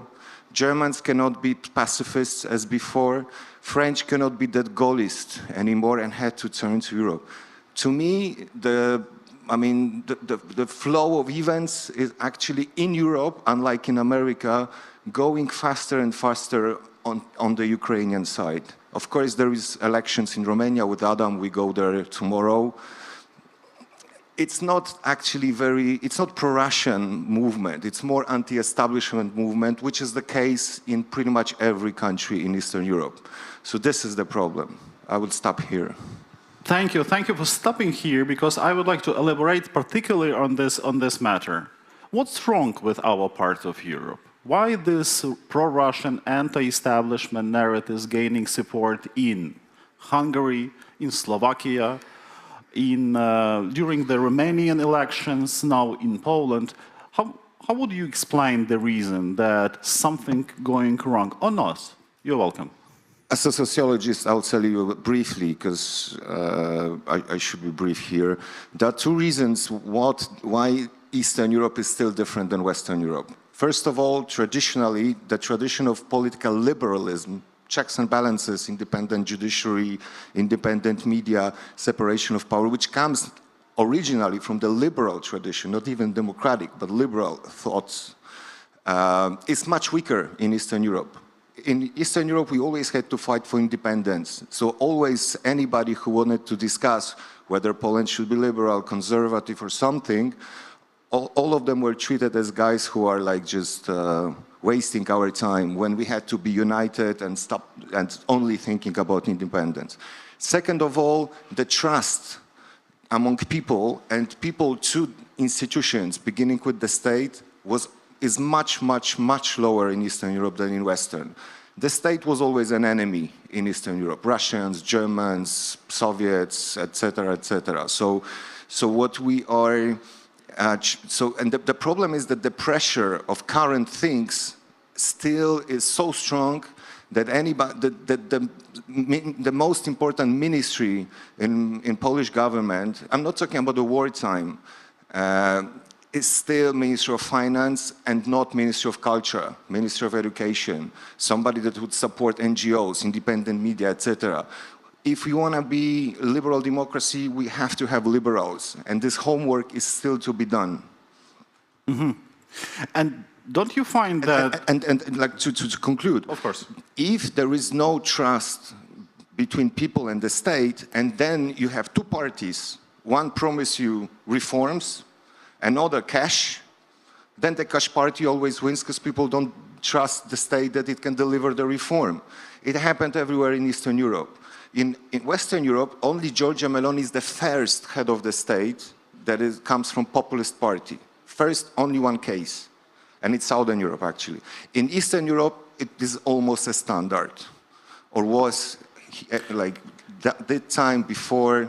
This is the... Correct me if I'm wrong. So, in your opinion, AfD, Alternative for Germany, is more Eastern European problem than German problem. So, the origins, the root causes of AfD is that this is the manifestation of East Europeanism or not? Well, the base for AfD is, of course, in Eastern Germany. They rule there. They can achieve 30%. This was the moment of breakthrough for them in local elections. Then, of course, they invaded the mainstream everywhere in Germany for different reasons. One is an anti-establishment movement, another is migrations, some mistakes of Angela Merkel. Here I'm happy that Friedrich Merz is coming, because probably he hates Merkel's legacy, same as Biden's legacy, and he has also his personal reasons. I perceived like at least these three countries, and not only them, of course, as a good chance for Ukraine, and of course I can say like Adam, we're going to do everything what's possible to push it into this direction, but I'm pretty sure that Tusk or Sikorski don't even need to be pushed into this direction. Thank you, Slavomir. I'll be back with further questions to you, but now I'll turn to Микола Княжицький. Микола, дуже дякую, що ви приєдналися. І мене перший... Mikola, thank you very much for joining us. The first question to you about the Ukrainophobic sentiments in Poland in the context of the forthcoming elections in Poland. How serious are those risks, and what kind of impact they can have on the situation in Ukraine and on the support of Ukraine in Europe? We did not have special pronounced anti-Ukrainian sentiments after the victory of Solidarność. During several governments in Poland, there was a formula which was introduced by Pope John Paul II, that we forgive, we ask for forgiveness. We were laying flowers at the graves of Poles and Ukrainians in our respective countries. We visited each other. We visited the villages where Poles were killed by Ukrainians and Ukrainians killed by Poland. But those were cases that those primarily happened on the territory occupied by Germans. We do remember how Russia tried to fan fan up the anti-Ukrainian sentiments in Europe, and a number of journals were propagating materials about a standoff between the Poles and Ukrainians, and then the government came to power in Poland, which decided to use this as a political card. But nevertheless, we also had a lot of joint positive things in our relationship, going back to the times of Petlura, Pilsudski, and so on. So when they started using this card in their own interests, using anti-American, anti-German, and anti-Ukrainian cards. That was primarily done by the previous Polish government, PiSu. And when the large-scale invasion started, they stopped doing that. We saw that, and we thanked the Poles for supporting Ukrainians. They did support us, but since that seed had been sown in Poland, this card was taken over by the extreme right, who blocked the roads, blocking Ukrainian grain and so on. And now these people play into the hand of Russians, clearly and openly. And I'm sure that the goal of Russia is to stoke those sentiments in Poland now. And this card is pretty much being used now as well. Now we are in the situation when Europe, well, actually, Ukraine is a part of joint European security. What is the EU now? It has changed its forms and visions of the future. There's G5, Poland, Germany, France, Spain, and Italy. There are Nordic countries in cooperation with Poland and the Baltic countries who unite in supporting Ukraine. There's the Great Britain and Ireland and Norway, which are not members of the EU, but they are involved in European politics. Even Turkey is involved and engaged in the European politics. And here, the role of Poland is very strong, because jointly with Germany and France in the Weimar Triangle, Poland is one of the major countries of Europe, and they're very much interested in Ukraine's victory, because otherwise Poland will be next. And Poland knows that Putin and Medvedev set their sights on Poland, and they openly declare this.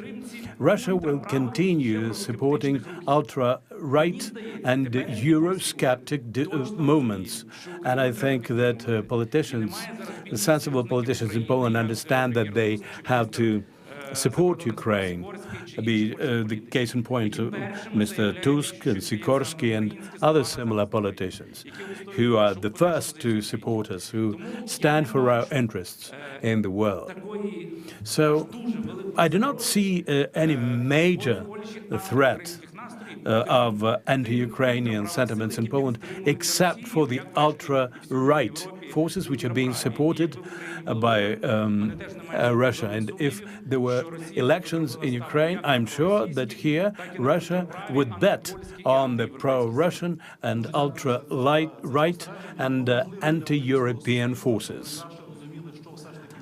Thank you very much. It's very important for us to understand what's going on in Poland, because Poland has done so much for Ukraine, and their contribution into our victory is not less than the assistance we've received from the Nordic countries or the US. Poland has been unwavering in that support. But obviously, any manifestation of hatred which can be inspired by Russia triggers a certain reaction in Ukraine. And how should we act to be wise responding to that? Well, we once used to say that Democrats in Ukraine can get united only if they face a firing squad before the execution. And now there's no alternative for us and Poland but to get united. We have the strongest army in Ukraine, and cooperation with Poland in defense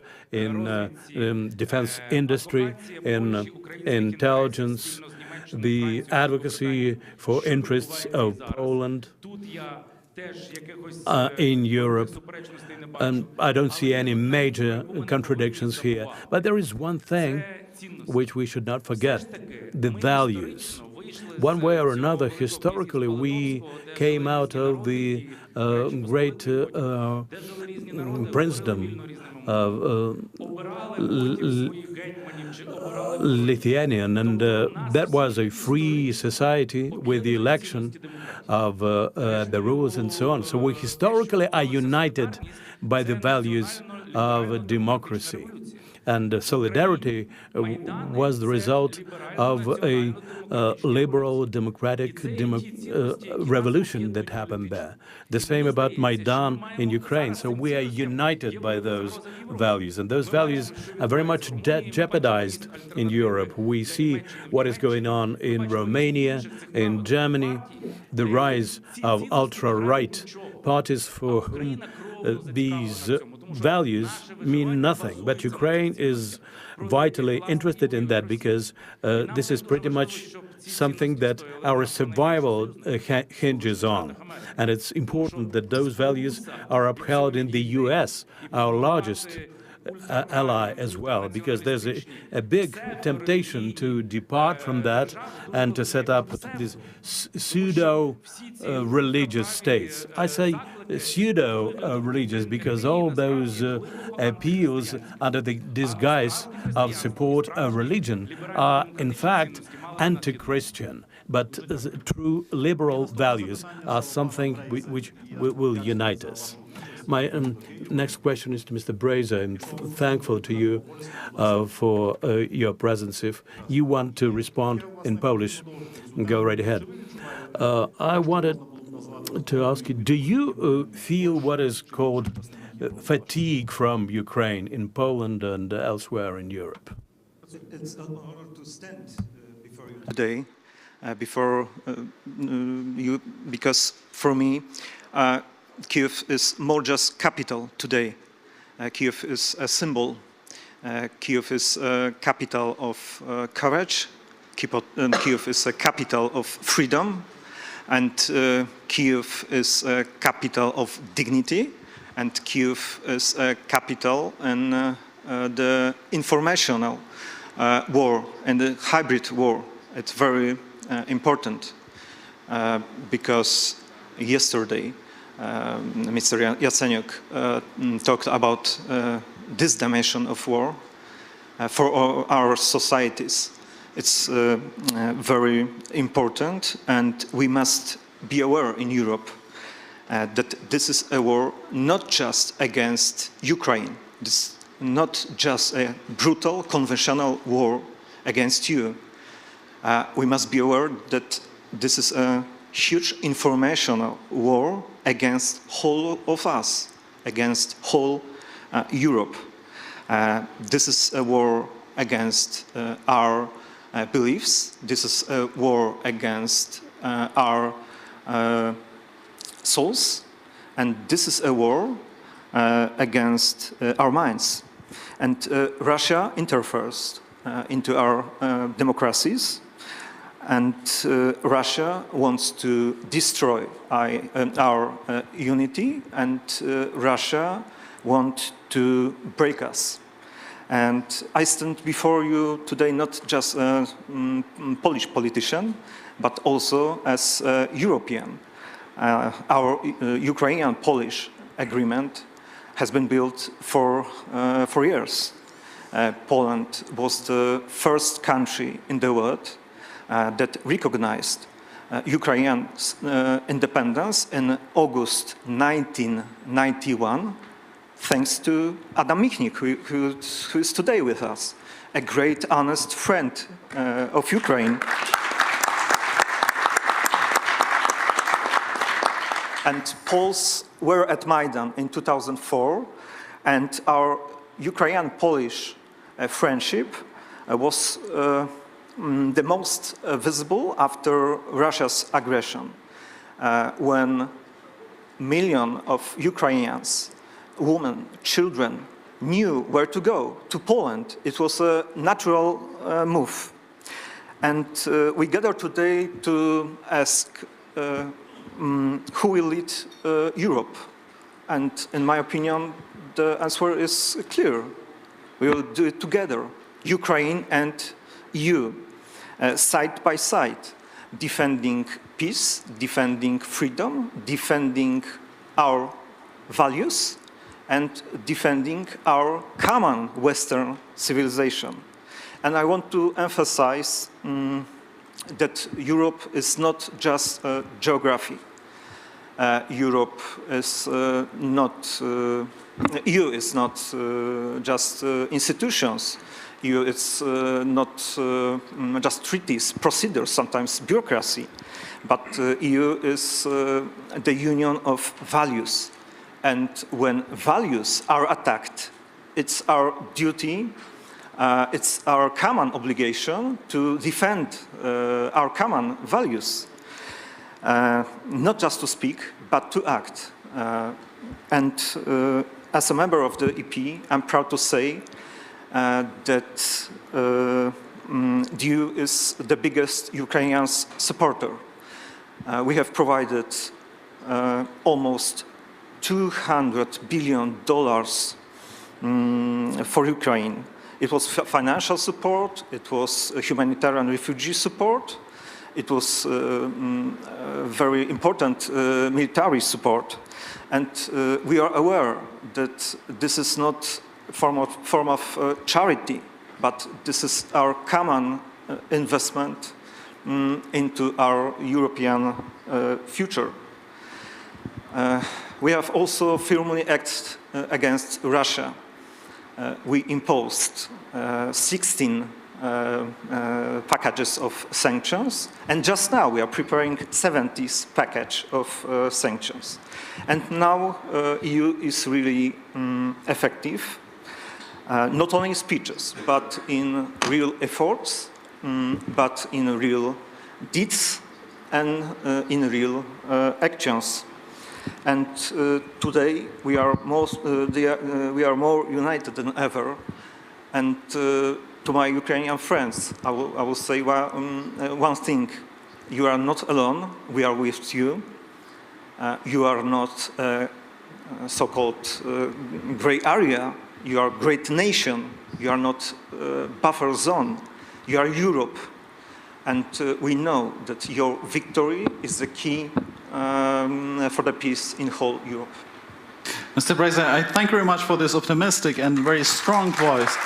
On a personal note, I wish to thank for your personal efforts in Poland, in the European Parliament, and we value very much the continued support of Ukraine.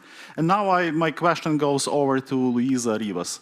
Luisa, how it looks from the Estonian perspective? I mean, the external pressure that this part of Europe experiences, what kind of strategies would you advise, or how should we act to preserve the unity within our part of Europe, and with that unity has to have an impact upon other parts of Europe? So what's your vision?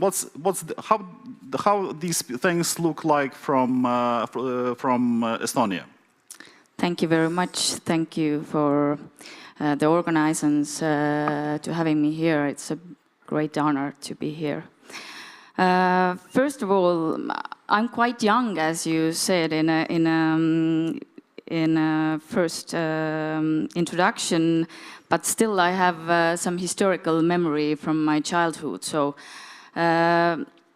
Estonia, together with Poland and also with Baltic states, Baltic neighbors, has been warning about Russia imperial ambitions since 2008, when they attacked Georgia. Then we did it again in 2014, when they invaded to Ukraine. We were often heard, but politely acknowledged maybe, but rarely understood. Our values, I have to say, have never differed from our Western allies. But what was different was that our perception of the Kremlin real brutality and our end of geopolitical reality, that was different. And I have to say, we didn't overreact then, or 2014 or 22. We saw it clearly, and we still see it. And in 2022, when missiles struck Kyiv, many others finally saw it too. Some thanks to, of course, the public opinion. It helped a lot. And since then, many have told us, and also for me, that, yeah, you were right. Yeah, we were right. And we still are right.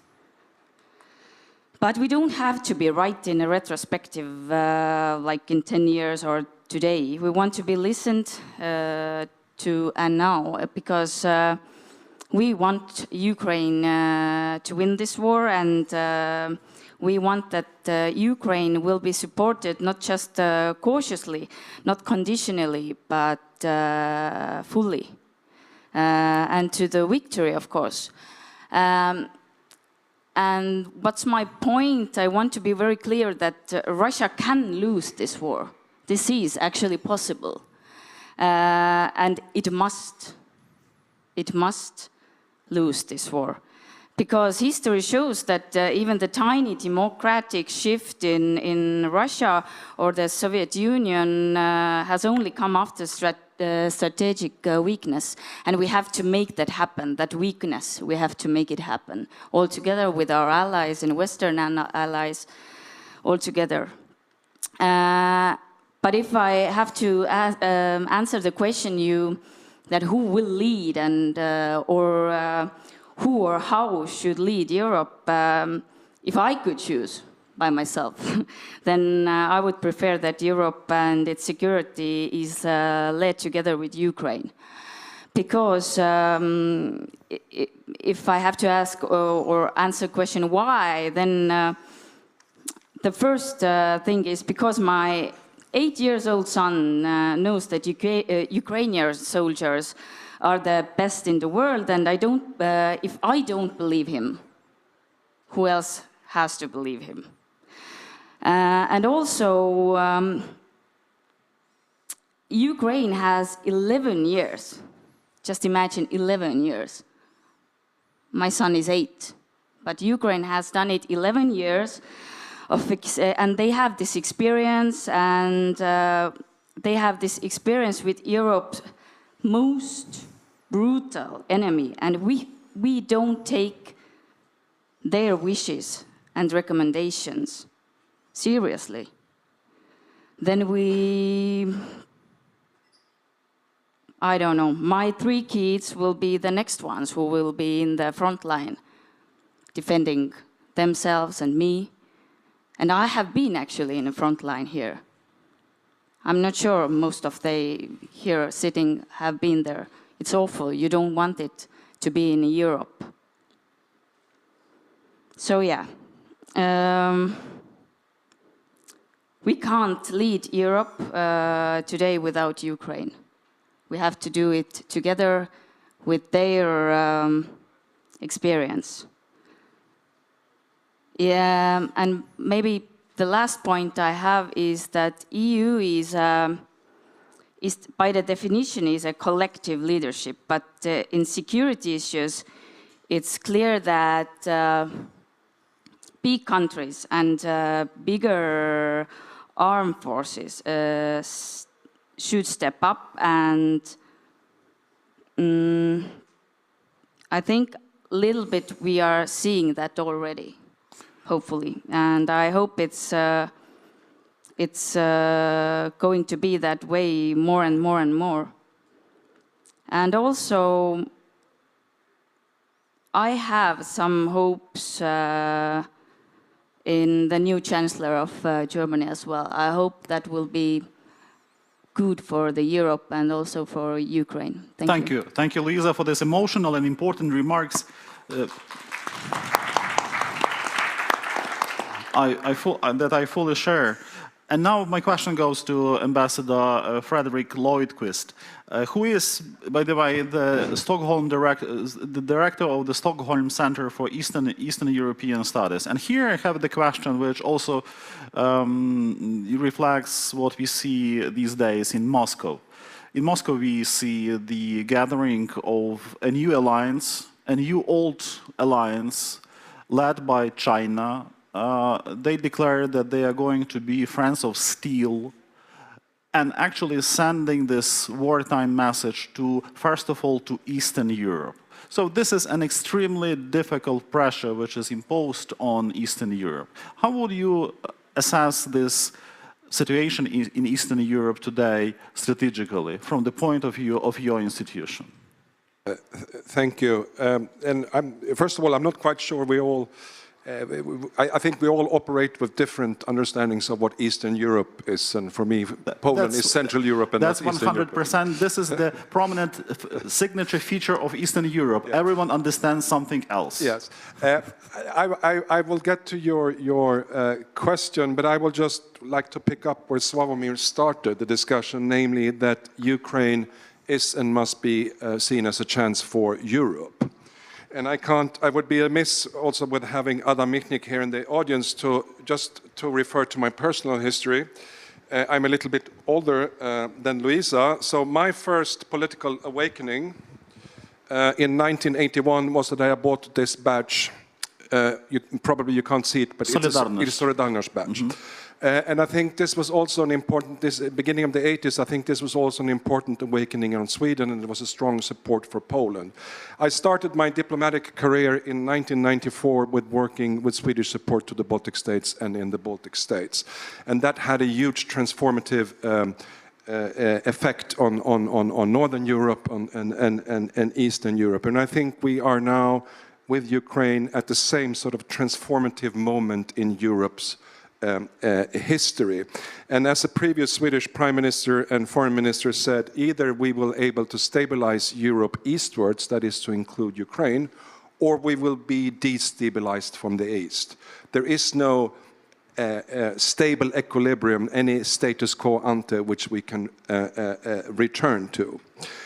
So I think there's a growing realization, and not least in my part of the world, the Nordic-Baltic region, what's at stake, because the real question here is what will be the consequences for the whole European project, not only Eastern Europe, but the whole European project and the EU, if we allow Putin to draw the conclusion that the most large-scale and brutal military aggression in Europe since the Second World War, combined with nuclear blackmail, is a successful tool to achieve their aims. And I think it's important that, and we've heard also from Western European politicians admitting since 2022 that they have been wrong and we should have listened more to the eastern part of the European Union, so to say, which was underlined here by Luisa. We were aware of this threat, and I think also in the Nordic countries we have a long understanding of Russia as an existential threat. I think the danger now, I mean, you can pile up a lot of threats and, you know, China, Russia and so forth. The real danger here now is that we in Europe and in Eastern Europe don't feel that we have a sense of agency, that we become sort of defeatist or fatalist in our worldview. And I think Europe is much stronger than we believe. This is not really a question of resources, it's a question of resolve. Europe has so far mobilized since 2022, give or take, around 150 billion euros for support to Ukraine, which may sound like a lot, it's not. You know, put this in comparison to the post-COVID subsidies that the EU were able to mobilize to the tune of 800 billion euros. So this is not a question of resources, we have the resources. And I think we need countries in what you maybe call Eastern Europe, and I think in Northern Europe, where I come from, and the Nordic-Baltic region, we can lead by example, we can lead by the right analysis, framing the question, asking what's at stake. Nordic-Baltic countries are, interestingly, if you put them together, we are the second biggest supporter of military support to Ukraine in absolute terms after United States. And I think 7 of the 7 biggest donors per capita to Ukraine, they all come from the Nordic, Baltic, Polish region. So I think, of course, the German economy, French economy, and British economy and so forth are much bigger, and they need to mobilize. But we can show by sort of setting the example, and the Swedish Prime Minister called together a summit late last autumn with the Nordic, Baltic, and Polish leaders. So I don't think we should be too dazzled or too paralyzed or caught like the deer in the headlight of China and Russia and so forth. And as Luisa said, you know, this war, Russia is not invincible. This is the narrative that Russia tries to put in the minds of our politicians in our public debates right now, that Russia is invincible. Russia is, that's true. And that Ukraine, Ukraine doesn't have the resources, Ukraine don't have the agency. Ukraine have shown over the 3 years, or almost 3.5 years, to resist militarily this fantastic military monster of Russia, right? Against all odds. So I think we need to put things in proportions, and we all have agency. Europe has agency, Eastern Europe has agency, and Ukraine has agency. Absolutely right. Your Excellency, this is completely true. Russia is far from being invincible. No one actually admits that, the fact that they cannot be defeated. But nevertheless, so far, we have experienced very painful defeats in Georgia, in Belarus. Does it mean that there is no any kind of coherent thinking in Brussels and key European capitals regarding the Eastern Europe?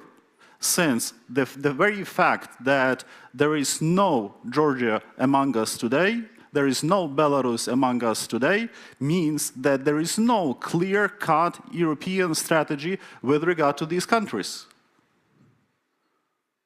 You can always say, that you would want to have more political leadership, more strategic vision and so forth, but I think we are slowly moving in the right direction. Have we fully internalized, have we fully operationalized the Zeitenwende? No, of course not. But I think actually also Mr. Trump has contributed to this increasing realization, and you see this series of summits, and also Keir Starmer in the UK is coming back. Europe is not anymore only EU, so to say, and also a country like Norway is contributing. Of course we could do more, but I think again we are getting there, and the realization that we all collectively have to take a greater responsibility for Europe. And I think the realization also, in the best case scenario we will have is a new Cold War. The question is, where will that Iron Curtain go? And I think many want this to go east of Ukraine, so to say. We can, but we are not. I don't think European politicians can be put responsible for, for Lukashenko or what's going in Belarus and so forth. Of course, we could have done more, and we could have a more strategic, better understanding. And it starts with understanding, as I said, what's really at stake. And what are the opportunity costs? What is the alternative? Namely, if Russia is allowed to harvest fruits of its aggression, and that still is lacking in the public debate, and it's not sufficiently explained to voters, to the electorate by leaders. I thank you very much. And now I turn to Ambassador Jones. And here comes the United States. And President Trump is dealing with his best buddies, like Prime Minister Orban and others.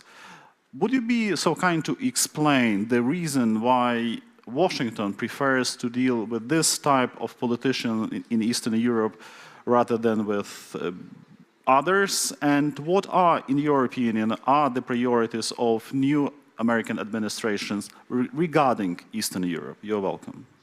Thank you so much, and I really appreciate the opportunity to be with European colleagues on this particular panel at this extraordinary moment where Chancellor Merz has just visited Warsaw, is coming here.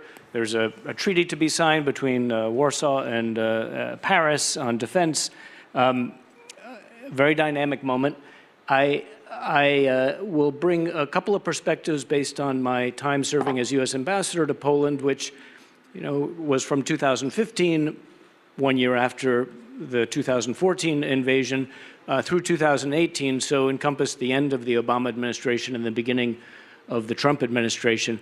And my conclusion from that, and I'll get to your question sort of more specifically in a moment, but my conclusion from that is that Poland has a particular role and responsibility, not only in what it's doing now, strengthening the Weimar Triangle, supporting Ukraine, but also in playing a role in communicating and representing the threat to the eastern flank of NATO, to Ukraine, to Washington. And I think this is a particular responsibility of Poland because the relationship with Poland and the United States is really quite unique. Poland appeals across the political spectrum in the United States, including our most conservative side of our political spectrum. And it's based on an image, originated in Solidarność, right, of Poland's commitment to freedom, its commitment to the United States, which dates back to the War of Independence that the United States fought, together with some very important Polish leaders, and to Poland's commitment to Europe and about 10 million Polish Americans in the United States, which are not an insignificant group of voters. And I think at this moment, to your question, we're in a malleable moment for this Trump administration. While some disturbing messages have been said by officials, the approach of this administration to this part of Europe is not determined. And I think there's a lot of opportunity there in helping shape it. And to illustrate that, I would scroll back to the similar time in the first Trump administration. In February of 2017, President Trump visited NATO and had a visit that really didn't fulfill the expectations of NATO or those supporters of NATO because he wasn't able to articulate support for Article 5 in particular. Just after that visit, I and a number of others in the administration at the time recommended that he come to Poland as soon as possible, because for President Trump, context is hugely important. And in front of a very pro-American, enthusiastic crowd, he had no trouble articulating and supporting Article 5 and criticizing Russia quite publicly and clearly. That speech that he gave there, well, our embassy helped select the location, which was at the Warsaw Uprising Monument, but the speech that he gave was written by and under the supervision of very conservative speechwriters in Washington, and it appealed across the board in Poland because it told a very important historical story of a quest for freedom. And then we also suggested that the Polish government convene heads of state from the eastern flank of NATO in the context at that time of the Three Seas Initiative, and each of them, around a round table, had the opportunity to explain to President Trump, as each of them did, what it was like living in the neighborhood of Vladimir Putin's Russia. And I think that had impact. So I think there are opportunities here, and I think, as I say, Poland has a particular role to play in conveying this to Washington. And the great thing that I found about the relationship between the United States and Poland is that it sort of transcends politics in the United States. Sure, there's some ideological navigation to be done, and given the in the previous government led by Law and Justice, in the current government led by Prime Minister Tusk, and in the presidential elections. But soon the presidential elections will be completed in Poland, and I think at that point, I hope there's an ability to help bring America on board with the perceptions that we hear from our colleagues here today. Excellency, thank you very much for these remarks. They are really important. It's an important input in what we've been thinking here regarding Eastern Europe. And now, as we approach the end of the panel, I would like to start a round of my final brief questions to each of you. And I will start with my question to Mykola Knieżycki. Mykola, Mykola, the moral right of Ukraine is felt by all peoples of the world, and it should translate into the profound, wise policies that would be implemented in Eastern Europe and in larger Europe. Do we have the intellectual potential for that, to develop and implement this policy? So if yes, how will we be taking advantage of the moral benefits or moral advantage that Ukrainian men and women at the front line can demonstrate to the world? First of all, I think we have to be token of democracy and example to all, or be a role model to other societies in Eastern Europe. When we substantiate the need for supporting us by saying that it is essential for the security of Europe and for global security, and we are the front line whereby authoritarian countries are attacking democratic countries, trying to destroy democracy. So we ourselves should be the true democracy. We are already an example of resilience and of bravery of our armed forces. But our powers that be, our society should be an example of true democracy. And our foreign policy should be, first of all, absolutely pro-European. And we should do our best to become the EU member state as fast as possible. And we should do also our best in order to support defensive European structures, and we can play a role there. And we should preserve our Euro-Atlantic cooperation and to contribute to the improvement of the US-EU relations. That will be the only way for us to survive, of course, with the help of the armed forces of Ukraine.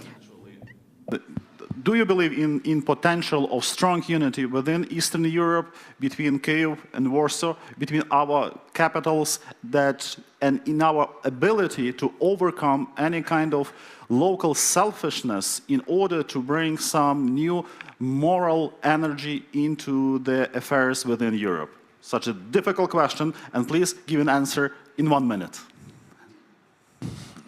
Yes. You're welcome. Well, Zelensky said once, this would be my emotional answer, at the beginning of the war about Poland, Ukraine, Lithuania, I hope also about Belarusian free people, I still remember about them. I was during all the protests, and I think we also have to keep them in mind still, that we are one country, like одна страна. Страна and country is a little bit different, but like one... I don't understand you. in a sense that like we have to behave in foreign policy as one country. Okay? Like Commonwealth. Not even a Commonwealth. I'm not talking about history. History should be left to historians, which unfortunately not all Polish politicians remember it like this. Well, impossible, but if not, then we all be victims of history, not only Russia. So, to finish it, I mean, I can repeat now Tusk's words that we cannot expect that 500 million Europeans will want 350 million of Americans to oppose 140 million Russians. I mean, plus 1 billion of Chinese. Well, I mean, Chinese are still not there, and we'll see who's gonna cheat who. I mean, and Putin. So I agree with Mykola, with Mr.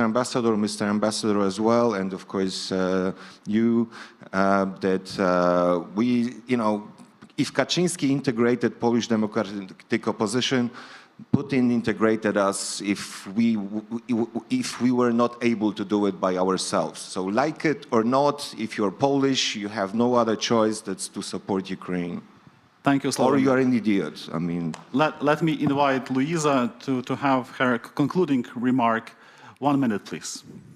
Thank you very much. I think if we are talking about a little bit the US and collective West, the problem is that collective West sometimes has a trend to underestimate itself and overestimate Russia.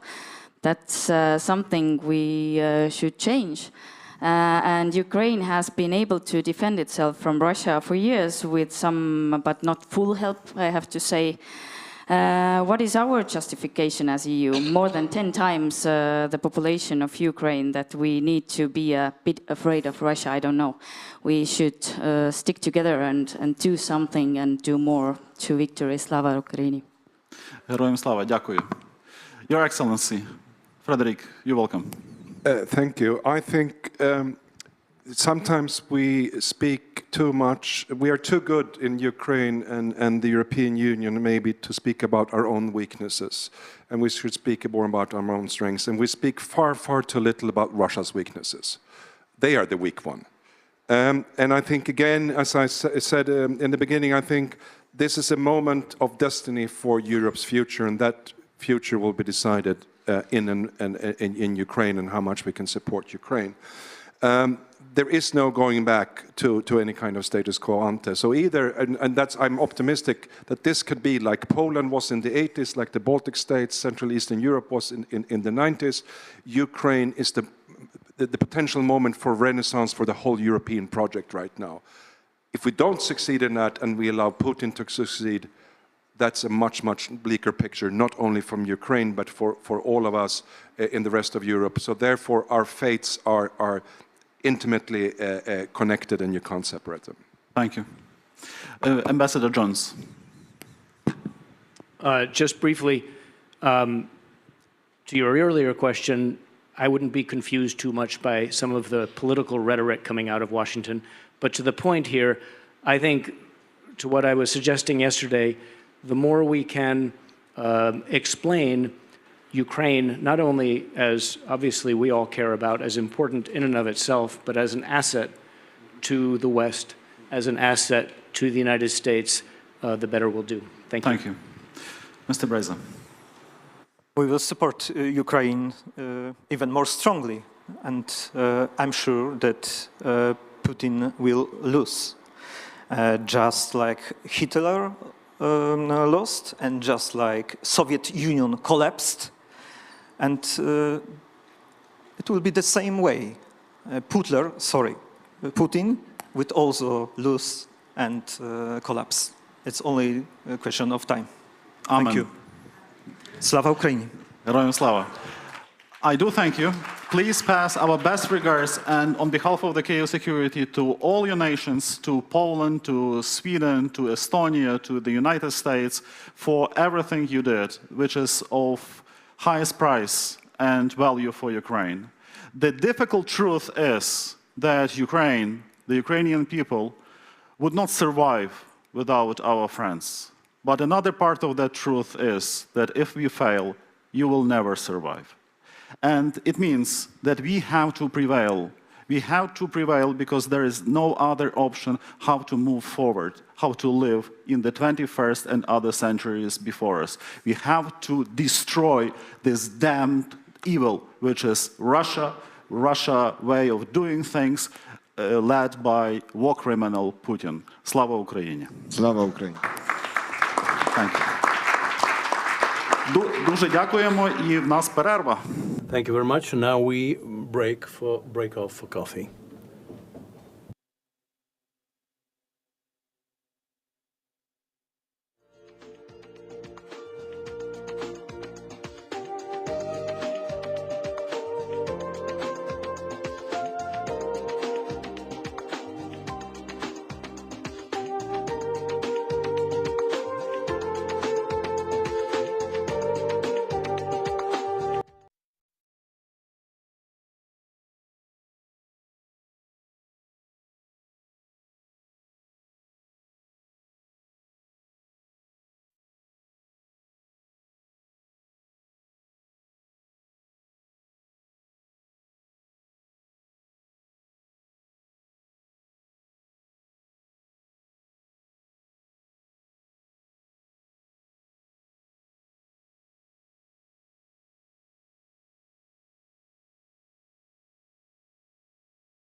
is the free world abandoning its voice. And this can take so many different angles and directions, this discussion. We have a very representative panel that will have different viewpoints represented at this panel, and I will introduce them to you all shortly. But to frame the conversation, I'd like to mention that do we know what we're doing? Do we know what we're dealing with?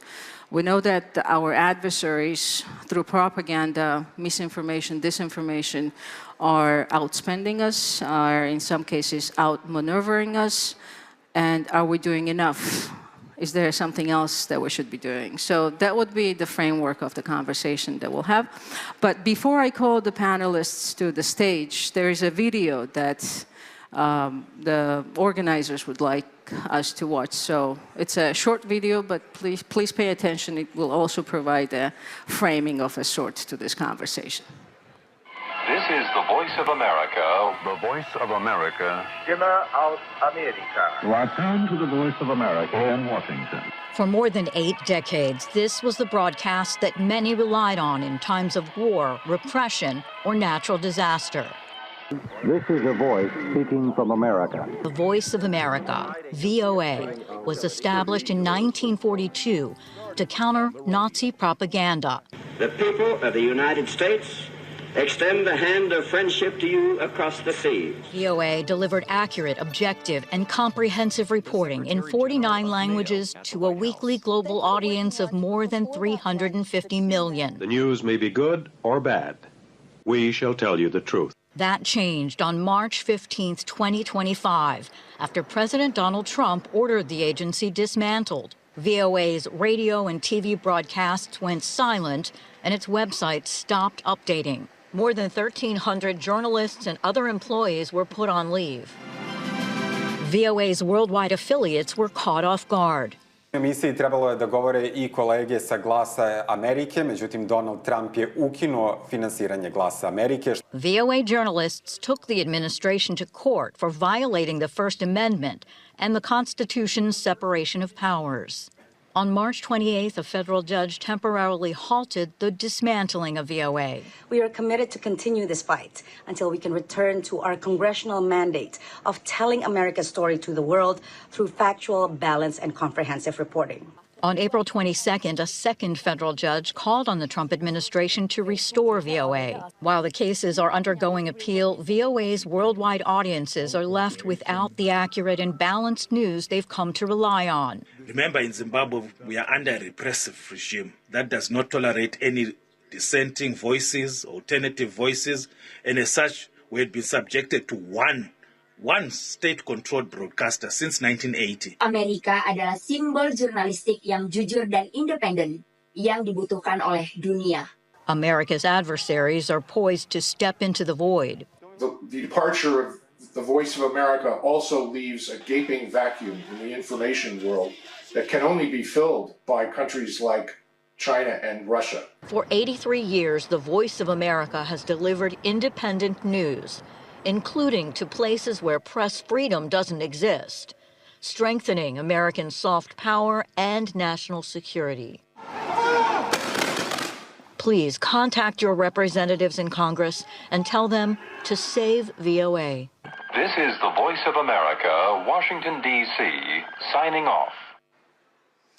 That sign-off happened 82 years or 83 years after the Voice of America was first established. And initially it was created to counter Nazi propaganda, mainly in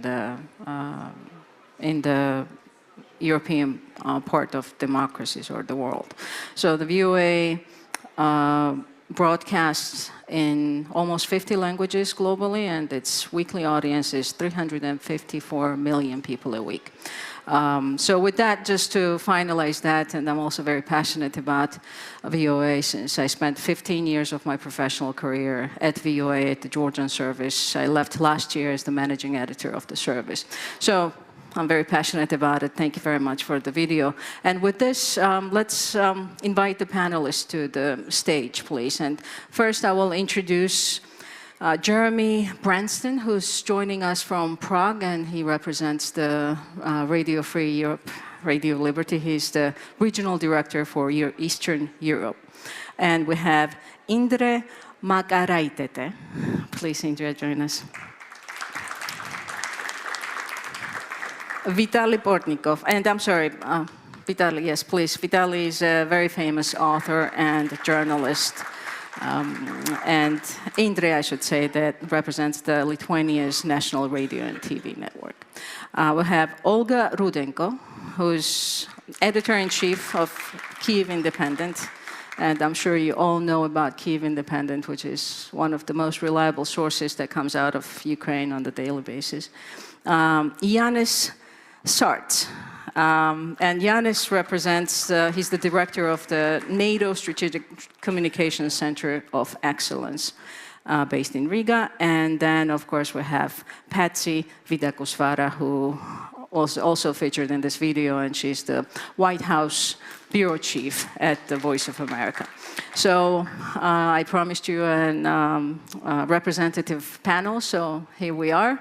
And I would like to start from the NATO perspective on all this, silencing the signal.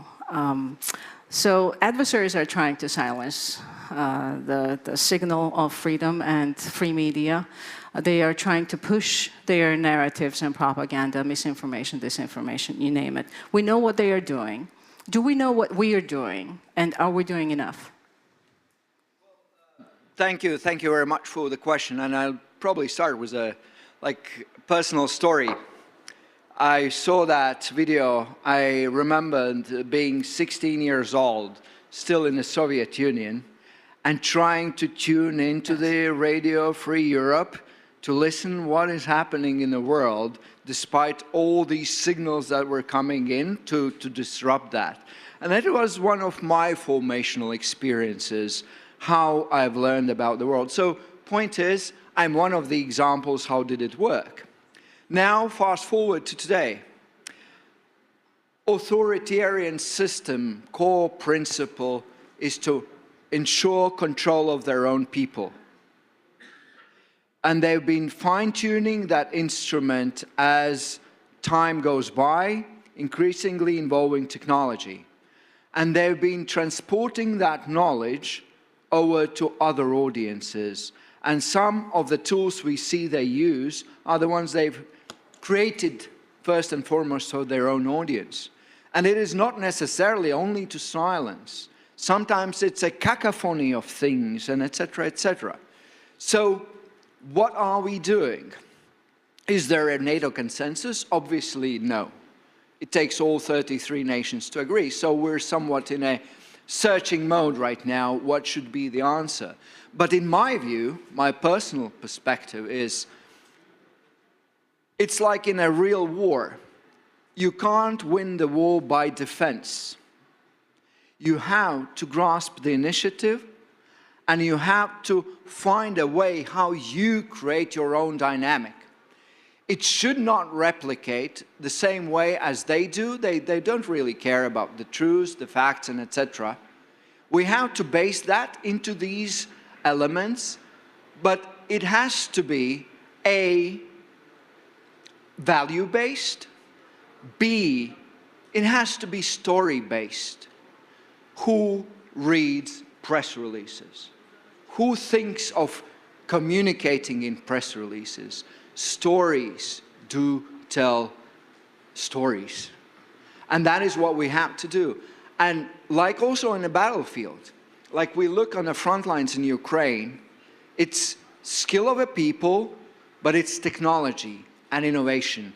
And I'd argue the same is for information. If we're stuck in the old technologies, we're also going to lose. So applying these new technologies, and then just a warning sign for everyone, the big shift is going to happen right now or very soon, and AI is fundamentally transform everything. And if we miss that, then we'll be a very tight corner. So the problem our problem is we're on defense. In some places we defend well. In some places we're giving some cracks. But what is necessary is turn the tables around Yes, and not to compromise the values, but within the values, but being able to, play to the strengths of individual spirit and innovation. And that is what I think we need to do more. Storytelling and be on the offensive. So I would like to go to Jeremy now, who's in Prague. And RFE has been on the front line. It's been on the information offensive for as long as I can remember. In the world where access to free, independent, and fact-based information is very scarce. But now RFE has major challenges to overcome, to say it very lightly. We don't know what the future funding comes from for RFE as well as for VOA, of course.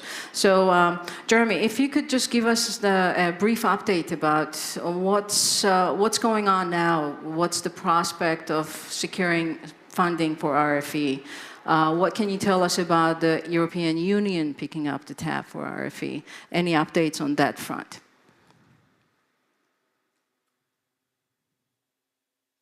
Hold on one second. We cannot hear you. Hold on one second. I think we have a technical issue. But we can come back to you.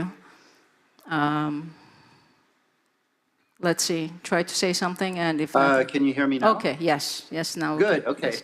So greetings from Prague and from everyone at RFERL. It's wonderful to be with you today, albeit remotely. We are still doing our vital journalistic work. We have not closed down, and that includes, of course, our vital work in Ukraine, where we have over 100 journalists and technical staff working out of our bureau in Kyiv, our bureau in Lviv, and all across the country. So our teams are continue to work very hard. They continue to risk their lives to uphold the reputation that we have. We're very proud of them. But yes, we're under grave threat of running out of funds in a matter of weeks. We're living on savings right now. We haven't received our congressionally mandated budget since the end of March. Like VOA and the other international entities, we have been engaged in some court battles. Some of you may have seen the latest update, which came last night from our ongoing court case in Washington, with the full DC Circuit Court of Appeals ruling in our favor and upholding a lower court ruling requiring the federal agency that oversees us, USAGM, to disperse our funds for April. But as of right now, as I'm sitting with you, we are still awaiting those funds, and they haven't come. So this, our ability to keep going for a few more weeks has come at a very heavy price. We've had to send home a lot of staffers on only partial pay.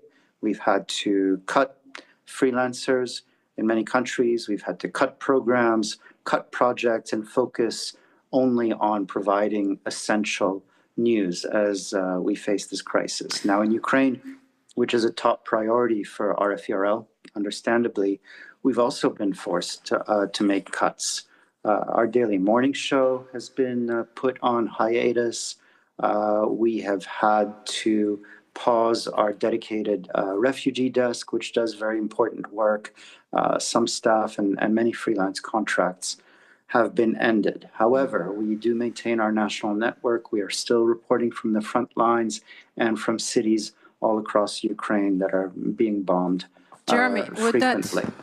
With that update, outside Ukraine, our operations, continue, and that includes Russia, of course. We're the only major outlet that gives Russians in their own language news about what is really happening in Ukraine, and I think that's vital to cut through the propaganda and all the brainwashing. Now, we've received an outpouring of support, as you know, from civil society leaders, from governments, including many EU governments. So the conversations are ongoing about potential rescue funds for RFE, but I can't divulge all of the details here, but those conversations are ongoing. We're very grateful to our European friends And as well, our court case in Washington continues. So we are in a tight spot, but we keep going. And thanks to the support of our audiences as well, we hope to still be around for a long time.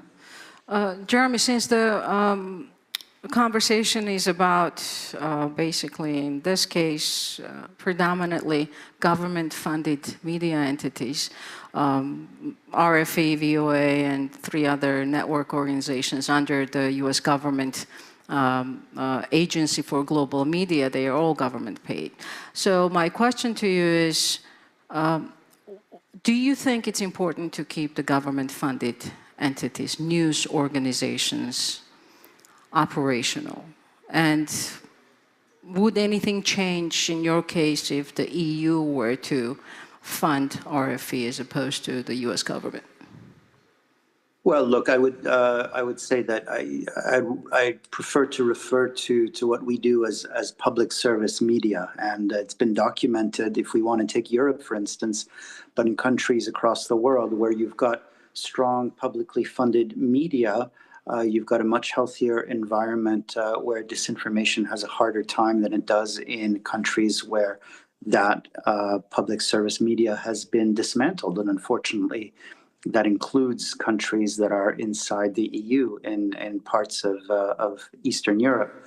So yes, I think it's terrifically important to maintain this, and there is a firewall, so it's not about the government telling us what to do. It's about having the means in a non-commercial way to give people an accurate picture of what's really going on.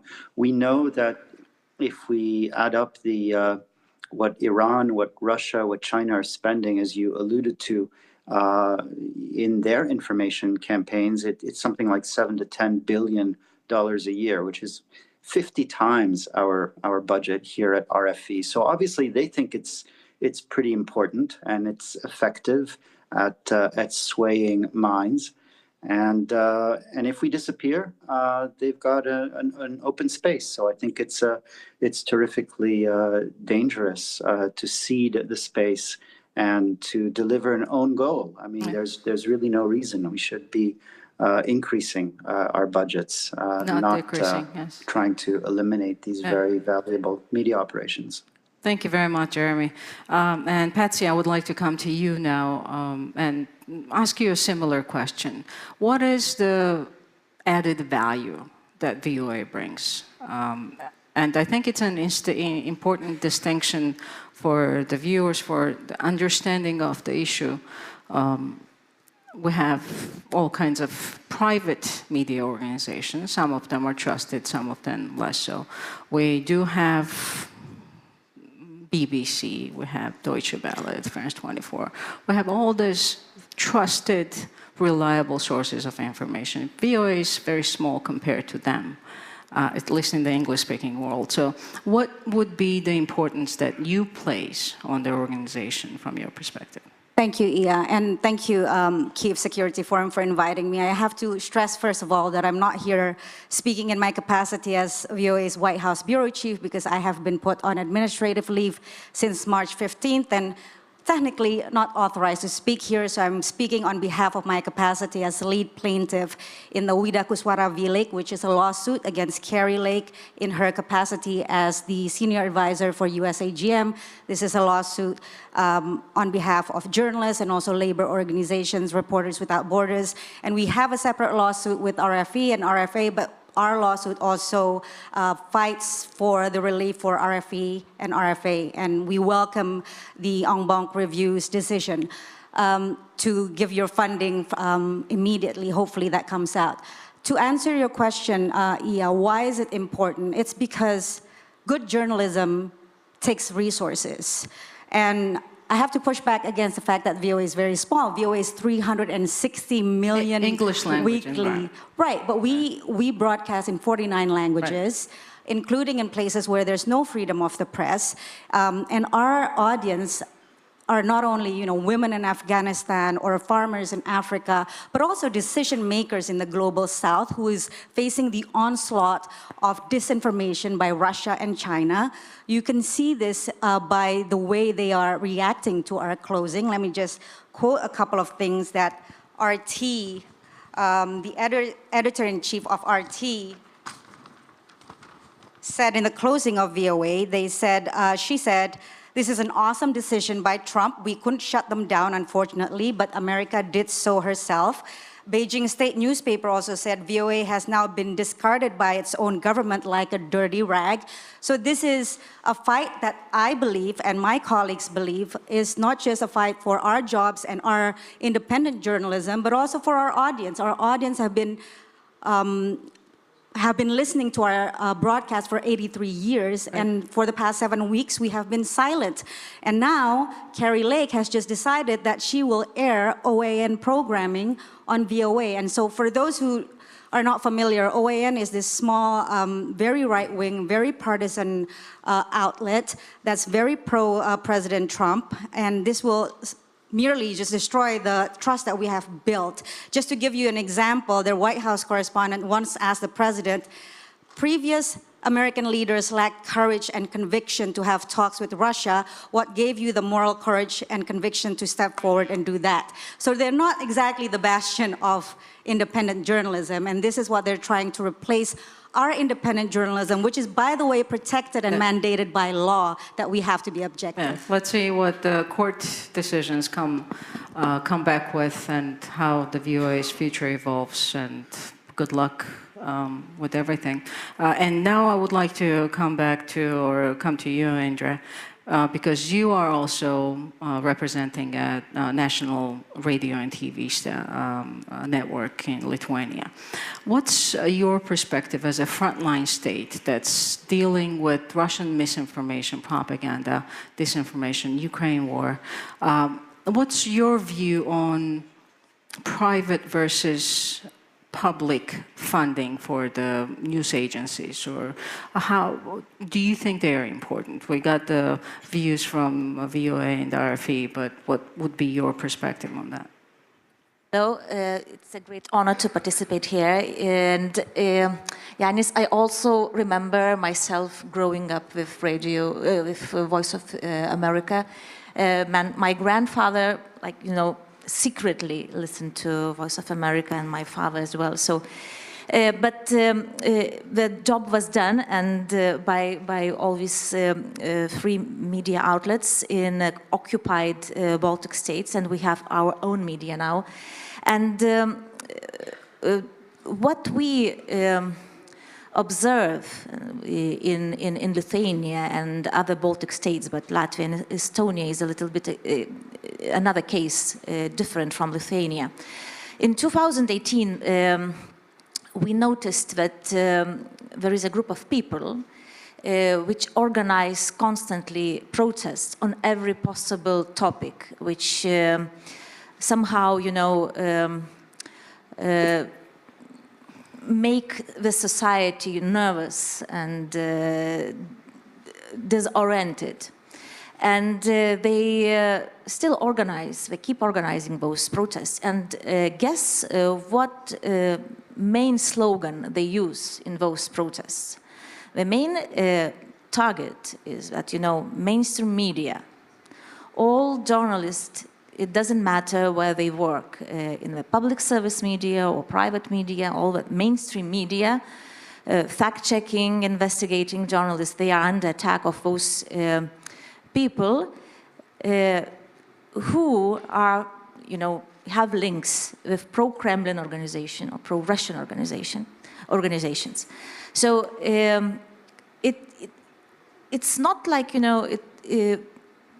attacking journalists and the mainstream media is not like, just they have a goal. What does it mean? They say, don't trust mainstream media. They are servants of the system, and we fight with the system. Listen, the truth is, there are lots of channels, informational channels in YouTube and other social media. come to us and we will tell you the truth. And so that's how, I mean, they gather people, the audiences, for propaganda and disinformation material, content. And I talk to audiences, very sensitive audiences, people who are already under attack of Russian propaganda. They use those channels. They followed the invitation to listen to the truth, kind of truth. And sometimes it's impossible to talk to them. Sometimes it's possible to discuss, but the problem is that it's really very difficult, and they are already there, to prove that the journalists, they do fact-checking, they do investigating, and they have to ask the other side their opinion. It's not that we can do like our own position. We can put our own position. We have to put both So sides. the trend is basically Yes. to undermine the mainstream media, so people don't trust mainstream media. And it's not by only the government-funded or state-funded in Russia, China, North Korea, Iran, who are doing these operations, but also they have influencers online, right? They have all kinds of social media campaigns.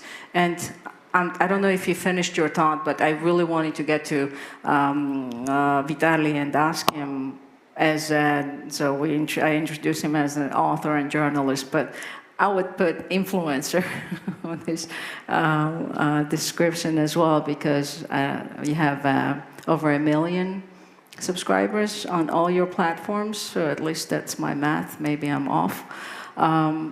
From your perspective, as somebody who has such a huge following on social media, what do you think? Are we doing things right from the mainstream media, or are we doing things wrong? Should we be paying more attention to social media? And are we using this tool, again, from your perspective, from democracies, are we using that tool as efficiently as the authoritarians are doing it? Thank you very much for this question. To me, it is a historical event, and talking to this panel.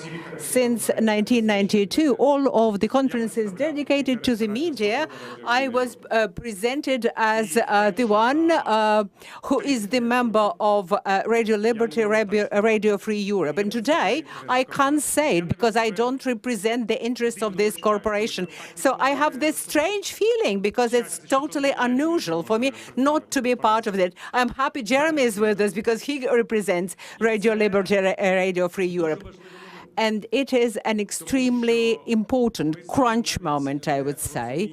We even can't understand what we are losing when we lose such serious and well-reputed corporations like Radio Liberty, Radio Free Europe. There are a lot of people amongst you who do not do journalism, and I call on you to understand it. When we are put together with Voice of America, Deutsche Welle, BBC, it's a wrong approach. It doesn't take on board one specificity related to Radio Liberty, Radio Free Europe, whose establishment was an invention in journalism 20th century that is tantamount to the creation of a printing press, right, by Gutenberg, because all external foreign broadcast was based on how you communicate your own story, you tell about your country to other countries. But in Radio Liberty, Radio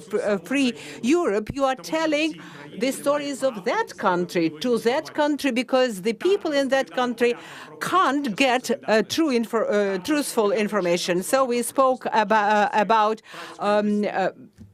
say, the Czech Spring to the people in Czechoslovakia. We were telling Russians about Russia during the Gorbachev perestroika, let alone communist times when Radio Liberty, Radio Free Europe was the only source of truthful information about the Soviet Union and the so-called Soviet camp states. Because all other media, from Voice of America to Radio Sweden, were in the frameworks of the context that their editorial boards had with the Soviet Union. So those are incomparable things. So when I studied journalism in Moscow University, the military department that trained journalists, there were 2-semester course how to counteract Radio Liberty, Radio Free Europe.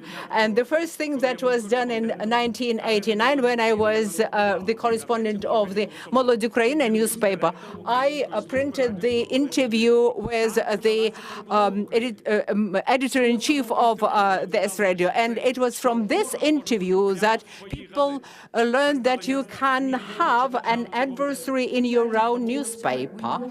Vitaly, if you would, please. Yes, so when we speak about the social media, I think the number of people, of my followers, is the result of the trust that I gained as the representative of Radio Liberty, Radio Free Europe. Because I have had this brand, I had this influence. My audience in Ukraine, Kazakhstan, Tajikistan, the Baltic countries are those who have been listening to me for decades. Otherwise, you don't have this trust. And that's not the matter of traditional or, say, legacy media that fail to follow the innovation technologies. It's all about content. You were speaking about Europe and whether the EU can support Radio Liberty, Radio Free Europe.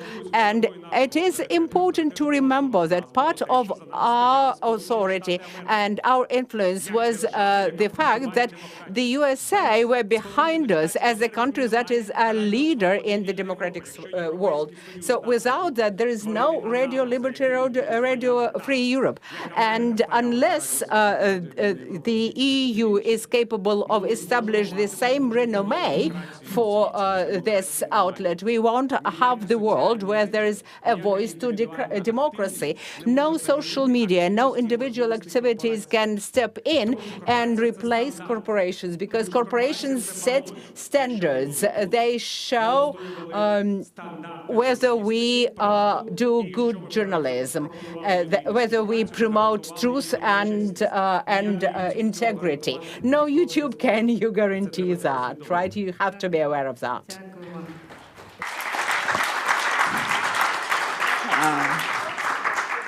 That's why he has a million followers. That's the reason, because he can really energize you.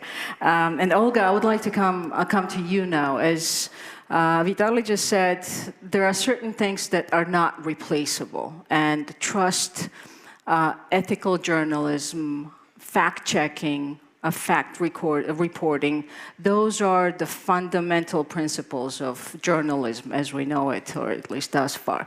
So how are you dealing with that? How are you dealing with tremendous pressure from the Russian disinformation, propaganda campaigns? And if you can talk also about the social media aspect of your operations, that's probably the most competitive field for you to counter some of the narratives. I'll try to address that. First of all, thank you for setting me up for failure by putting me in order after Vitaly, who is so damn good. I was sitting here praying this doesn't happen. I'm representing here an independent media outlet that does not have the kind of funding that was affected by the U.S. administration. Before we dive into the issues you wanted me to talk about, I wanted to react quickly to something that Vitaly mentioned. Vitaly said there is no RFRL without the United States. That was a huge force behind it. I think if the U.S. does not if the US administration does not come to its senses and continues the funding, it would be incredibly stupid if the EU does not pick up the bill. Because in terms of return on investment, the kind of journalism, public interest journalism and investigative journalism that RFRO has been doing, in terms of return on investment, it's an incredibly good deal. And it would be really, really stupid if somebody does not pick up the bill after the US steps out, if it indeed steps out. And I mean, we're all talking about disinformation all the time, and you addressed it in your question. Everybody at any conference you come to, any event you come to, there are, I don't know, you can't count the myriads of roundtables and conferences and the number of money that has been thrown into trying to figure out what to do with disinformation, with the problem of disinformation. And here you have exactly the ready-made, assembled weapon against disinformation, right, which is a quality media outlet. The team is already built. Everything is there. The distribution is there. The platforms are there. It's something that takes years and decades to build. The reputation is there. And all that is needed to be done is to continue funding it. So it's a ready-made, assembled weapon against disinformation that is sitting there, just ready for somebody to pick up the bill and continue supporting it. So it would be, I think I would be enraged if Europe doesn't step in and pick it up. If indeed the US continues on this pitiful trajectory of just dropping its torch as the watchdog for democracy and freedom of the press globally. In my position as the chief editor of the Kyiv Independent, I had the opportunity of the past several years to have the front row seat in figuring out what motivates people to support independent journalism. Because we are funded by our readers. We're currently funded by almost 18,000 people who support us monthly, our subscribers. And because there is no paywall, none of them had to do it. None of them had a reason, like their lives don't depend on the information we're providing. They're doing it because they're motivated. So what we do is we're trying very hard all the time to figure out what motivates people to support independent journalism. What motivates them to become allies of independent journalists. And because a lot of our readers and supporters are Americans, I think there is something that, some conclusions that we had that can be useful in this case. And I think while it's great that a case has been made for the Congress to unfreeze the funds, there is a court case, there is an appeal to the administration, but it needs to be a wider appeal to the public in the countries, not just in America, but in every country that has a stake in funding public interest journalism. The public appeal to the people who then need to put pressure on their governments to continue supporting this cause needs to be better. It needs to be more focused. It needs to be less corporate. You can't motivate people to support independent journalism by talking about, bringing value to stakeholders or something like that. What motivates people in our experience is first, the sense of community.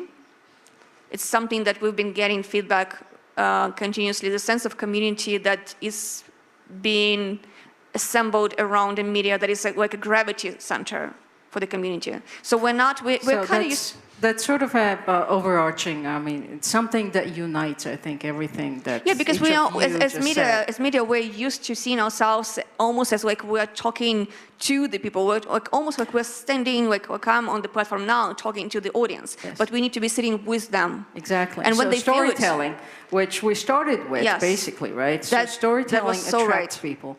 Storytelling and honest storytelling, not just and for also your, one more point, personalities. Purposes. Personalities yes. is very important. Characters, yes. So you want to add something, yes? Well, I just add a sign of caution because I think it's a very good talk, but the data and science is really kind of bedrock.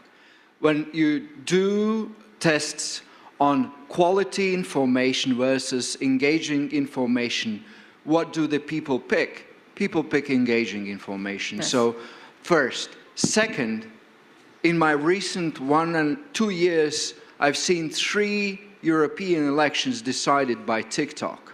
Yes. And that is where I don't really agree that social media new environment is inconsequential. It is actually very consequential, and if we don't adapt, we're losing in. And what is my message? TikTok is becoming yesterday, and today is coming with AI. It's hugely persuasive. The one who grasps the capability is going to have a huge impact. Absolutely. And I want it to be value-based and democratic, not authoritarian. Yeah, so I'm going to ask you, since we're going to go over the time by maybe 2 minutes. So since you started with that, and I will ask you, all of you, and I will come back to you, Jeremy. We have not forgotten about you. It just, so what is it that we need to do? So you're saying that, okay, well, we need to keep up, we need to use the AI, we need to do all these things, but how do we do it? What's the effective way to actually get on top of it? And you have 45 seconds. Resource, government resource, non-governmental resource, non-controlled resource, so that it's not like attached with strings. Capacity and getting freedom into the civic society. That's the disbalance we have versus the authoritarian systems. They don't have that vibrancy. They don't have that innovation. If we tap into it, we have strengths they don't. Yeah. Jeremy, your turn. I think that all of the points have been alluded to. Trust is vital, and maintaining these networks that have been created for public interest journalism and not shutting them down. That's a main thing. But we have very intensively explored all sorts of social media platforms, from TikTok to Telegram to others that make sense in specific markets in recent years. So we're very much in the thick of it when it comes to being where the audience is. I think it's all about cultivating trust, but you need a basic level of consistent funding for that. There you go. Two funding and trust.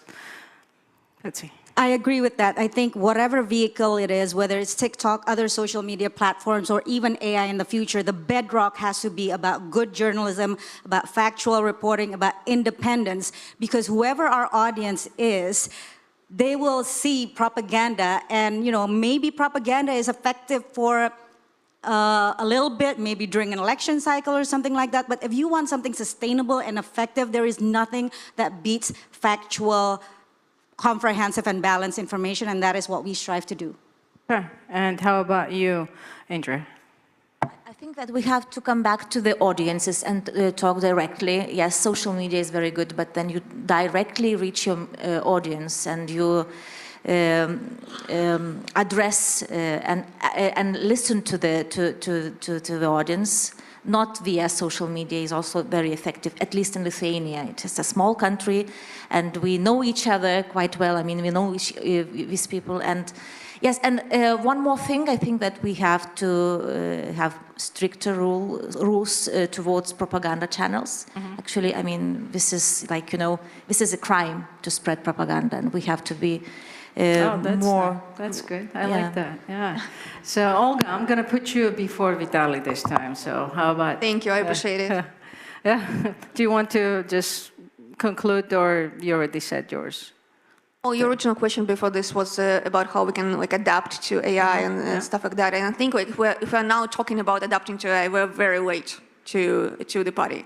And one thing that media really need to do is drop any arrogance about the new channels, because it's been a hurting factor. I've seen so much arrogance about AI, about TikTok, about we shouldn't be there, it's for stupid teenagers, something like that. While we are being arrogant, others are winning over this audience. And another thing is journalists need to learn to explain to the audience what is their value. Yes, you are the last, yes. Я хотів би уточнити одну дуже важливу річ. і TikTok, і YouTube, і будь-яка інша I'd like to clarify one very important thing. TikTok and other social media is just a source of transferring information. And if we know how to communicate information, we can use any channel. But the main thing is trust building, because trust building exists in journalistic corporations. Those who do features, everything depends on the standards, all depends on the number of journalists and the level of their professionalism. If you take out this factor and how we deal with social network, all this will largely determine the democracy in the civilized world. That's a very nice summary. And to really summarize this now, so we're at war and we need to treat it as such. We need trusted journalists and media outlets. We need legislation that would support it. And we do need to be innovative and use AI for it. So that's my conclusion. I don't know what you remember from this, but thank you very much for the panel. Thank you very much, Jeremy, for joining us. And thank you.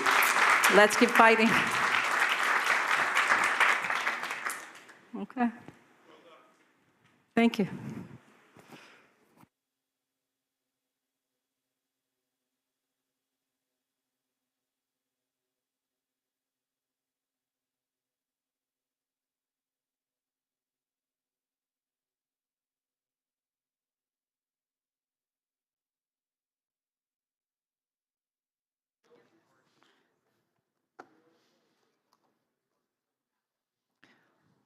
Ladies and gentlemen, it is my very, very special pleasure to welcome to this forum Jake Sullivan. Jake Sullivan is with us here remotely, alas. He was the National Security Advisor to President Joe Biden in 2020-2025, and is in this capacity was one of the key people shaping U.S. response to Russia's full-fledged invasion of Ukraine and Ukraine policy more broadly. And now I'm very pleased to say he is a colleague at the Harvard Kennedy School, where he is the Kissinger Professor of the practice of statecraft and world order. Welcome, Mr. Sullivan. We're very, very honored to have you as our guest here. And the only thing, we were expecting you in person. There's a badge for you that the organizers have printed out, so I was half expecting you to walk through this door. But with that, I'll make sure I pass it over to you when I'm back in Cambridge. Let me hand over the floor to you now. Well, first, Mariana, it's really nice to see you. And I want to say thank you to the Kyiv Security Forum for having me and giving me the opportunity to say a few words. I'm just going to speak for maybe 10 minutes, hopefully a little less, and then leave the rest of the time for a conversation. I want to start by saluting the brave people of Ukraine as you fight, not just for your own freedom, but for the principles and security that we all hold dear. So thank you. I was asked to reflect on the Biden administration's approach to Ukraine and to offer some thoughts on where to go from here. From the very beginning, our goal under President Biden's leadership was a free and independent, sovereign and united Ukraine, free from the fact or the threat of Russian aggression. And our strategy was built on the simple proposition of putting Ukraine in the strongest possible position on the battlefield, so it would be the strongest possible position at the bargaining table to win a just and sustainable peace. Emphasis on just and sustainable, not a fake peace, not an imposed peace, not a peace that Russia could and would break in the years ahead. That's what President Zelensky has been striving for, and that's what we were supporting. We were also guided by the principle, nothing about Ukraine without Ukraine. We were not going to dictate the terms or the tempo of diplomacy because it's Ukraine's freedom and sovereignty and Ukraine's brave service members in danger. And therefore, Ukraine's democratically elected leaders should make those decisions, not the United States. This despite many saying the U.S. should just pressure Ukraine into a peace deal at some point over the course of the past few years. Now, our approach to putting Ukraine in the best position on the battlefield so that it could be in the best position at the negotiating table was threefold. 1, support Ukraine. 2, pressure Russia. And 3, keep the coalition of nations that we built united and contributing. In terms of supporting Ukraine, we surged tens of billions of dollars in military equipment and tens of billions of dollars in logistical and operational costs to run this massive operation to supply Ukraine's military. We organized the world to contribute a massive amount more of weapons and supplies. And I was personally on the phone with leaders and defense ministers and national security advisors, not just in Europe, but across multiple continents, to get them to provide the weaponry and supplies that went to good use defending Ukrainian positions on the front line. We invested substantially in Ukraine's defense industrial base, including helping Ukraine build out its now famous drone program, which has been going to incredible effective use over the course of the past months and years. And those investments that we made years ago are really helping to pay off today in a big way. We provided critical intelligence that has been central to the fight. We provided budget support and other economic support to help keep Ukraine's economy going. We flowed assistance to help repair the Ukrainian energy grid to help keep the lights on. We declared at successive NATO summits that Ukraine's place was in NATO, and we built a robust bridge through historic bilateral security commitments. Now, as National Security Advisor, I held a daily meeting in my office in the White House. And a lot of people say daily meeting, they don't really mean it. In my case, it was a daily meeting with a wide range of people, sometimes as many as 25, squeezed into my office, military, intelligence, diplomatic, and economic experts, basically trying to figure out one thing: how do we get more capabilities more quickly to Ukraine? I want to just give you a couple examples. We realized that we were running short of 155 ammunition in U.S. stockpiles, and we were having trouble sourcing enough of it from other countries. So we determined that we were going to have to dip into our supplies of cluster munitions, what are called DPICMs. This, despite it being a subject of some friction in the coalition and some friction with the Congress because of widespread opposition to the use of cluster munitions. President Biden made the decision out of analysis that we presented to him, and despite some real internal debate within the administration, that we should go ahead and supply hundreds of thousands of rounds of these cluster munitions, both to fill the 155 gap and because they're uniquely effective for certain purposes on the battlefield. And we did that. A second example is we realized that Ukraine was running short of air defense interceptors for Patriots and NASAMS and other air defense systems. And U.S. production just wasn't keeping up with the need. So we developed the idea out of my office, out of this daily meeting, that we would tell every other country that was receiving these interceptors over the course of a 2-year period that Ukraine was going to the front of the line, that Ukraine was going to get those interceptors instead, and there would be a delay in delivering them to the rest of those countries. That was a novel and creative way to keep the supply going, which is still keeping Ukraine in an air defense position where they can continue to intercept inbound attacks from the brutal Russian aggression that is killing both civilians and soldiers.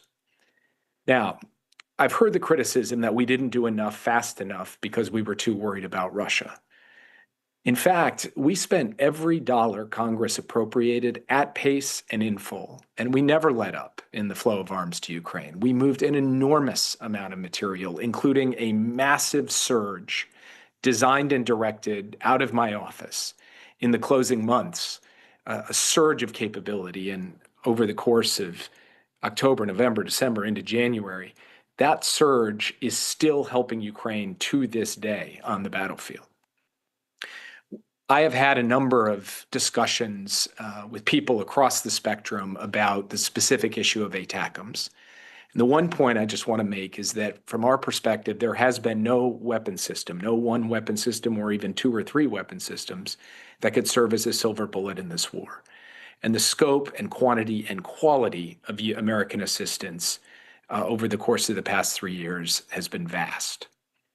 In terms of pressuring Russia, we organized an escalating campaign of sanctions along many partners in Europe and around the world, ultimately including the first material sanctions on Russia's oil sector and very broad-based sanctions against Russia's financial sector. We came up with a novel way to get Ukraine the proceeds from Russian sovereign assets, which we and the Europeans and others have supplied. And all of this economic pressure is squeezing Russia and mortgaging its future more than the conventional wisdom suggests. Now, I've heard the criticism that we didn't move fast enough on oil, and I understand that. But for a sanctions regime to be effective, it has to be sustainable in the countries applying that regime. And that means in the United States, we could not risk a massive run-up in oil prices and the impact on the global economy and the U.S. economy when the oil supply was tight. But as soon as it was a more permissive price environment, we acted and we took an important step. And I hope the current administration, which has suggested at various points that it will build on that, actually follows through and does so. And finally, it was not a small feat to build and sustain a coalition of more than 50 nations united in supporting Ukraine's defense of its sovereignty and territorial integrity. That was a proud feat of American diplomacy, led by President Biden and executed day in and day out by Secretary Blinken, myself, and others as we tried to hold that coalition together and succeeded in doing so. So the question is, what comes next? There are always complexities in trying to end a war, especially a brutal war of aggression. But some things are simple. The key to a good deal, to a just and sustainable peace, is leverage. And the key to leverage is staying power. And the key to staying power means the United States and its allies surging more support to Ukraine and continuing to tighten pressure on Russia so that Putin gets the message he will not be able to outlast us. We will continue to put pressure on him and to stand behind Ukraine as we seek this just and sustainable peace. Now, as I noted, President Trump has at various points hinted or suggested that he might be prepared to impose greater pressure on Russia. I hope he follows through on that. Meanwhile, there are two big steps that Europe could take and should take, in my view. The first is actually to seize the Russian sovereign assets. This would not just provide resources to Ukraine, it would send an unmistakable signal of resolve. We worked hard at the end of our administration to show there is a legal and practical basis for doing so, and I think it is the right course of action. Second, European funding can support the Ukrainian defense industrial base. Ukrainian technology and Ukrainian ingenuity are doing amazing things, and they should be resourced more and more. Let me close with this. In my country, some have tried to frame U.S. policy on Ukraine as a choice between supporting peace and supporting war. You're either for peace or you're just for war going on forever and ever. That is not the choice, and we cannot let anyone fall into that trap. The real choice is a choice between true peace through supporting Ukraine in effective negotiations with leverage and false peace through basically a surrender to Putin. We've built a lot of leverage to secure a good deal. We need to keep helping Ukraine build more. And the president has the opportunity to do that and then to use that leverage working with Ukraine and our allies, and I hope he takes that opportunity. Supporting Ukraine and staying firm with Russia makes America stronger, more respected, and more secure. Peace through surrender to Putin would come at not just a great moral cost, but a great strategic cost.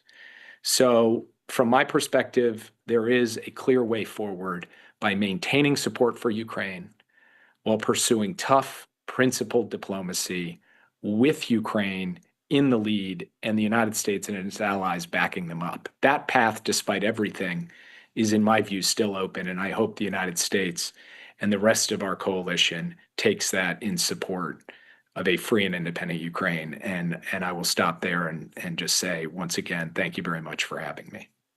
Thank you so much. Thank you, Jake. And I'm sure I speak on behalf of many people in this room and beyond it when I venture to express our gratitude and appreciation for the support that Joe Biden's administration, with your contribution, has extended to Ukraine in its hour of need. So my first question has to do with risks of nuclear escalation, how they entered your radar as National Security Advisor. Even though this is a conventional war, there's a very thick nuclear shadow that has been hanging over it from the very beginning, certainly courtesy of Russia's nuclear status, but also its abuse and, rhetoric, nuclear rhetoric, aimed at influencing others, at thwarting the support other countries, in particular the United States, would extend to Ukraine. One could say it hasn't been entirely successful, but it has been somewhat successful, this ploy of Putin and the Russian Federation. Every weapon system supplied to Ukraine, or most of them, have been considered carefully, understandably so, for their escalatory potential. Some of the end uses have been limited, right? That took time. The time that perhaps meant some lost opportunities for Ukrainians on the battlefield, and certainly meant lost Ukrainian lives. I would like you to reflect and perhaps share with us in the audience, in those daily meetings that you held in your office, what was the theory, the going theory of nuclear escalation that you were working out of, and how did this influence your decision making? Over to you. Thanks for the question. Look, it is true that Russia is a nuclear armed power with the capacity to use nuclear weapons and potentially use them on the battlefield in Ukraine, which would have been, if it had happened, the first time nuclear weapons were used since the U.S. dropped the bombs in Hiroshima and Nagasaki, with all of the attendant consequences. So our first order of business was to send a clear message to the Russians that there would be catastrophic consequences if they did so, and we did that in quite specific terms at very high levels. So we didn't just kind of back down in the face of Russian nuclear threats. We delivered a very clear and stern warning with respect to them through private channels, and we reiterated that forcefully publicly. I personally reiterated that forcefully and publicly. Second, if you're the President of the United States and you are receiving input from your intelligence and military leadership, that there could be scenarios in which there is a substantial percentage chance of the use of tactical nuclear weapons by Russia on the battlefield in Ukraine, you cannot, in good faith, ignore that. No president could. And no president that I know of would ignore that, and President Biden didn't. But you also can't be paralyzed by it. You can't say, well, if they're going to threaten nuclear use, we're going to stop supporting Ukraine. And we did not stop supporting Ukraine. In fact, in those vital months over the course of the fall of 2022, we continued to surge equipment, intelligence, capacity, advice. And you can see much of this as a matter of public record laid out there. Now, I'm not going to confirm a lot of things that have been reported, because a lot of things that have been reported actually kind of surprised me that they're out in public view, given their sensitive nature. So I won't confirm them. But I will say that there is a composite picture that I think is different from the narrative some people have offered, which is somehow the U.S. really pulled back in the fall of 22, when I don't think that that is really accurate. Now, it is the case that we took some time, quite a bit of time, to supply ATACMS missiles. And that was not something that the White House kind of cooked up as a limitation, said, we're not going to do this. Our uniformed and civilian military leadership consistently recommended against the supply of those systems until quite late in the conflict. That's just a fact. And I think that that is not quite how it tends to get reported. And I know that there's a lot of discussion on the question of ATACMS. And frankly, one thing I'm doing now is going to talk to a lot of people who are big advocates for it, just so I can understand better the argument about, had we supplied them in the fall of 22, it would have fundamentally changed the outcome of the war, just to try to understand that. What I would say is I continue to believe that, as I said in my remarks, there's no silver bullet here. And I think that this ATACMS question has overshadowed a more fundamental truth, which is through that entire period of elevated nuclear risk, as presented by the most credible people in the American intelligence community, including the heads of our intelligence agencies, Joe Biden never said, hey, let's pull back, let's not give something that we were giving before, or let's slow it down, or let's blink. No way. He kept going. He kept supporting. He kept providing. And that, to me, is the way that on the one hand, you take seriously the possibility of an escalation like the use of a tactical nuclear weapon, but you also take seriously your responsibility to a free nation to continue to supply it with intelligence and capabilities that they use to good effect on the battlefield through that period.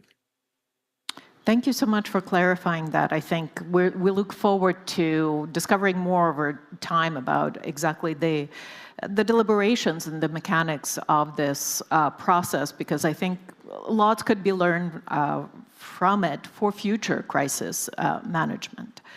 As you mentioned, one of the sort of positions, long-standing positions of the Biden administration from the get-go was to support Ukraine as long as it takes. I mean, that's a fantastic and inspired phrase, right? But the operational meaning of it seemed to have been to supply Ukraine with enough weapons to stay in the fight, to acquit itself from the position of leverage at the negotiating table, like you presented. There seemed, some would say, there seems to have been a reticence to utter the words Russian defeat. A Ukrainian win would somehow logically mean that Russia would be defeated on the battlefield. Was there a certain caution about what a Ukrainian victory would actually mean in practice? Look, I don't think so. In fact, we repeatedly said that Russia had, in fact, been defeated in Ukraine to a substantial extent. I mean, it was trying to achieve the goal of wiping out Ukraine entirely, of seizing the capital, and essentially declaring Ukraine a part of Russia. That was the object of Vladimir Putin, remains his object, in my view, to this day.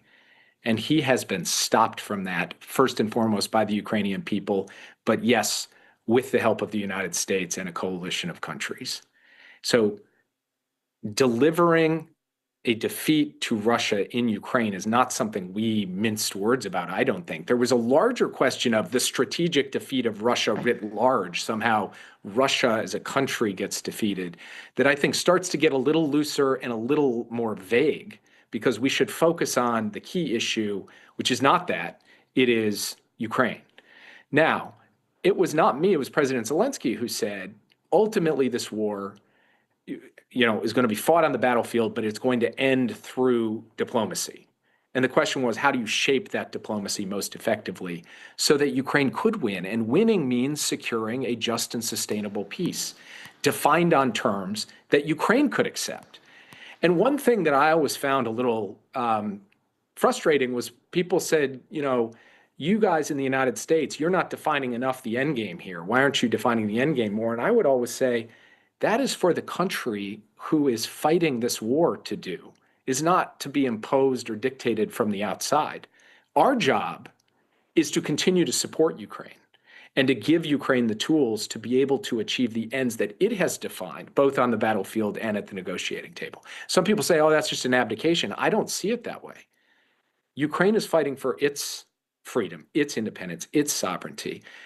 It's putting its soldiers on the line, not American soldiers. And so its democratically elected government is the right locus for that set of decisions. Now, the question is, can the United States sustain a level of support for as long as Ukraine continues to seek that level of support? And my answer to that question is, I think there is a bipartisan basis, a strong majority of the American people who believe that. And you can just look at the most recent opinion polls, even to this day, to show that cutting off Ukraine is unpopular and continuing to support Ukraine is popular. So I think there can be sustainable support here if the president chooses to follow that line, and I hope he does. Thank you.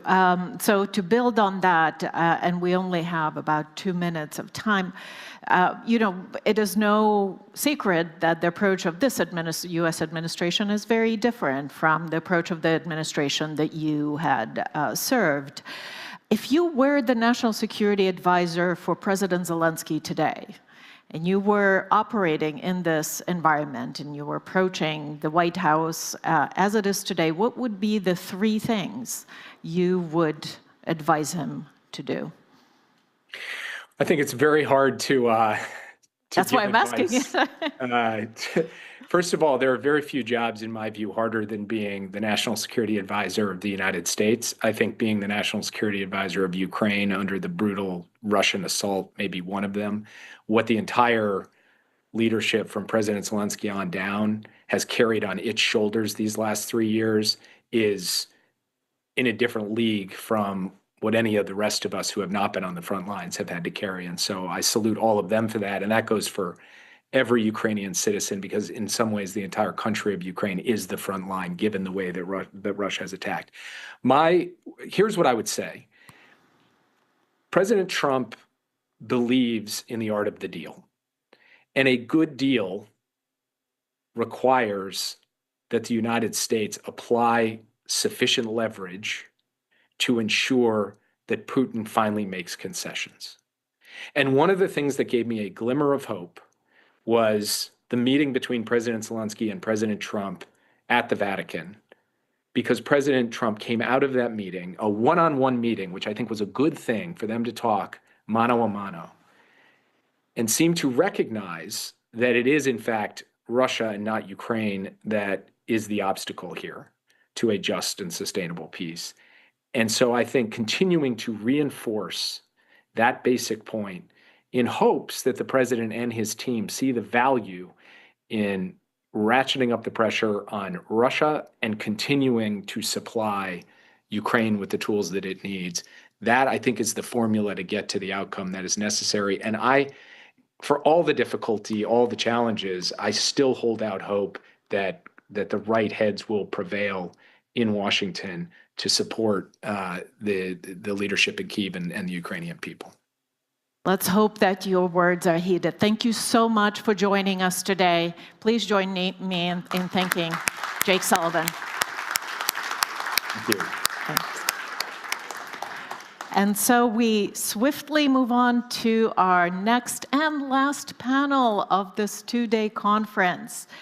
I invite to the stage Ian Brzezinski, Senior Fellow at the Atlantic Council and former U.S. Deputy Assistant Secretary of State for Europe and in NATO policy in 2001-2005.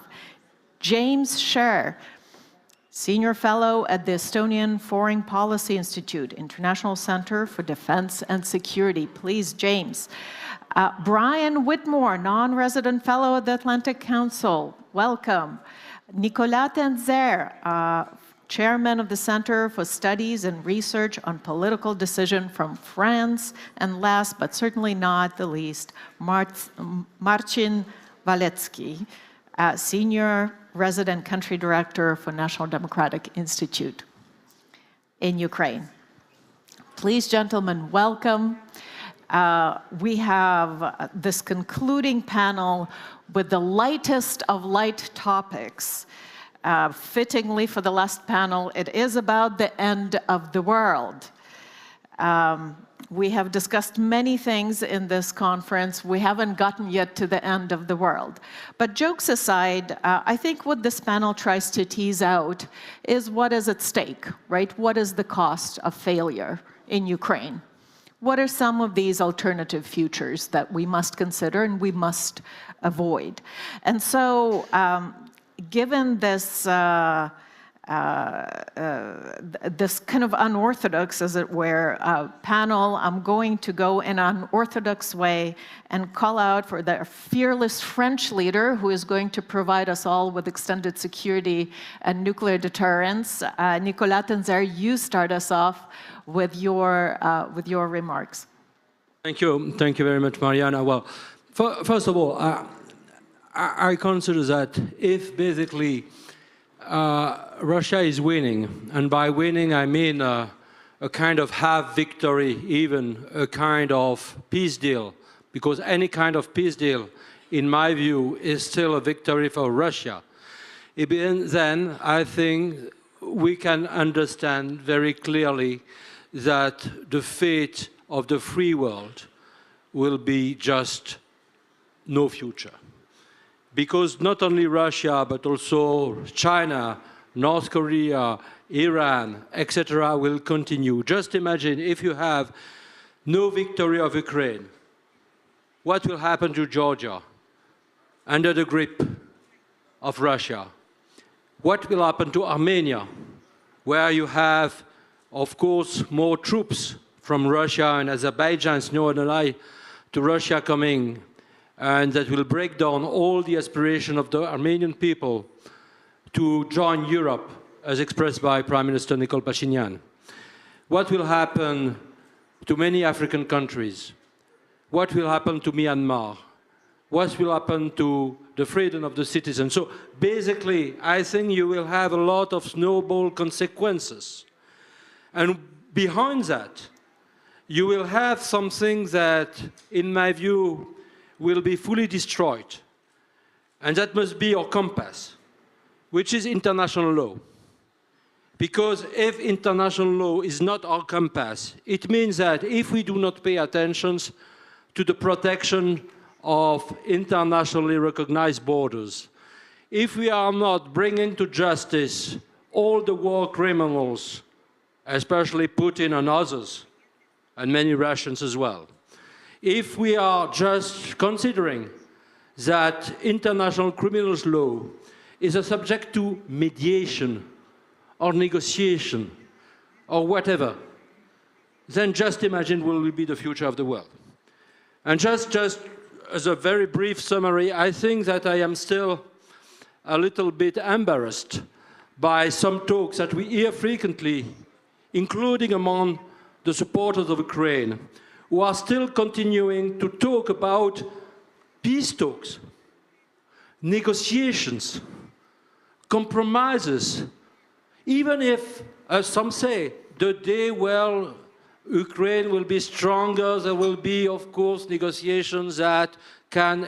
No, I think we have just to refuse this kind of perspective, because basically to have in the same sentence peace and Russia, negotiation and Russia, they're just contradictions, they're just oxymoron. And I think it's very dangerous that still you have European leaders saying, well, we are not ready now, but one day we will have to envision negotiation with Russia. Just stop this bullshit. Because then, if we have this kind of very bad settlement, just imagine what will happen in European countries. You will have all the people from the far left or far right saying, okay, we have peace now. Don't stop arm Ukraine. Stop defending Ukraine. Stop increasing our budget to defense. And I think it's a very, very dangerous move that will strengthen not only Ukraine's security, but our own. Thank you. Thank you, Nicolas. I mean, as you bring out, as you explain very compellingly, there's a reason why we decided in 1945 to put in place certain rules and norms of international order, and all of those are at stake. I'm going to go next to Marcin Walecki and ask you to reflect. Thank you very much, Irina. I would just like to start by thanking the organizers for an amazing forum. There are two parallel processes, and when we talk about the future, I am concerned, but I'm also quite optimistic about both of them. First of all, I would call it democracy at war. It's what is happening in Ukraine. And the second one is war on democracy. This is what is happening in the West. I am quite positive about the first one, because Ukraine has shown us in 2004, 2014, and 2022 that it's really committed and it can defend its democracy. There are 5 key elements where I would actually say what is important for us in the future to make sure that Ukraine democracy not only survives, but it's actually grows and galvanizes its support. First one is obviously elections. Those are going to be the most difficult elections we've seen in Europe. Ukraine is preparing itself for them. They don't need any external pressure. to basically, they should be organizing them on their own terms. Definitely after the war is over, after the martial law, there was a very important political agreement reached at the Jean Monnet dialogue 6 months after the martial law. We should definitely be also helping Ukraine with the processes of decentralization, full participation of important groups, especially when it comes to veterans, women. We are seeing processes of militarization, muscularization of public life. I mean, what worries me is that, unfortunately, with USAID departure, EU has not really been able to fill the gap, coming from Poland, EU presidency, European Day. This is a very important moment for EU to really fill the gap. US was providing 10 times more support to democracy in Ukraine than EU. EU really needs to find its own resources and courage to fill this gap. Second process, which is very important for sustaining and supporting in the future Ukraine democracy, is real expectations when it comes to EU membership for Ukraine. We cannot be applying the same mechanism for accession we've seen in the Western Balkans, in Poland, Bulgaria, Romania. Ukrainian democracy is under enormous attacks coming from Russian disinformation. We've seen interference in elections in Moldova, in Georgia, in Romania. So just the process of monitoring and assessing is not sufficient. EU really needs to change its approach when it comes to fundamentals, Copenhagen criteria.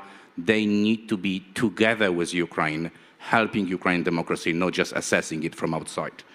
Let me just quickly jump. In terms of public support, I'm not worrying about it. NDI research has shown over the last 10 years that Ukrainians, in terms of support for democracy, the highest level we are seeing in the whole Central Europe, Eastern Europe. More than 2/3 over the last 10 years, and definitely almost 85 to 90% in 2003, 2005, support for fully functioning democracy. War on democracy in the West. I'm not going to comment on the state of US democracy. Let me focus on Europe. I am still concerned that we have some EU member states who are not meeting Copenhagen criteria.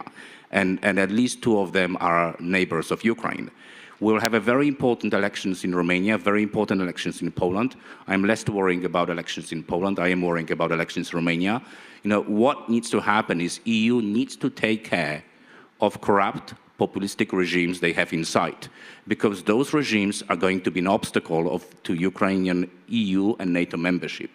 So at some point, maybe we should be asking vibrant civil society from Ukraine to help European countries to organize Orange Revolution and maybe the other movements which will actually bring democracy back to some of those kinds. So overall, I'm quite optimistic. We have to understand the risks. Ukraine has shown that it knows how to defend its democracy. I'm quite confident there is a sufficient level of political dialogue, unity, understanding, respect for political pluralism, very vibrant civil society, and respect for parliamentarism. I am more worrying about the future of EU democracy, and that's why that would be my priority for the next 5 years. That's a very fair comment. So democracy is at stake, not only, in Ukraine, but in Europe and around the world. I'm going to go to Brian Whitmore, to you next. Sorry. Go ahead. Thank you, Mariana. Sorry about that little disruption there. I want to pick up and kind of riff off of what Martin was saying, because we're thinking along the same lines here. When I ask myself and broaden the aperture about what is the global conflict that is going kinetic in Ukraine. Brian, could you talk into your microphone? Okay, I'm sorry. I want to broaden the aperture and start with a question. What is the nature of the conflict right now?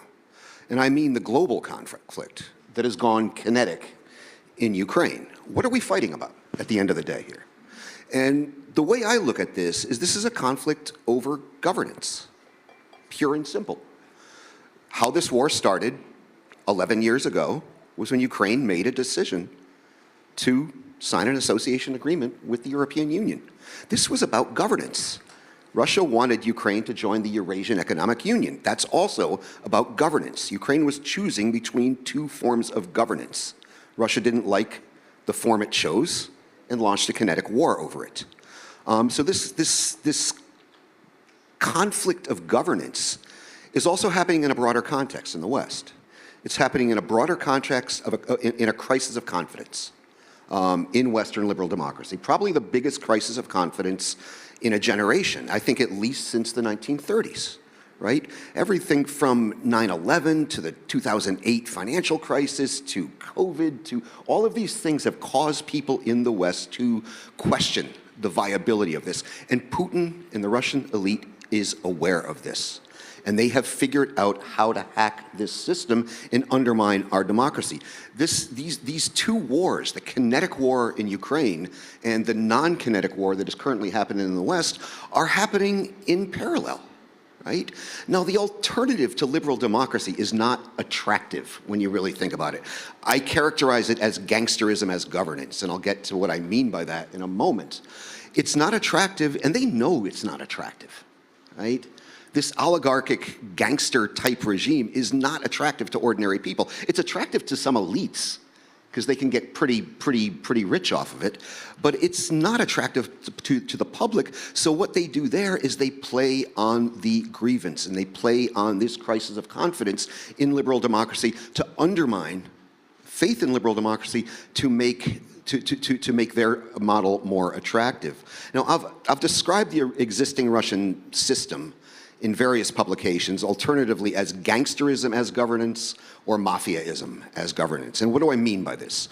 I mean a state whose internal logic, processes, incentive structure, and behavior resemble those of an organized crime syndicate. It's ruled by an unaccountable clique whose exercise of power is not checked by any institutional constraints.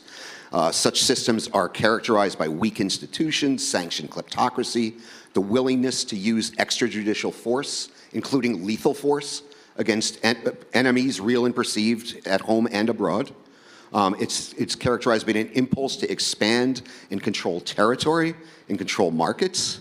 It uses corruption as an instrument of statecraft, and it cloaks and justifies these predatory goals in grandiose rhetoric about traditions and values and religion and history, right? We see this in various contexts. We see it in Viktor Orban's Hungary. We see it in Tayyip Erdogan's Turkey. We see it in Narendra Modi's India, and we're beginning to see it in Robert Fico's Slovakia. Are we seeing it yet in my country? This is the big elephant in the room, right? I'll just throw out a few data points to wrap up here, because I don't want to go on too long. I teach courses at the University of Texas Arlington on Russian politics. And this past semester, as I've been lecturing about Russia in the 90s, and the destruction of Russia's democratic institutions, the weak and fledgling democratic institutions by Putin, by the establishment of an oligarchy in Russia in the 1990s, the culling of that oligarchy, which turning it into one kind of ruling clique under Putin, about the politicization of law enforcement, about executive dominance and legislative and judicial weakness and conspiratorial thinking. And students have been asking me repeatedly, is this happening in America right now? Right?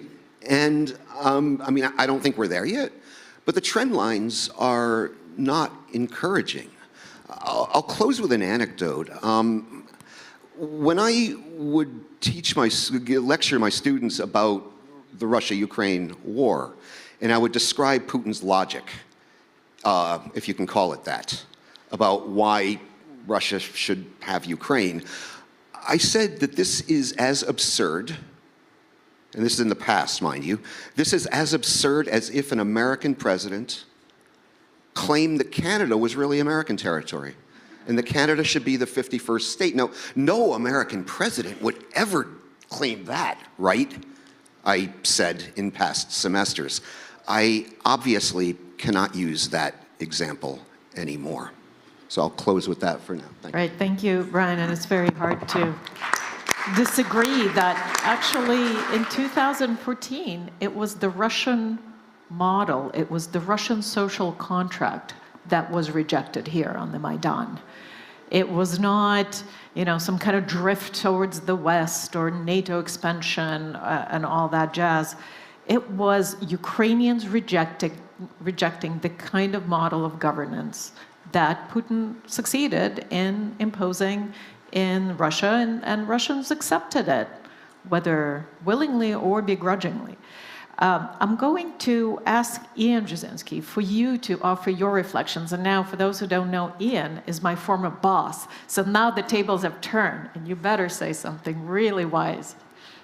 Thank you, Mariana. I got to say, I've been counting the hours you've been up on the Would stage. you tuck in the microphone? I've been counting the hours that you've been up there, and I think you're going to be standing up before us for over 6 hours, possibly 7 hours.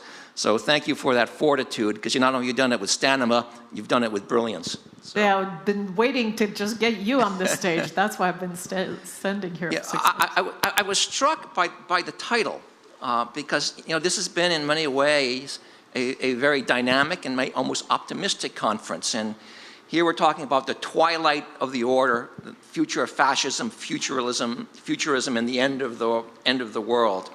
We needed a more optimistic title, something more along the road to victory. But with that said, let me answer the question that was posed to me, kind of a dark question. Are we heading to this end of the world? And then also added kind of a dose of why I'm fundamentally optimistic.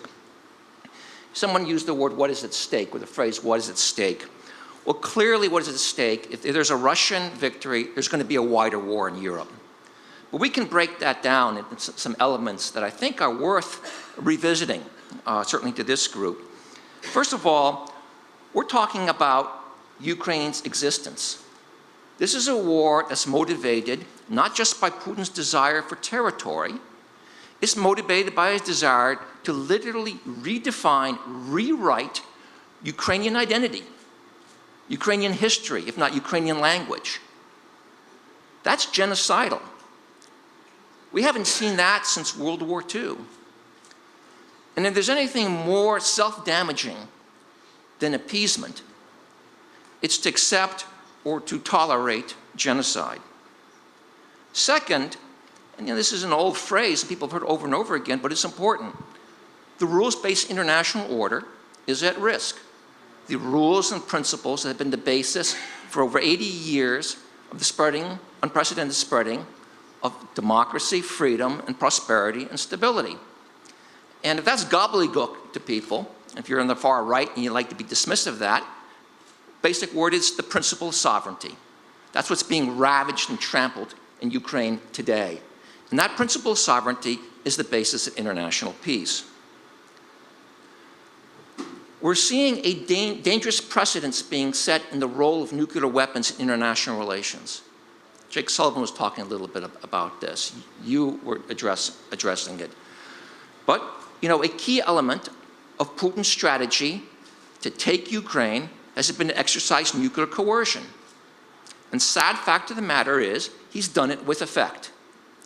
It's limited the transatlantic community's response to this brutal invasion. And when you reward nuclear coercion, you invite more of it. And that's what we have seen in this conflict. That generates dangerous dynamics in proliferation, and we're seeing a discussion on the role of nuclear weapons and force structures around the world among allies and adversaries. And what scares me is when you get into a dynamic where nuclear coercion is exercised over and over again, you're actually increasing the likelihood of the use of nuclear weapons. That's just human nature. To steal from my own father, for those of you who don't know my dad, he was a Sovietologist. And in his last years, he was constantly emphasizing that if Russia is allowed to suborn Ukraine, it will never be a democracy because an empire, by definition, cannot be a democracy. So Russia's own evolution is at stake here. And if Russia is allowed to suborn Ukraine or keep part of Ukraine, we're more likely to be on a path of a more authoritarian Russia, a more hegemonic Russia, a more revanchist Russia, a more aggressive Russia. And then I would say you have the credibility of NATO at stake. The credibility of the transatlantic security relationship is at stake. Whether we like it or not, NATO has defined Ukraine's future, the end of this war, as existential. We're bought into it. And if the alliance allows Russia to walk away with a victory, it will significantly undermine its credibility in the eyes of its own member states and its adversaries.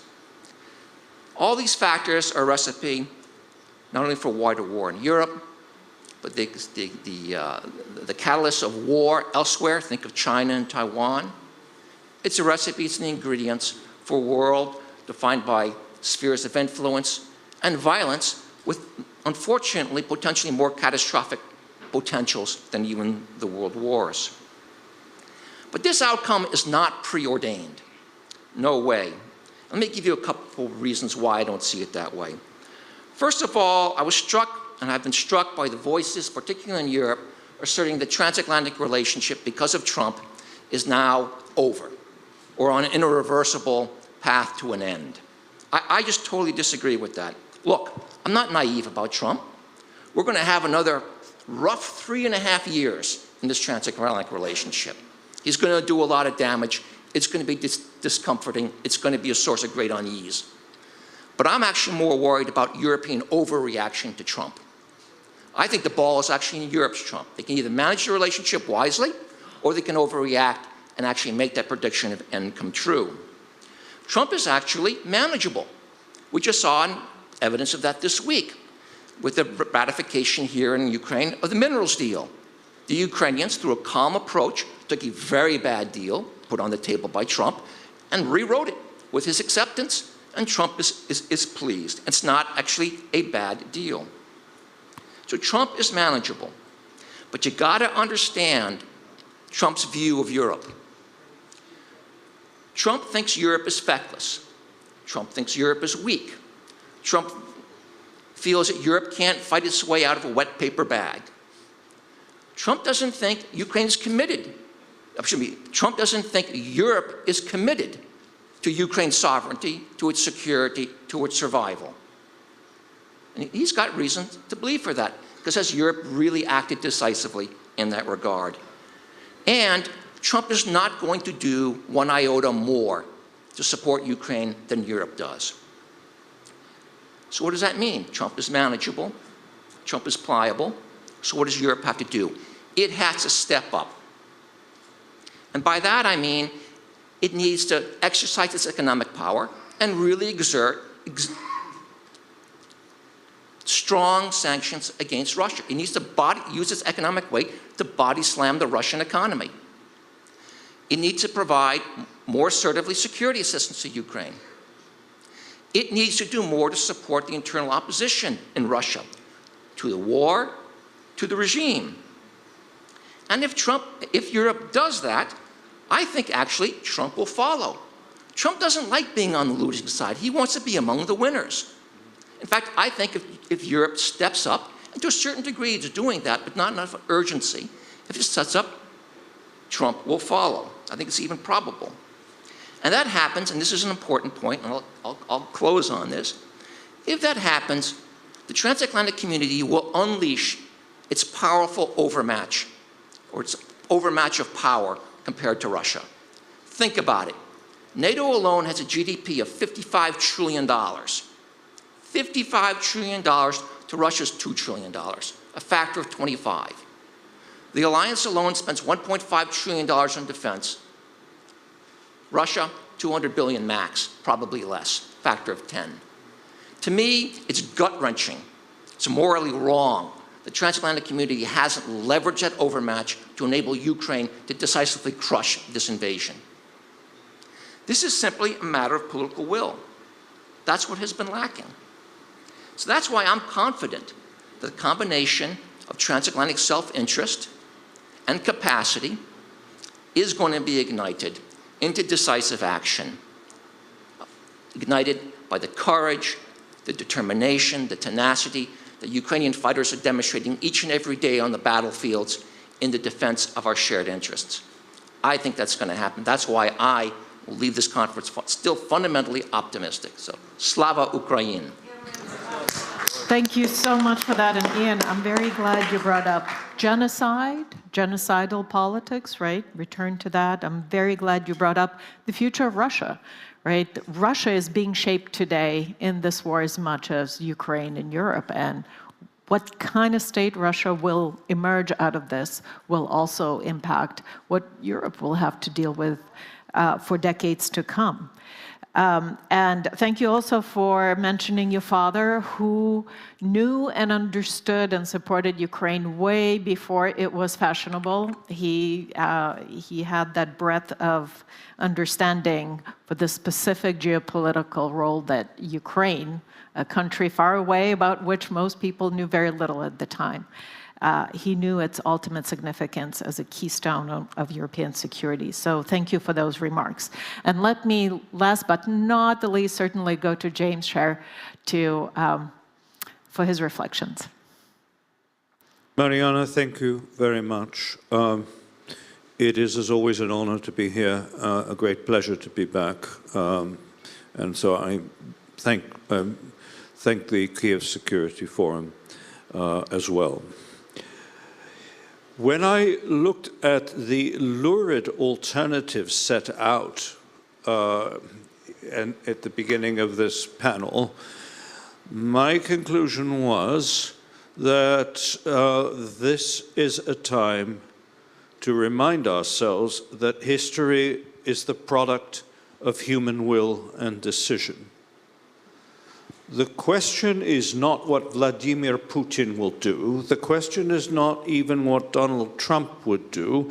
The question is what we are going to do.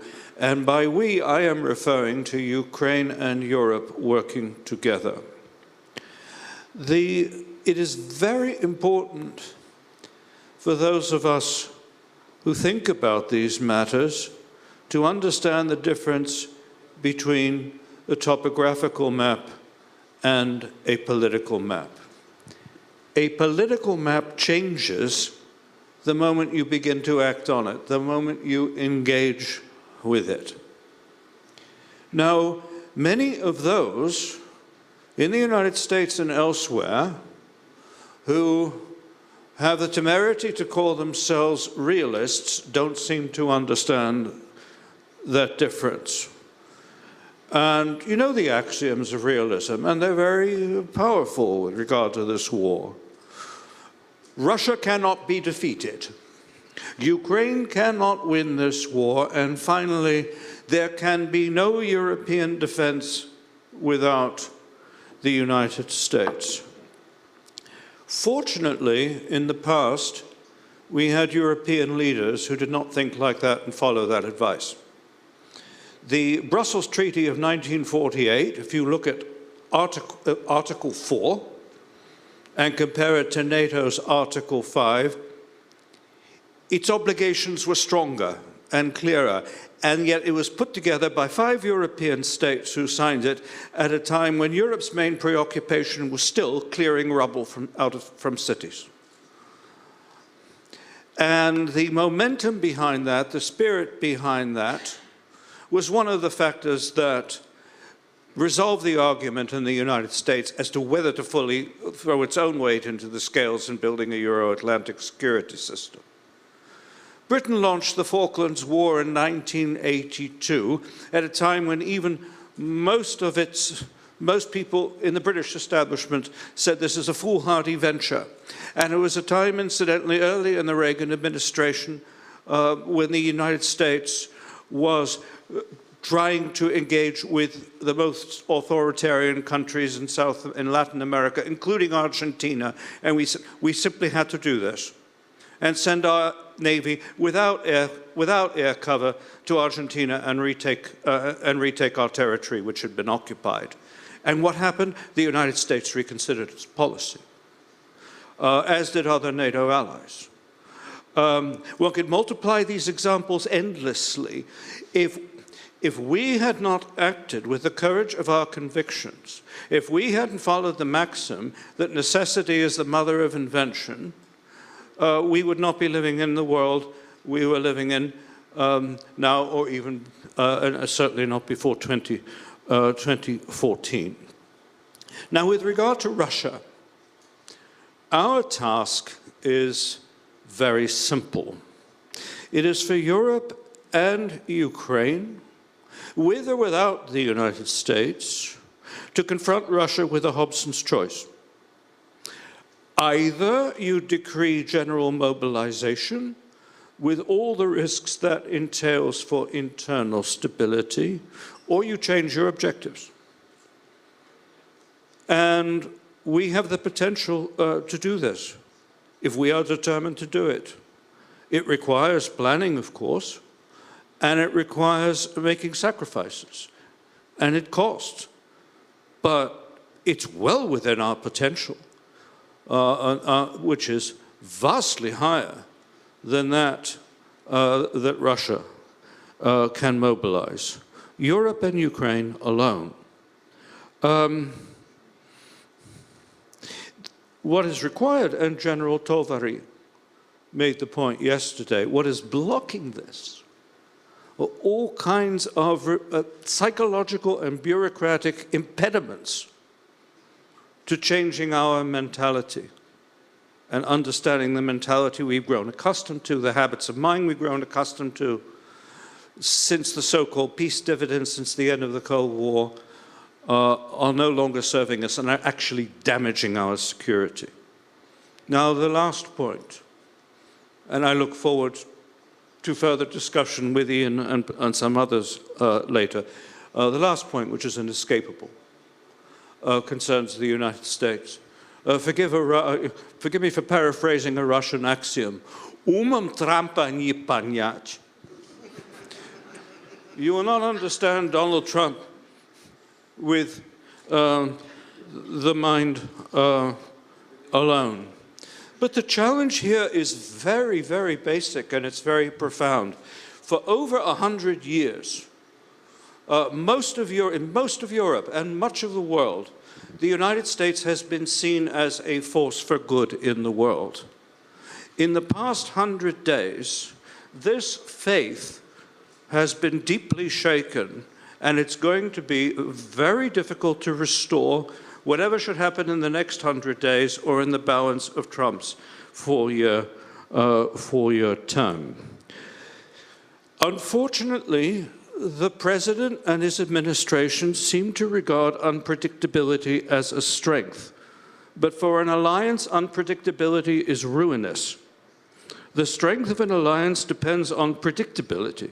It depends on steadfastness, commitment, and trust.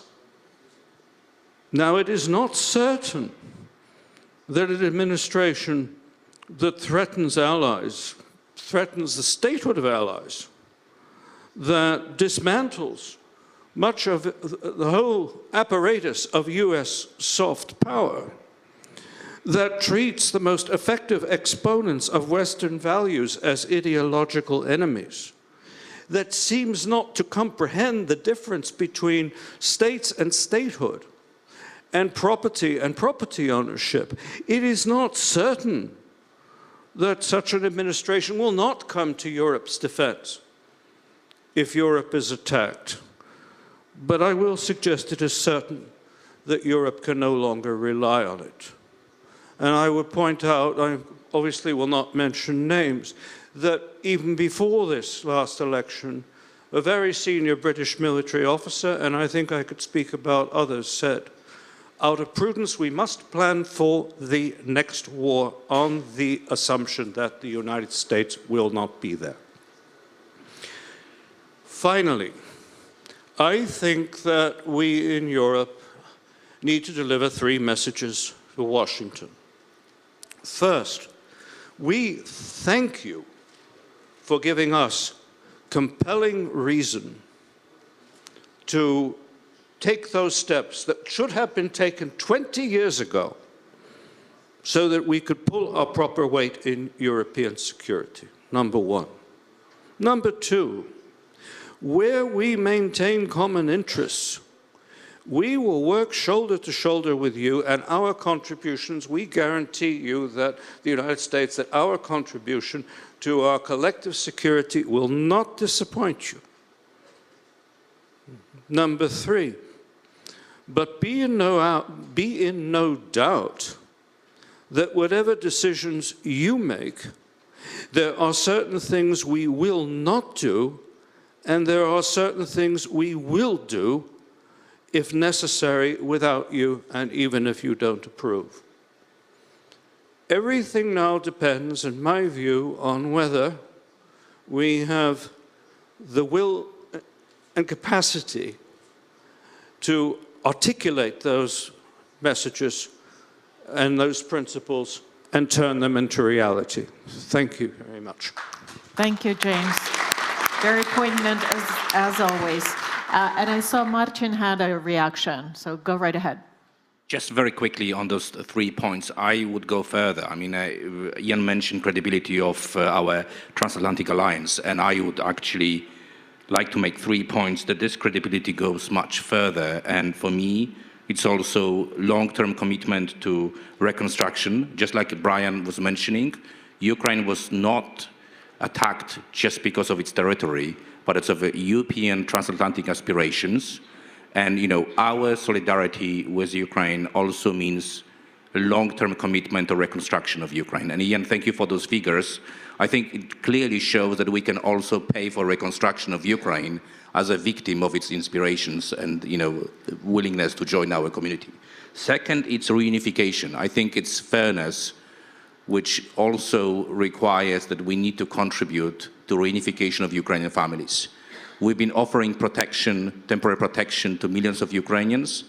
Unfortunately, in a collective way, West, there is also a thinking that it's actually great to keep some of those Ukrainians and fully integrate them and to do everything so they cannot come back to Ukraine to contribute to reconstruction. So this reunification is something which also is a factor of our credibility. And the third one, it's the refusal to give Ukraine timely access to NATO and EU. Justice delayed is justice denied. Yes, thank you so much. And Ian, we mostly vigorously agreed about things on this panel, but there is one point in which there is a difference of opinion. It's just how far the damage to the credibility of the United States and the U.S. security guarantee, U.S. commitment to its allies, how much damage has been wrought by the current administration, how reversible it is. You seem to think it's not as drastic. If you could comment on that. I don't want to downplay it. I mean, don't get me wrong. I'm not thinking that Trump is the best thing, the transatlantic relationship since Eisenhower. But I think there's a tendency in Europe to overreact. I think there's a tendency in Europe to kind of focus on Trump's negatives and not take a little bit of self-responsibility. I mean, look at the fact. How many troops the United States has permanently stationed in Europe? 60,000, plus or minus a few. How many troops did it have at one point, maybe a year or a year and a half ago? Over 100,000, at times up to 110,000. So that's 40 to 50,000 troops that were transferred from other locations that went into Europe, largely to defend the front lines of the eastern frontier. How many West European troops have been deployed to their own backyard? Nothing close. So there's a certain amount of responsibility Europe has for the situation we're in today, and I'm not protecting Trump. All I'm saying is that if Europe wants Trump to do the right thing, it has to act with a certain amount of urgency, a certain amount of decision, and a certain amount of action. And it has the capacity to do so. It has the economic weight to really hurt the Russian economy. It should do it. You know, this is a war that's been going on for 11 years, and only now we've seen a cutoff of European purchases of oil and Russian oil and gas, with gas being cut off, what, in 2 years from now? That's not showing decision. That's not showing commitment to shared transatlantic relationships. But Europe can act. Hats off. This is the first year in my life I've been celebrating the French and Macron's leadership to drive some sort of presence, military presence in European, West European, Central European military presence in Ukraine. Long overdue. Hats off for that courage. It just has to happen faster because time is not on our side. I think if the Europeans go over and say, hey, Mr. Trump, we've got a deal you can't turn down. We're going to ramp up economic pressure. We got this deterrent force we're going to put in with a certain amount of magnitude. Be with us. Be part of the winning team. Because if you are, you're going to eliminate what you fear most, a wider war that'll suck in the United States. 2, you can take credit for bringing peace. 3, you can demonstrate that you've got a national security policy of credible peace through strength. rather than being weak and complicit in Russia's invasion.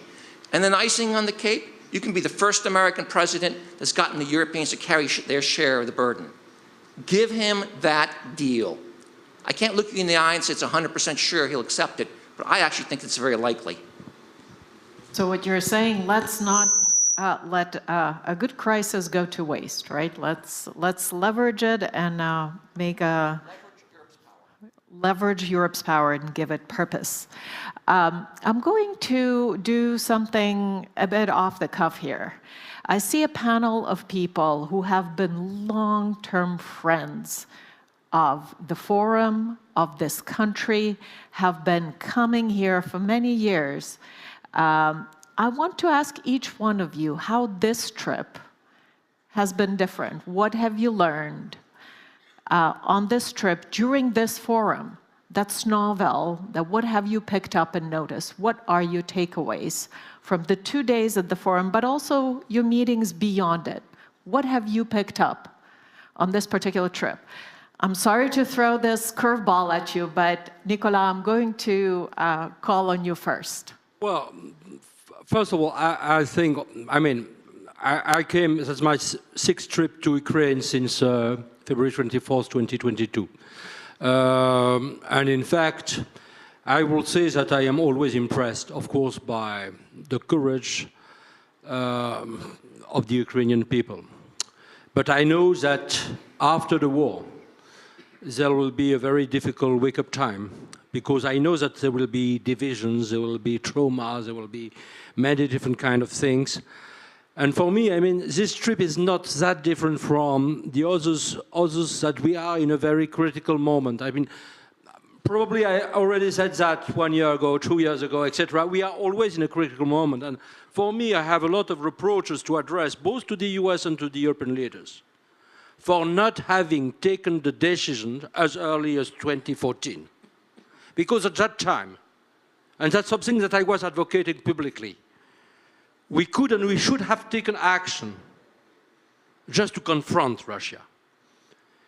In February 24th, 2022, I said many times in all the talk shows I was in, that we have to take action directly against Russia. That was possible. Many of them were afraid. And now what I think, of course, a very nice wake-up of the European, and I support that. And I think that the European people could do more, and the European government could do more. Alone, they can defeat Russia on the ground. They can now provide a lot of money to the Ukrainian people to arm themselves. They could provide decisive weapons to tribes in the depths of the Russian territories. They can do all these kind of things. But they have to be very clear that there will be no negotiation with Russia. As I said, we have to just make disappear all the diplomatic fictions, which result was the death of tens of thousands of people. And I think that's what we have to come to this true moment, to the moment of truth. We have just to swipe up, all the hypocrisy. Because we have a lot of hypocrisy regarding the Ukrainian. We are not serious. We say, okay, we cannot provide some weapons. In fact, we do not have the willingness to save tens of thousands, if not hundreds of thousands of lives. And I think we are living in this moment. And of course, with Trump's administration, I consider, first of all, that Trump administration is not good for Europe, it's not good for Ukraine, and it's very clear. For many reasons, because I think that there is a kind of ideological collision between Trump and all the dictators around the world. I have to speak very bluntly. That ideological collision, because the respect of the rule of law, the principles that we are standing for, everything has vanished in the ideological discourse and narratives of the US right now. And I think that the damage is not if finally they will give some more weapons to Ukraine, assist Ukraine more. That's not the point. I don't think that they will. They won't take decisive action, as the US should have done since at least 3 years, if not 11 years. But the problem is that Trump and his administration and J.D. Vance and others are undermining the very principles we are standing for, and ideological collateral damages will be stronger and deeper, given the floor, given also an advantage to all the far-right leaders that we have in France, in the UK, in Germany, in Poland, in Slovakia, in Hungary, etc. And I think that we have to speak bluntly about that. And we have to form the kind of, let's say, axis of resistance of democracy. And I think for that, Europe has the capacity, because it considers that the rule of law is absolutely vital. The message, the rule of law, is the true message of Europe. If we don't have this message, just let's hope, or let's not hope that there will be any future for Europe and for the democracy. And that's basically why Europe, and I will just end that, but not only Europe, some African countries as well, some Latin American countries as well, plus Japan, plus South Korea, plus one of the biggest allies that we have, Taiwan, must go with us and define the very values and the basis of the order we will have to build, probably, unfortunately, because I am a strong advocate of transatlantic relations since decades, without the US. Thank you, Nicola. So, axis of resistance. Everyone, you've heard it first here at the Kyiv Security Forum. Thank you so much. I'll go next to Martin. Of course, you live in Ukraine, right? Yes, so what are your takeaways from this forum and this moment in Ukraine's history? Indeed. I mean, I've been here with NDI for the last 2.5 years and coming and going to Ukraine since '99. I mean, I will start with relatively funny, but also quite important observation. One thing which really surprised me, which really shows me that America is a great democracy where there's still, there is a freedom of speech, is how many of our American colleagues, including former diplomats, were criticizing their own president, and they're still allowed to go back home. So that's hopefully, yes. So, that's actually something which, I would say in this part of the Europe, we would still like to see. I mean, I'm not sure if you could do it if you were coming from Poland and Ukraine to have this level of freedom of speech when it comes to the discussing what is going on in your own capital. So this was impressive. Also, very balanced program, as always, pluralism of opinions, representation of different political forces. And I have to say that the organization of the Kyiv Security Forum is getting better and better, and I would say it's even now better than YES conference. So, See, I really fished for that compliment. See, that's what I was getting. So definitely well done with this forum. I think it is a great forum, and thank you to all the colleagues. I have learned so much how to improve our transatlantic alliance. I've heard so many great ideas, and Ian, thank you so much. I totally agree with you. We should definitely not overreact as Europeans.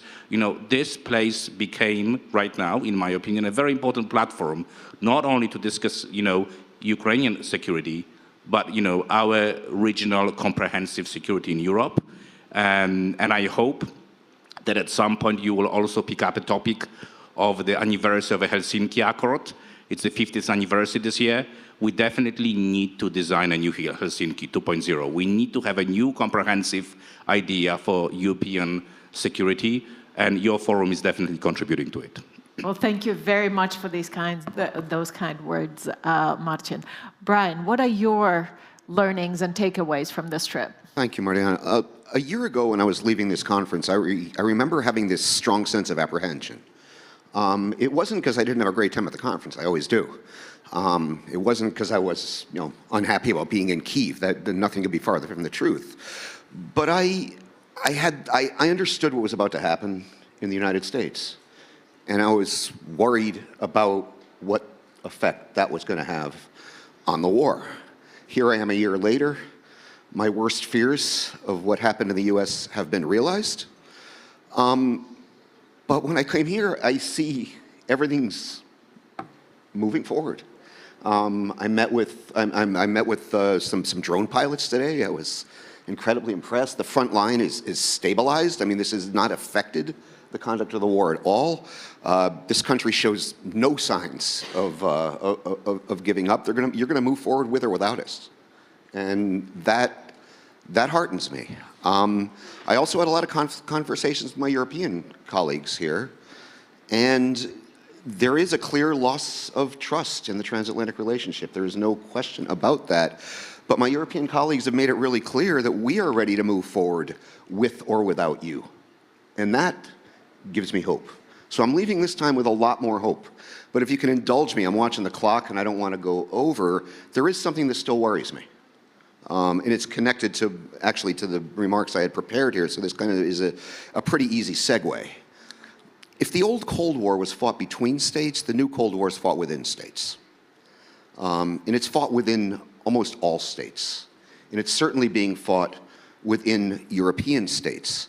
I agree completely with my good friend James Scher that everything really depends on Europe and its partnership with Ukraine, given the unreliability of my own country at the moment. Everything depends on that. And I agree with James that political maps change when you engage them.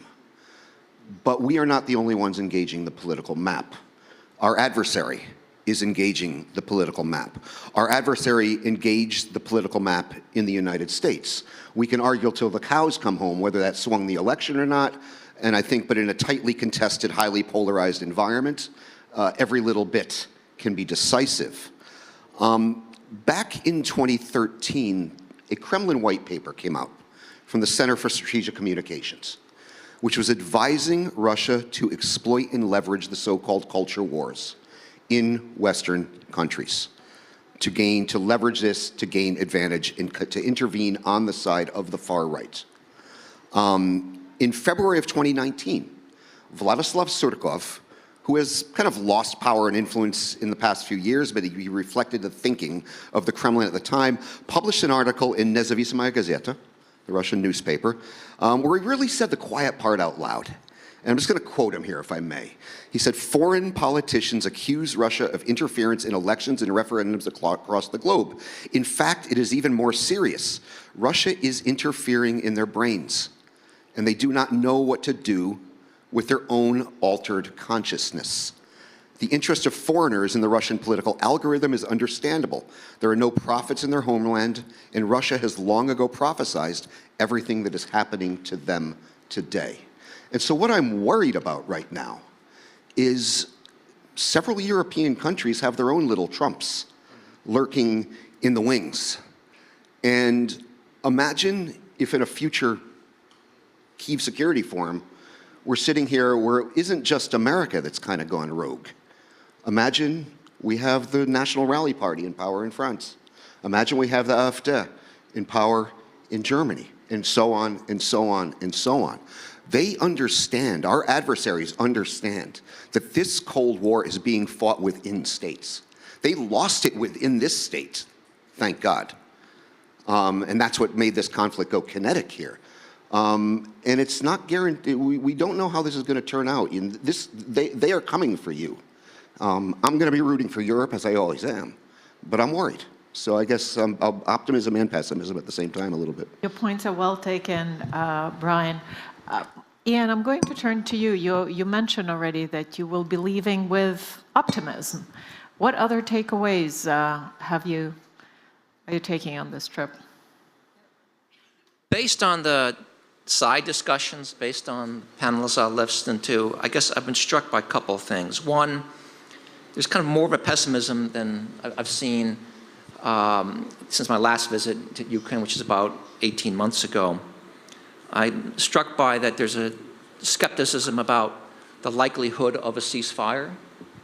I sense that there's a skepticism in Ukraine about the transatlantic community's willingness to provide Ukraine the security guarantees it needs and that are needed, even from U.S. perspective. I'm struck also by, in the midst of this pessimism on those two issues, the steely determination of the Ukrainians to fight on regardless. And that is a powerful factor in this conflict and in Ukraine's efforts to kind of garner the international support it deserves. At the same time, I still walk away optimistic because I am beginning to see some shifts. in the transatlantic community. I mean, beginning with the minerals deal, the conversation that Trump had with President Zelensky at the Vatican, some recent statements, actions in Washington to start, lining up economic sanctions. I'm cautious because I think, what Trump says doesn't mean what Trump will do. But it's signs in the recent weeks, things moving in the right direction. I am convinced, however, that you will not have the Russians come to the table serious about negotiations. Right now, it's just a stalling tactic until, to use that phrase, Putin sees a change in the correlation of forces before his ambitions. And if we reach a point where the transatlantic community does really exercise severe or impose severe economic sanctions, if we actually see a deterrent force or reassurance force being stood up and moving in for deployment, if we see actions to support dissidents in Russia, Putin will come to the table. He's not in a good position right now. He cannot handle both Ukraine and the international community really weighing in forcefully on this. So I'm thinking that there's growing recognition of that. My concern is that neither Washington nor Europe are moving forward with the necessary urgency and speed. But being an optimist, I think that will happen because I think, again, I'll say it, so much is at stake. It is such an important moment. And ultimately will make the right decisions. Thank you, Ian. And it has been said that President Trump should not be taken literally, but he should be taken seriously. James, over to you. You're a long-term guest of this forum. What is different about this one? I'm largely in agreement with everyone else. Originally, I didn't understand why. I am feeling far more optimistic now than I have over the past 2 years of coming here. Why? 2 reasons. There's now a sense of clarity. There is a sense that we have to change our game, not only raise our game, we have to change our game, and we can and we must. And we have to do it by us, and Europe has to do it by itself. Not because it wants to slam doors, and it shouldn't, and we shouldn't be antagonistic. But there is an absolute imperative. We face a clear-cut choice. We either rise to the occasion or we fail with consequences that are going to be felt for generations. We didn't have this clarity before. Last year, I arrived the same day, of course, not sharing the same train, with your previous guest at this forum today, with the same day as Jake Sullivan, who came here, amongst other things, to tell President Zelensky that the United States expected him to stop firing weapon systems into Russian territory. I've never seen people more discouraged here. There was a very depressed mood last year.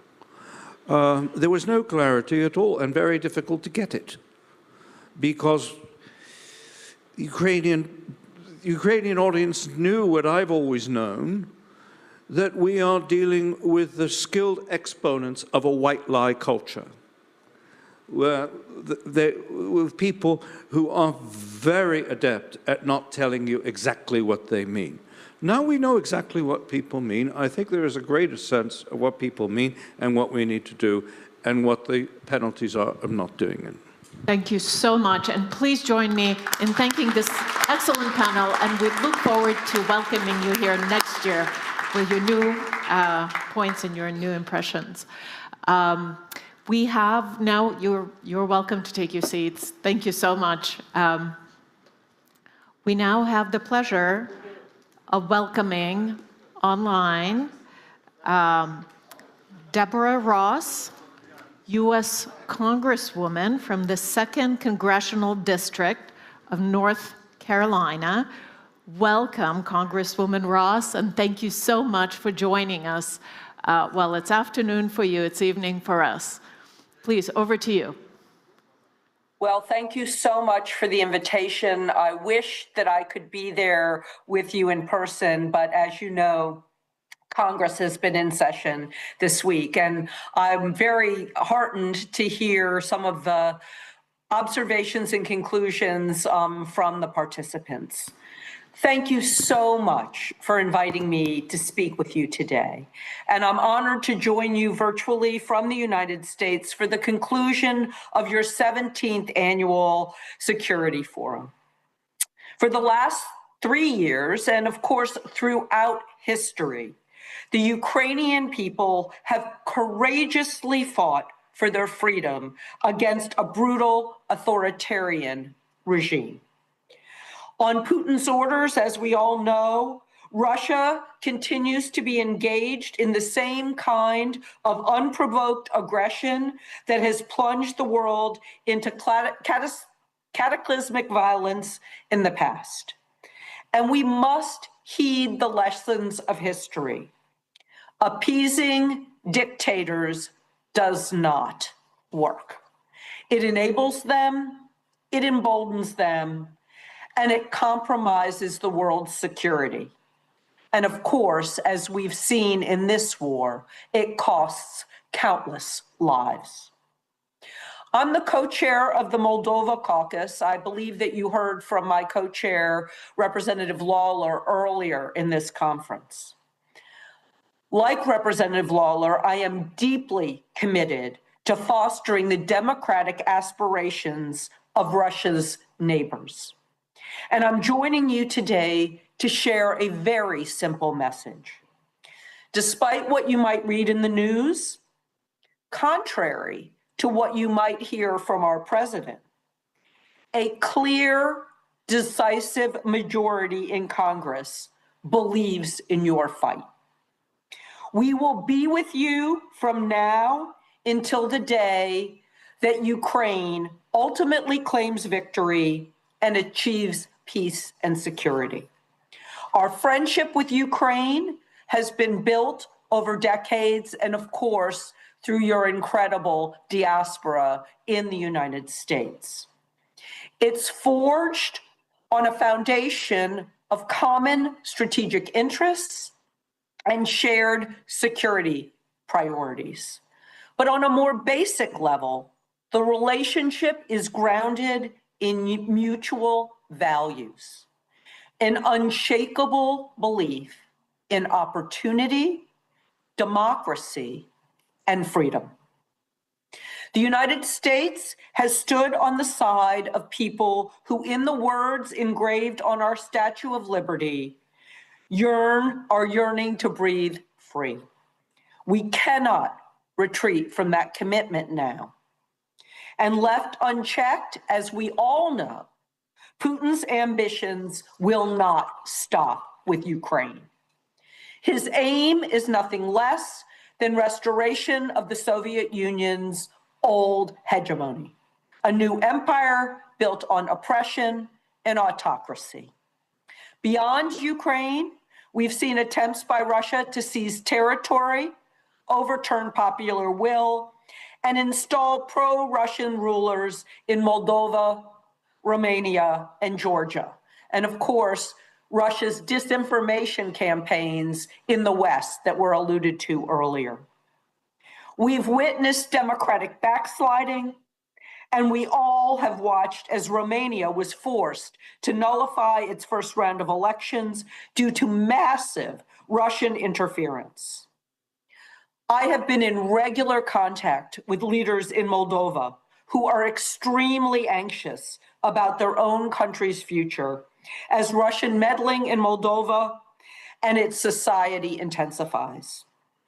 But they have stood strong because we have stood with them, including our European allies. Now, all of these events, as you all know, are consistent with a broader pattern. Russia seeks to undermine democracy with stolen ballots before it even tries to eliminate democracy once and for all with bullets, bombs, and tanks. That's why the United States and our NATO allies have supported Ukraine from the beginning. And I am so proud and heartened about our NATO allies stepping up to continually support Ukraine. The stakes could not be higher. The consequences of failure could not be more dire. It is no exaggeration to say that Europe's future hangs in the balance. The West simply cannot allow Ukraine to be carved up by Russia. And a Ukrainian victory is the best safeguard and the strongest shield for the future of its independence and the independence of Moldova, Romania, Poland, and the Baltic states. Indeed, when Ukraine ultimately prevails, it will offer comfort and reassurance to democracies as close as your western border and as far away as Taiwan. Again, despite what you might hear from our president, please know that by a wide margin, the majority of Congress and the American people stand with Ukraine. Last year, under the leadership of President Biden, Congress finally passed a historic $61 billion aid package for Ukraine. I am committed to doing all I can to ensure that the pipeline of arms and assistance continues to flow from our shores to the soldiers on the front line. This is a potentially seismic moment, a chance to prove decisively to dictators and wannabe autocrats alike that the democratic peoples of the world will not relent when the fight for freedom gets tough. When innocent people are brutally attacked and sovereign democratic nations are under threat, Congress must heed the call. To do otherwise would not just be at odds with our interests, but it's contrary to the character of our nation. We don't give up on our friends. We don't back down from a fight. We don't betray our allies and our values, and we will not rest until democracy prevails. Now, despite the overwhelming odds, as we all know, the Ukrainian people have stood up to Putin, a vicious dictator. Now, the American people must reassert our support for Ukraine and our European allies until Putin is pushed back. And when this war is over, and I'm sure you discussed this, we all must be part of Ukraine's renaissance. Once again, thank you so much for the chance to be with you virtually. Slava Ukraini. Героям слава. Thank you so much, Congresswoman Ross. And I'm sure I speak on behalf of everyone gathered here in expressing my gratitude to you and to like-minded colleagues of yours in U.S. Congress and elsewhere for your staunch and steadfast support of Ukraine. Thank you so much. And with that, let me turn over the floor to Ramina Shut, director of the Arseniy Yatsenyuk Open Ukraine Foundation, with some final words of gratitude and closing. Thank you, Mariana. Thank you. You know, I remember 15th Kyiv Security Forum 2 years ago. I stood on the stage with a heart full of hope. Last year, I stood on the stage with a heart full of pain. And I wish that the next Kyiv Security Forum would be held in Ukraine without the war. Tonight I stand here with both. Hope and pain have become inseparable companions of our everyday lives. We carry them in our hearts, in our work, in each and every discussion that we had at this forum. We carry them because we must. This is the 17th Kyiv Security Forum and the third one held during the full-scale invasion. And saying you the truth, We didn't want it to become our tradition, but we turned it into one, a tradition of not giving up, a tradition of gathering in defiance of fear, of thinking strategically when emotions are overwhelming. You know, there are a lot of people who have to be with us tonight, but they aren't. Some of them are on the front line, some of them are in trenches, but some of them will never return. And we carry them too, in our silence, in our grief, in our unbreakable determination. And yes, we are tired. But still we are here, and that matters, because security is not just about weapons and alliances. Security is about people. It is about presence.